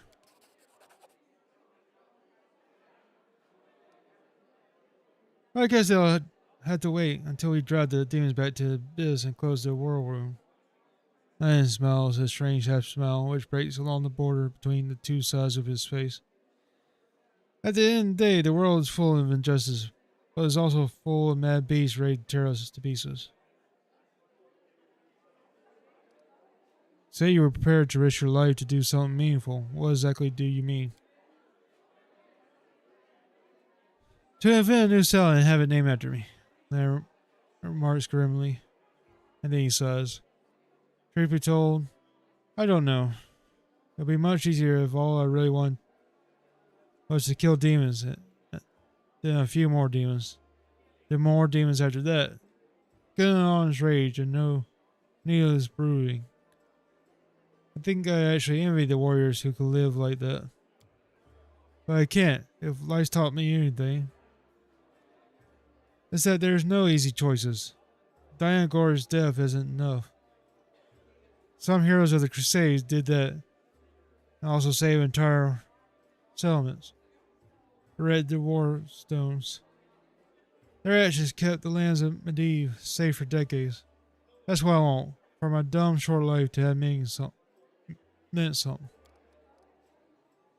I think I have an exaggerated opinion of myself. Some scared freak crawls out of the caves and wants to take control of the war stones and flaunt Emotide's banner. Any fool could charge at the front lines of the demonic armies and die there.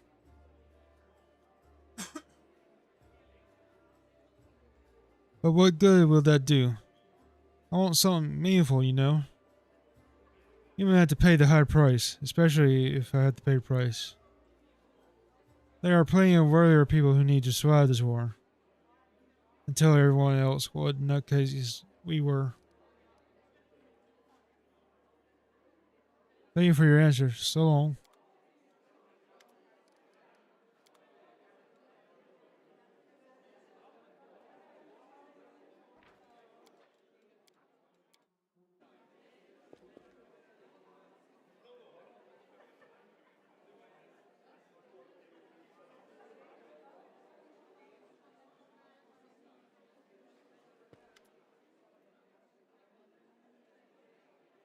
An imposing young Ordin is surrounded by a crowd of crusaders who are hanging on to her every word.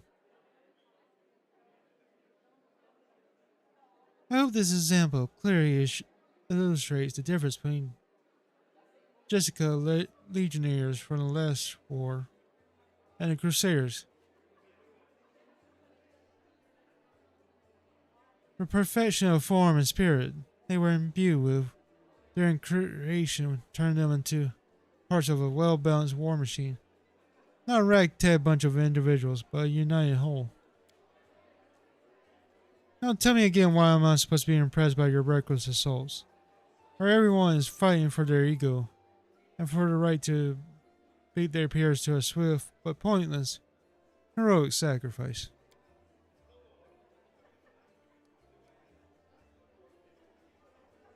Some of the Crusaders grumble unhappily, but it's clear that they are captivated by the woman's words.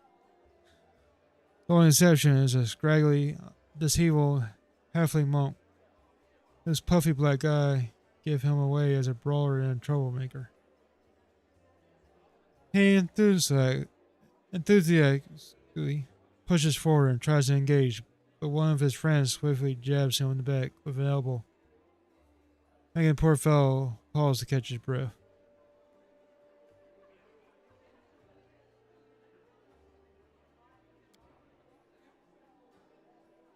One of the Crusaders angrily curls his fist tightly and retorts with a burst of passion. If those jizz of yours, or whatever, had come for us, we had their guts for garters. I think we've never fought a mighty adversary before? The soldier's stern facade cannot fully conceal his relish. He clearly plans to enjoy this confrontation. The Crusaders around him look upon their bizarre opponent with a mixture of irritation and piqued interest.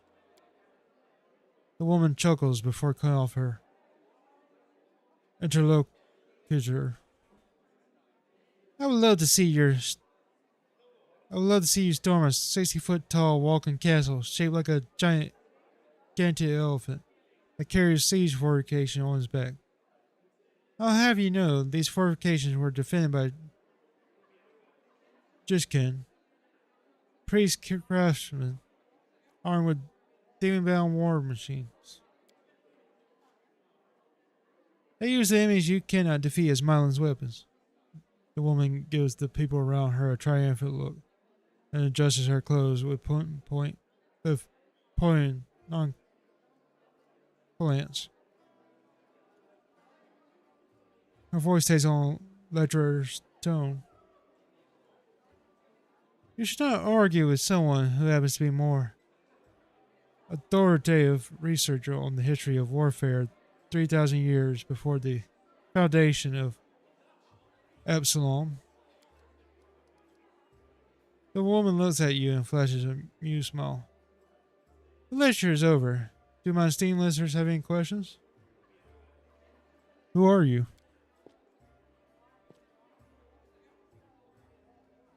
I am Indara, a warrior, magus, and scholar of classic warfare from Garund. The woman peers at you apprehensively, then says, I admit that I'm mildly offended by the fact that my name is entirely unfamiliar to you, but I'm willing to accept that it's due to Epstein's isolation from the sophisticated culture of the world at large. You've come a long way to be here. I like to think of myself as a habit of glory, and I don't narrowly identify with any country in particular. Why do you come here? To witness a legendary war, a confrontation between denizens of a plain famous for its love of violence and the Crusaders from every continent, united by a common goal to defend their home. An epic struggle of colossal proportions that hasn't been particularly epic so far, truth be told. The monk with a black eye grins and mutters under his breath. Maybe she just can't see it from here. The view would get way more epic if she stops high among us and takes a waltz outside. The woman smirks contemptuously. She does not deem the monk's words worthy of comment.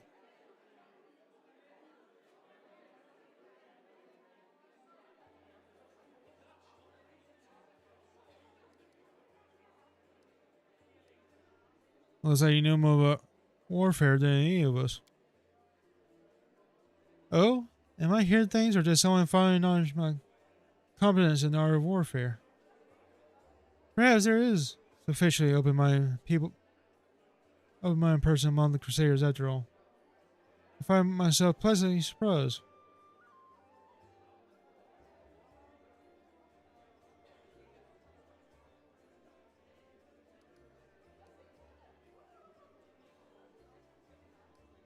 What is this last war that you mentioned? The last war, Jiska, of course, a large-scale conflict that took place 3,000 years before the foundation of Absalom. It was a war against the Arisian Pharaoh of Forgotten Plagues, the war that ended the legendary Jiska Imperium. An epic struggle that became the most vibrant page in military history. Alas, all conflicts that followed it were just a pale shadow, including the one I'm witnessing here. Why do you find the last war of Jiska so inspiring? Imagine legions of golems, few with extraplanar spirits marching into battle. Imagine flying cities that swoop out of the skies, like terrifying monstrous birds of prey, drop forces on top of enemy castles. Picture gigantic mechanism powered by captive and very angry demons and devils. Imagine standing in the warpath of walking citadels or having to cover your ears to block out the sound of cannons loaded with shrieking elements. Finally, imagine the ultimate weapon that defeated the Jiska, the deadly night plague. This affliction was a attack dog, a trained epidemic, a tame pestilence, striking only those who his master wanted to kill. Imagine all these terrors and understand that no flight of fancy can even close come to the horror of the nightmares that they made real. How do you know so much about Jiska's last war? I can say without false modesty that there is no more authoritative researcher on Galorian when it comes to the history of warfare 3,000 years before the foundation of Absalom. I dedicate my whole life to the subject. I personally visited old battlefields and studied the most mysterious and forbidden archives containing chronicles of ancient wars, sometimes risking my life in the process. I saw a fallen sky city of the Shori Empire with my own eyes. I ripped out the control crystal from a Terminator class combat golem that guarded Jiska laboratory with my own hands. These fingers held the glass flask that the servants of Pharaoh of Forgotten Plagues used to create the first generation of pestilence that devastated the Jiska Imperium. How do I know so much? I saw and touched everything I'm telling you about. Why don't you join the Crusaders and show them how fighting should be done? No, I'm a historian, an analysis, a theorist. Do you know what these three words have in common? They describe a moral woman who does not participate in the conflict, upon which her thesis would be founded. But then again, I'll hardly be able to describe this mess as anything other than a feeble likeness of the last war of Jiska. The monk with a demigod grins shyly and comments. The more dangerous the upcoming scuffle is, the more motivated we are to find clever and pretty words to justify not actually doing the fight.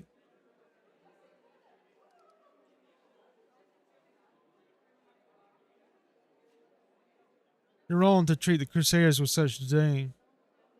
Allow me to explain. A debate? Oh, I'll be happy to prove that the current conflict can hold a candle to the last war of Jiska. Very well. The last war of Jiska was waged using a significantly greater number of troops. Both sides actively relied on reinforcements from allied planes, and their strategic planning was perfected through no fewer than 7 rounds of intense design. None of the above applies to this war of yours. Compared to the Jiska, we are but stone-clubbing wielding kobolds. I would like to conclude my thesis with a few words of wise counsel from Dagon, an advisor of the Pharaoh of Forgotten Plagues. I doubt you will comprehend the true genius of his statement, but here it is nevertheless. A godfly sees the ox pays no heed to the godfly. but crimson fever takes them both.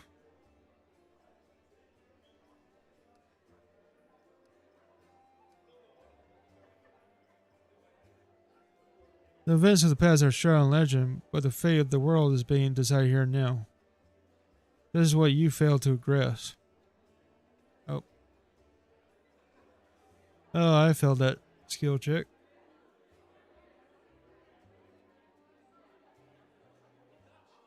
Said he standing in the middle of a dingy tavern.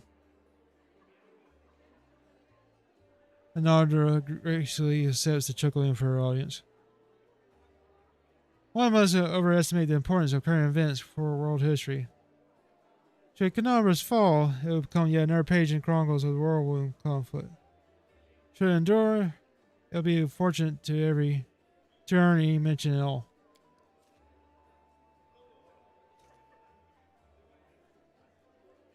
A monk with a black eye stifles a giggle. Looks like he wants to say something, but ultimately holds himself back. Alright, let's try the other one. The principles of war are always the same. Weapons, causes, and resources may change, but the foundations remain immutable. Nope. Figures I feel that one too. And why don't we study tactics by watching a couple of rock-wielding columns fight over a dead rat? Another's sarcastic words produce bursts of laughter from the audience.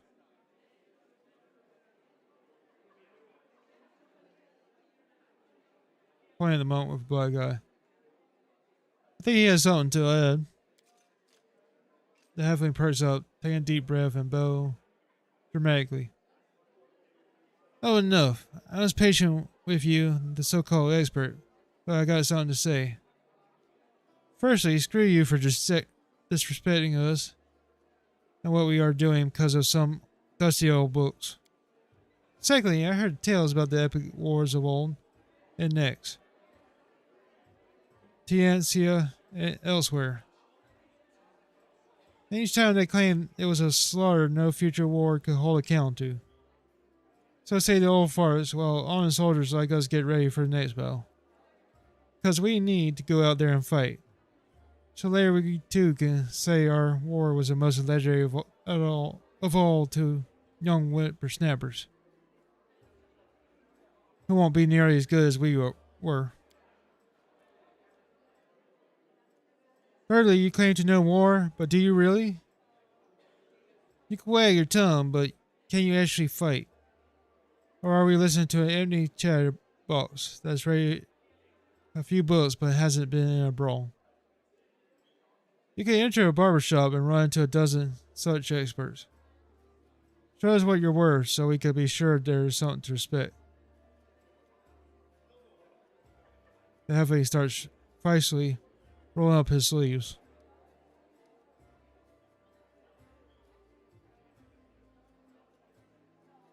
Nara is slightly taken back and look at the monk with obvious displeasure. I'm not going to compete with you in brutishness, though for another pugilist if you wish to have the symmetry of your face restored. The warrior woman raises her chin and coldly gazes at the crowd of crusaders, cheering and whooping for the monk. It looks like holding a scholarly debate is a godforsaken tavern was a mistake.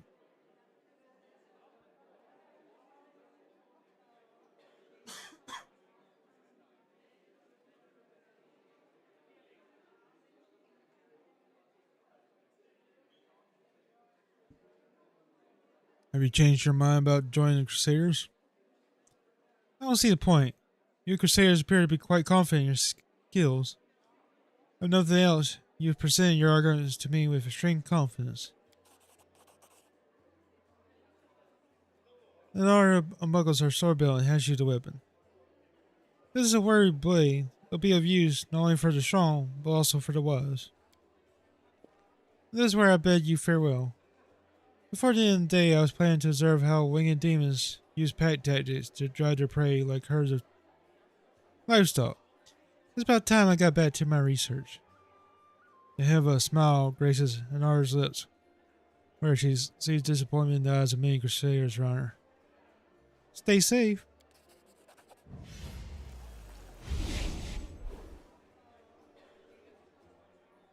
The monk nudges you with an elbow.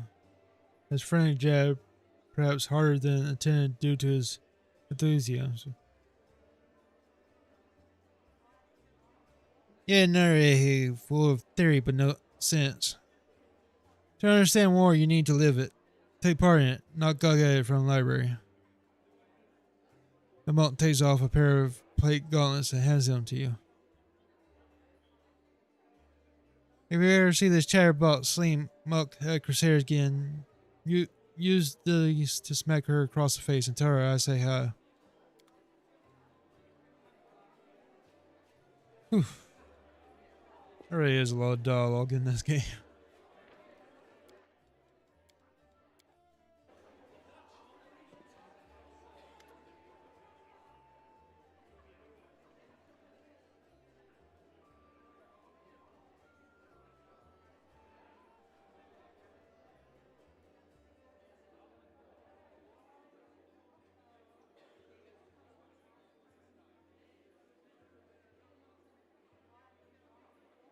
A tall, athletic man greets you. His hair is prematurely gray and shorn close to his head in a military style. He is lean and well groomed. A monocle twinks coldly in his eye. The bold set of his jaw and his large but agile frame attest that here is a man who is ready to be on the move. Greetings. I am Helor, venture captain of the Pathfinder Society.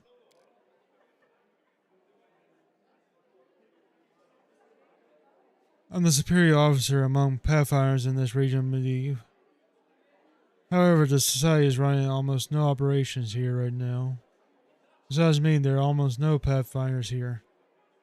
Actually, I'm only stuck here because of an old feud with a demon worshipper known as the Spinner of Nightmares. I've had to work alone without the support of the Society. But I've made a lot of acquaintances among the local mercenaries and daring fighters. If you need any good fighters for honest cause, talk to me. Tell me about your confrontation with the Spinner of Nightmares. It all began with a test of the Pathfinder Society. I arrived in Narasan with my team to investigate the sudden death of a famous crusader, Baron Falren. We soon focused in on a small hospital for the wealthy, where Falren was being treated shortly before his death. It turned out that a gang of Baphomet's cultists calling themselves the Labyrinth of Mind have gotten a foothold at the hospital.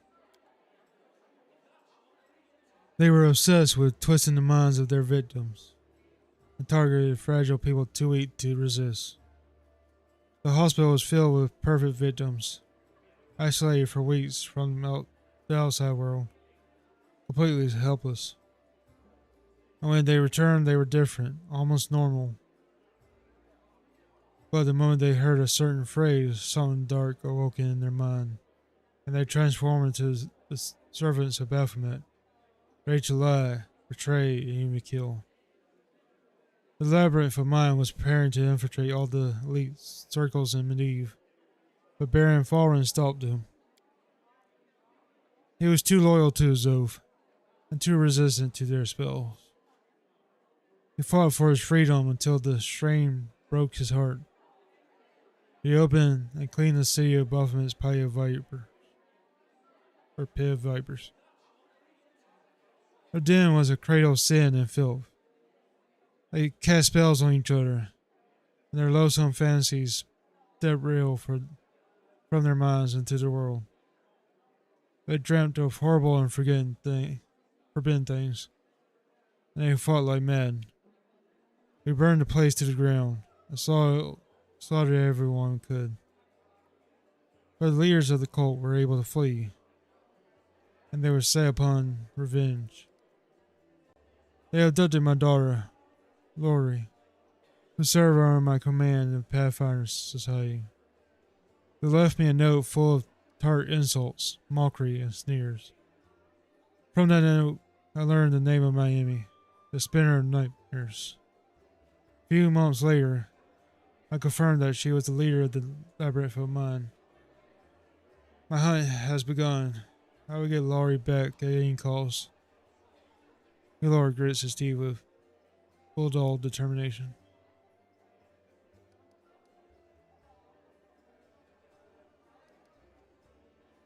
I want to know more about you. What exactly are you interested in? I'm a common Pathfinder. There are many other like me. Fate and my orders brought me here to this land. How did you end up here? I was working on assignment for the Pathfinder Society. And then a demon worshiper named the Spirit of Nightmares abducted my daughter, Lori. For the past 3 years, I've been trying to save her.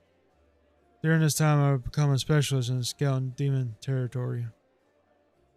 I've been playing agents among the cultists. Truth be told, in pursuing the Spirit of Nightmares, I've been adding more on behalf of Queen Godfrey than the Pathfinder Society. This is a long story, maybe I'll tell you the rest of it sometime.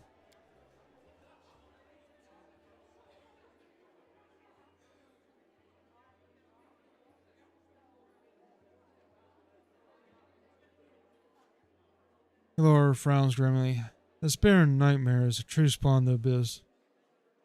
I've fought her many times, but I've never been able to seize her by the throat.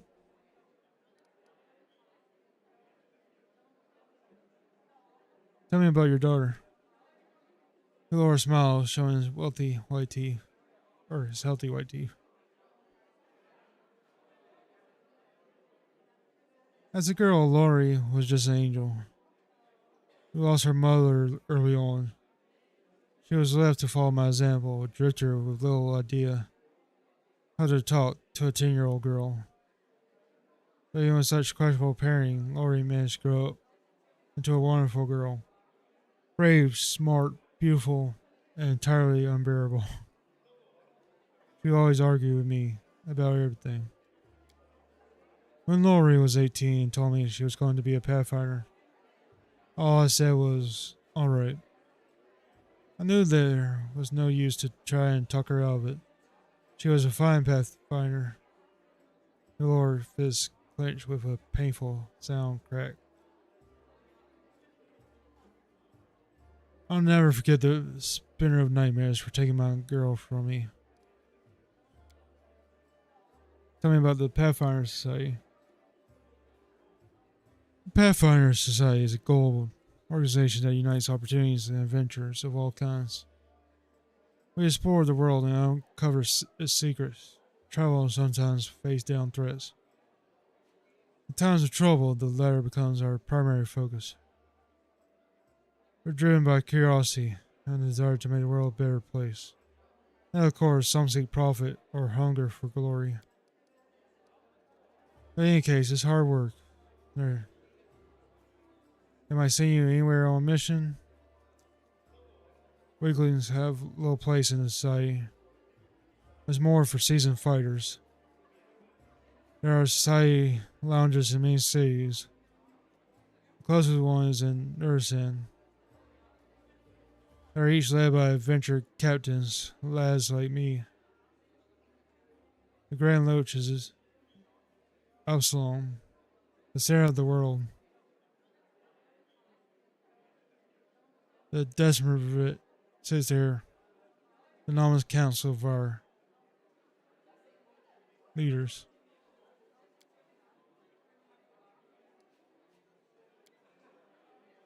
How'd you go? Good luck. Watch your back. Only trust your closest friends. They may be cunning and treacherous.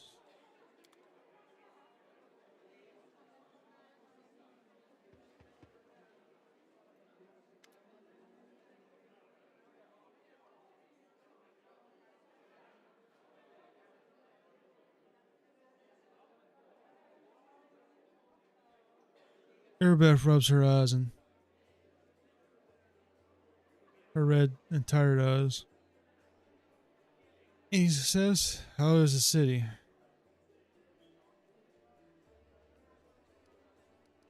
Tell me about the Eagle Watch. It was a small order, created to fight not only the demons, but also the enemy within.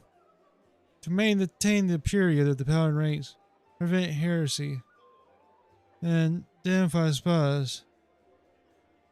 It failed miserably at that. The Templars of the Ivory Labyrinth infiltrated and formed their nest within its ranks. As the Queen trusted me with leading the order, and Navia practically built it from scratch. We got rid of deadweight, people who weren't committed. We organized ways to transmit messages and orders safely. We introduced reliable ciphers. We found tacit allies around the city, from crusader orders to street beggars. This was my personal crusade. To purge the city of the Templars who had infested it. And I thought I was winning. I could feel it. They were so close to driving the cultists out of Canobras. But Erebeth frowns. It's hard to admit, but those successes didn't count for much once the demons entered the city.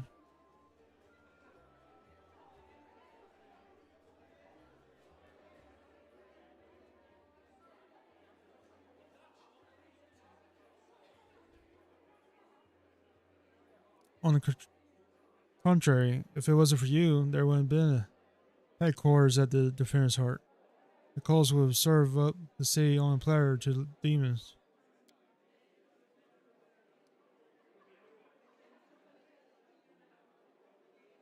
The lines on Erebus' forehead softened. Yeah, that's true. It's a good thing we achieved something. Thank you.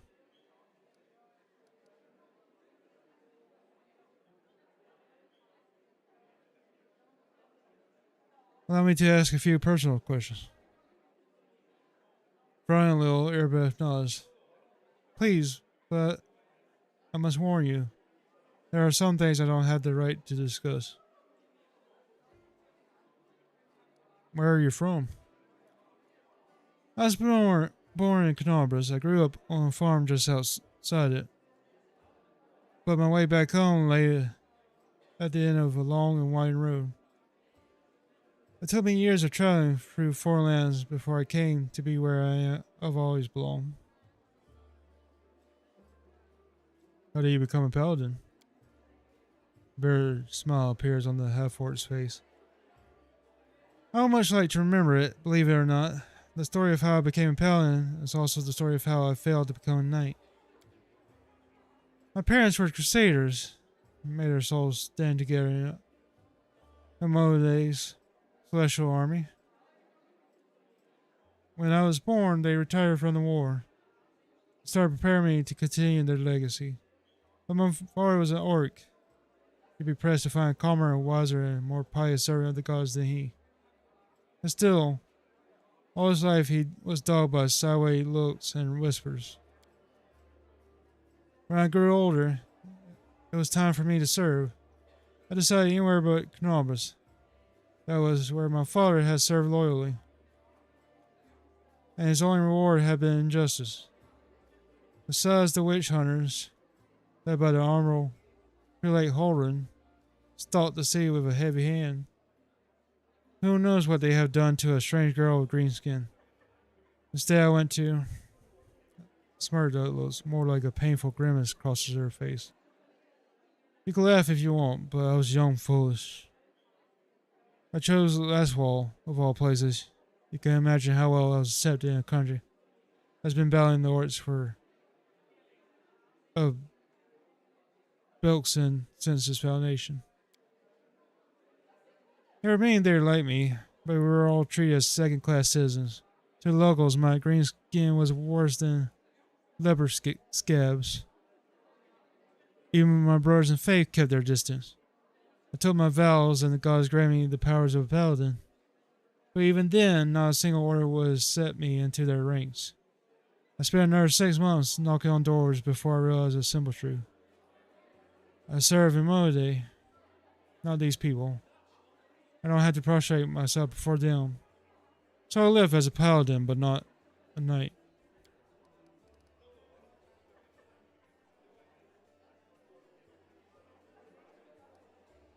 You must stick out like a sore thumb no where you go, right? I know many people envy Asimars. Or Asimars.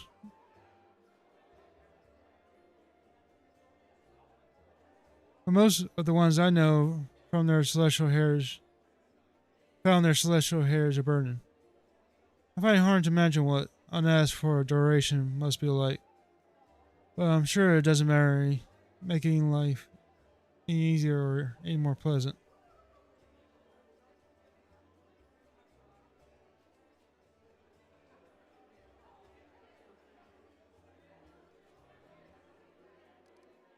How do you come to join a knightly order?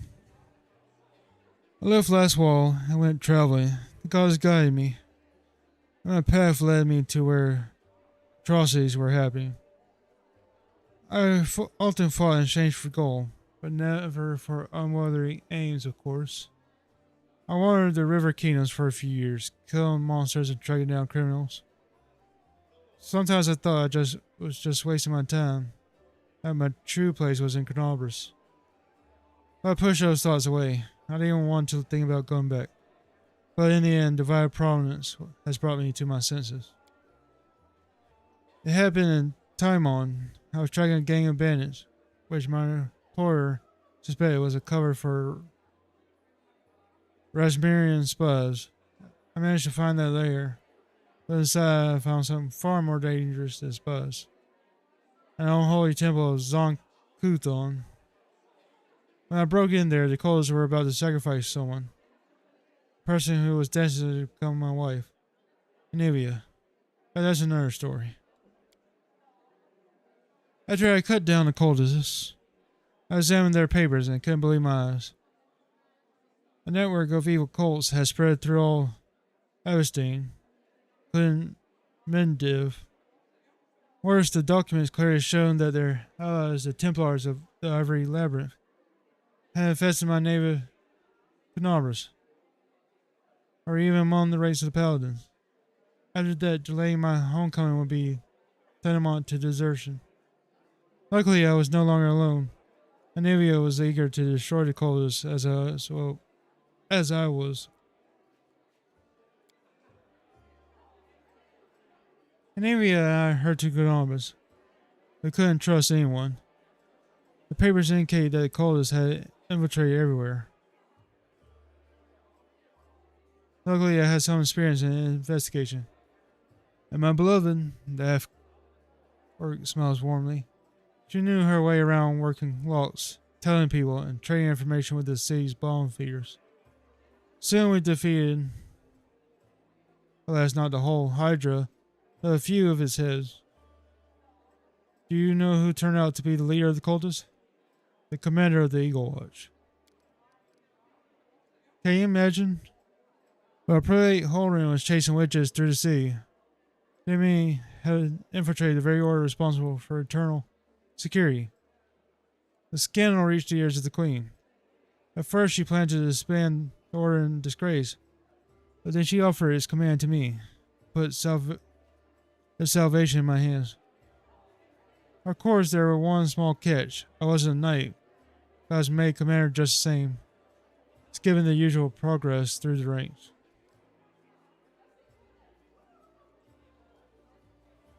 I can't imagine the followers of Zonkuthon in alliance with demon worshippers. Shouldn't they hate each other? They should, but Baphomet's minions are masters of deception. They manipulated Zonkuthon's butchers as equally as Mode's knights. The cultists from the unholy temple didn't know the true face of their associates in Canobras. We ourselves learned the truth much later after getting to the bottom of their nest. How do the people of Canobras feel about your background? They tolerated it surprisingly well. I shouldn't have been so wary. Crusaders don't tend to be prejudiced as a rule. After all, heroes from all over the world even from other continents, come here to fight the demons. Apparently the people were only suspicious of full-blooded orcs. There are already many like me here, and we don't have any problems. Though the locals do have their superstitions. And Dave is as merciless as Laswell. They just have a different set of victims. I keep seeing those same sideways looks and scowls, hearing the familiar whispers. But where once they were used to whisper behind my back and point at me, now they whisper in my ear and point at someone else. It's so strange to be on the other side of humiliation. To wipe the spit from your face and suddenly be invited to change position and spit at someone else. You must have figured out by now that I'm talking about tieflings. It's true that there are many of them among the cultists, and a few among our crusaders. And our fighters do all they can to drive away those who would be our allies. People shun them, call them a relay spawn, or worse, as if they chose to be born like that. I believe it's quite a feat to rise against the call of one's blood and join the forces of good. Still, mostly I only see them as an enemy. I once saw a knight bleeding to death because he wouldn't let a tiefling priest touch his wound. Alas, I haven't been able to change this in all my time in Columbus. Tell me about Nevia. We met in Timon. I was wandering aimlessly for one ordeal to another. And we returned to Columbus together to expose the Templars of Ivory Labyrinth. The day the Queen knighted me was the second happiest day of my life. The first was the day of our wedding. But Nevia isn't just my beloved. She's my staunchest ally. We share victory and defeat. The best of me is alive thanks to her. Thank you for saving her back then. The day Columbus fell. Before her return, the only thing giving me the strength to protect the Fairn's heart was the hope that I see her again. We are in your debt. Thank you for your answers. Earbed nods without saying a word. I have to go. Go. May Amode keep you safe.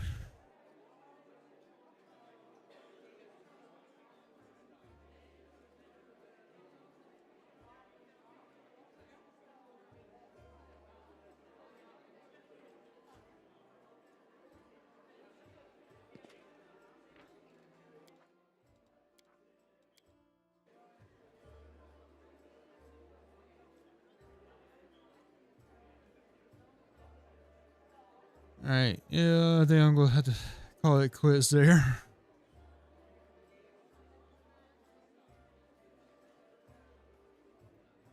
I've been at it for 5 hours now.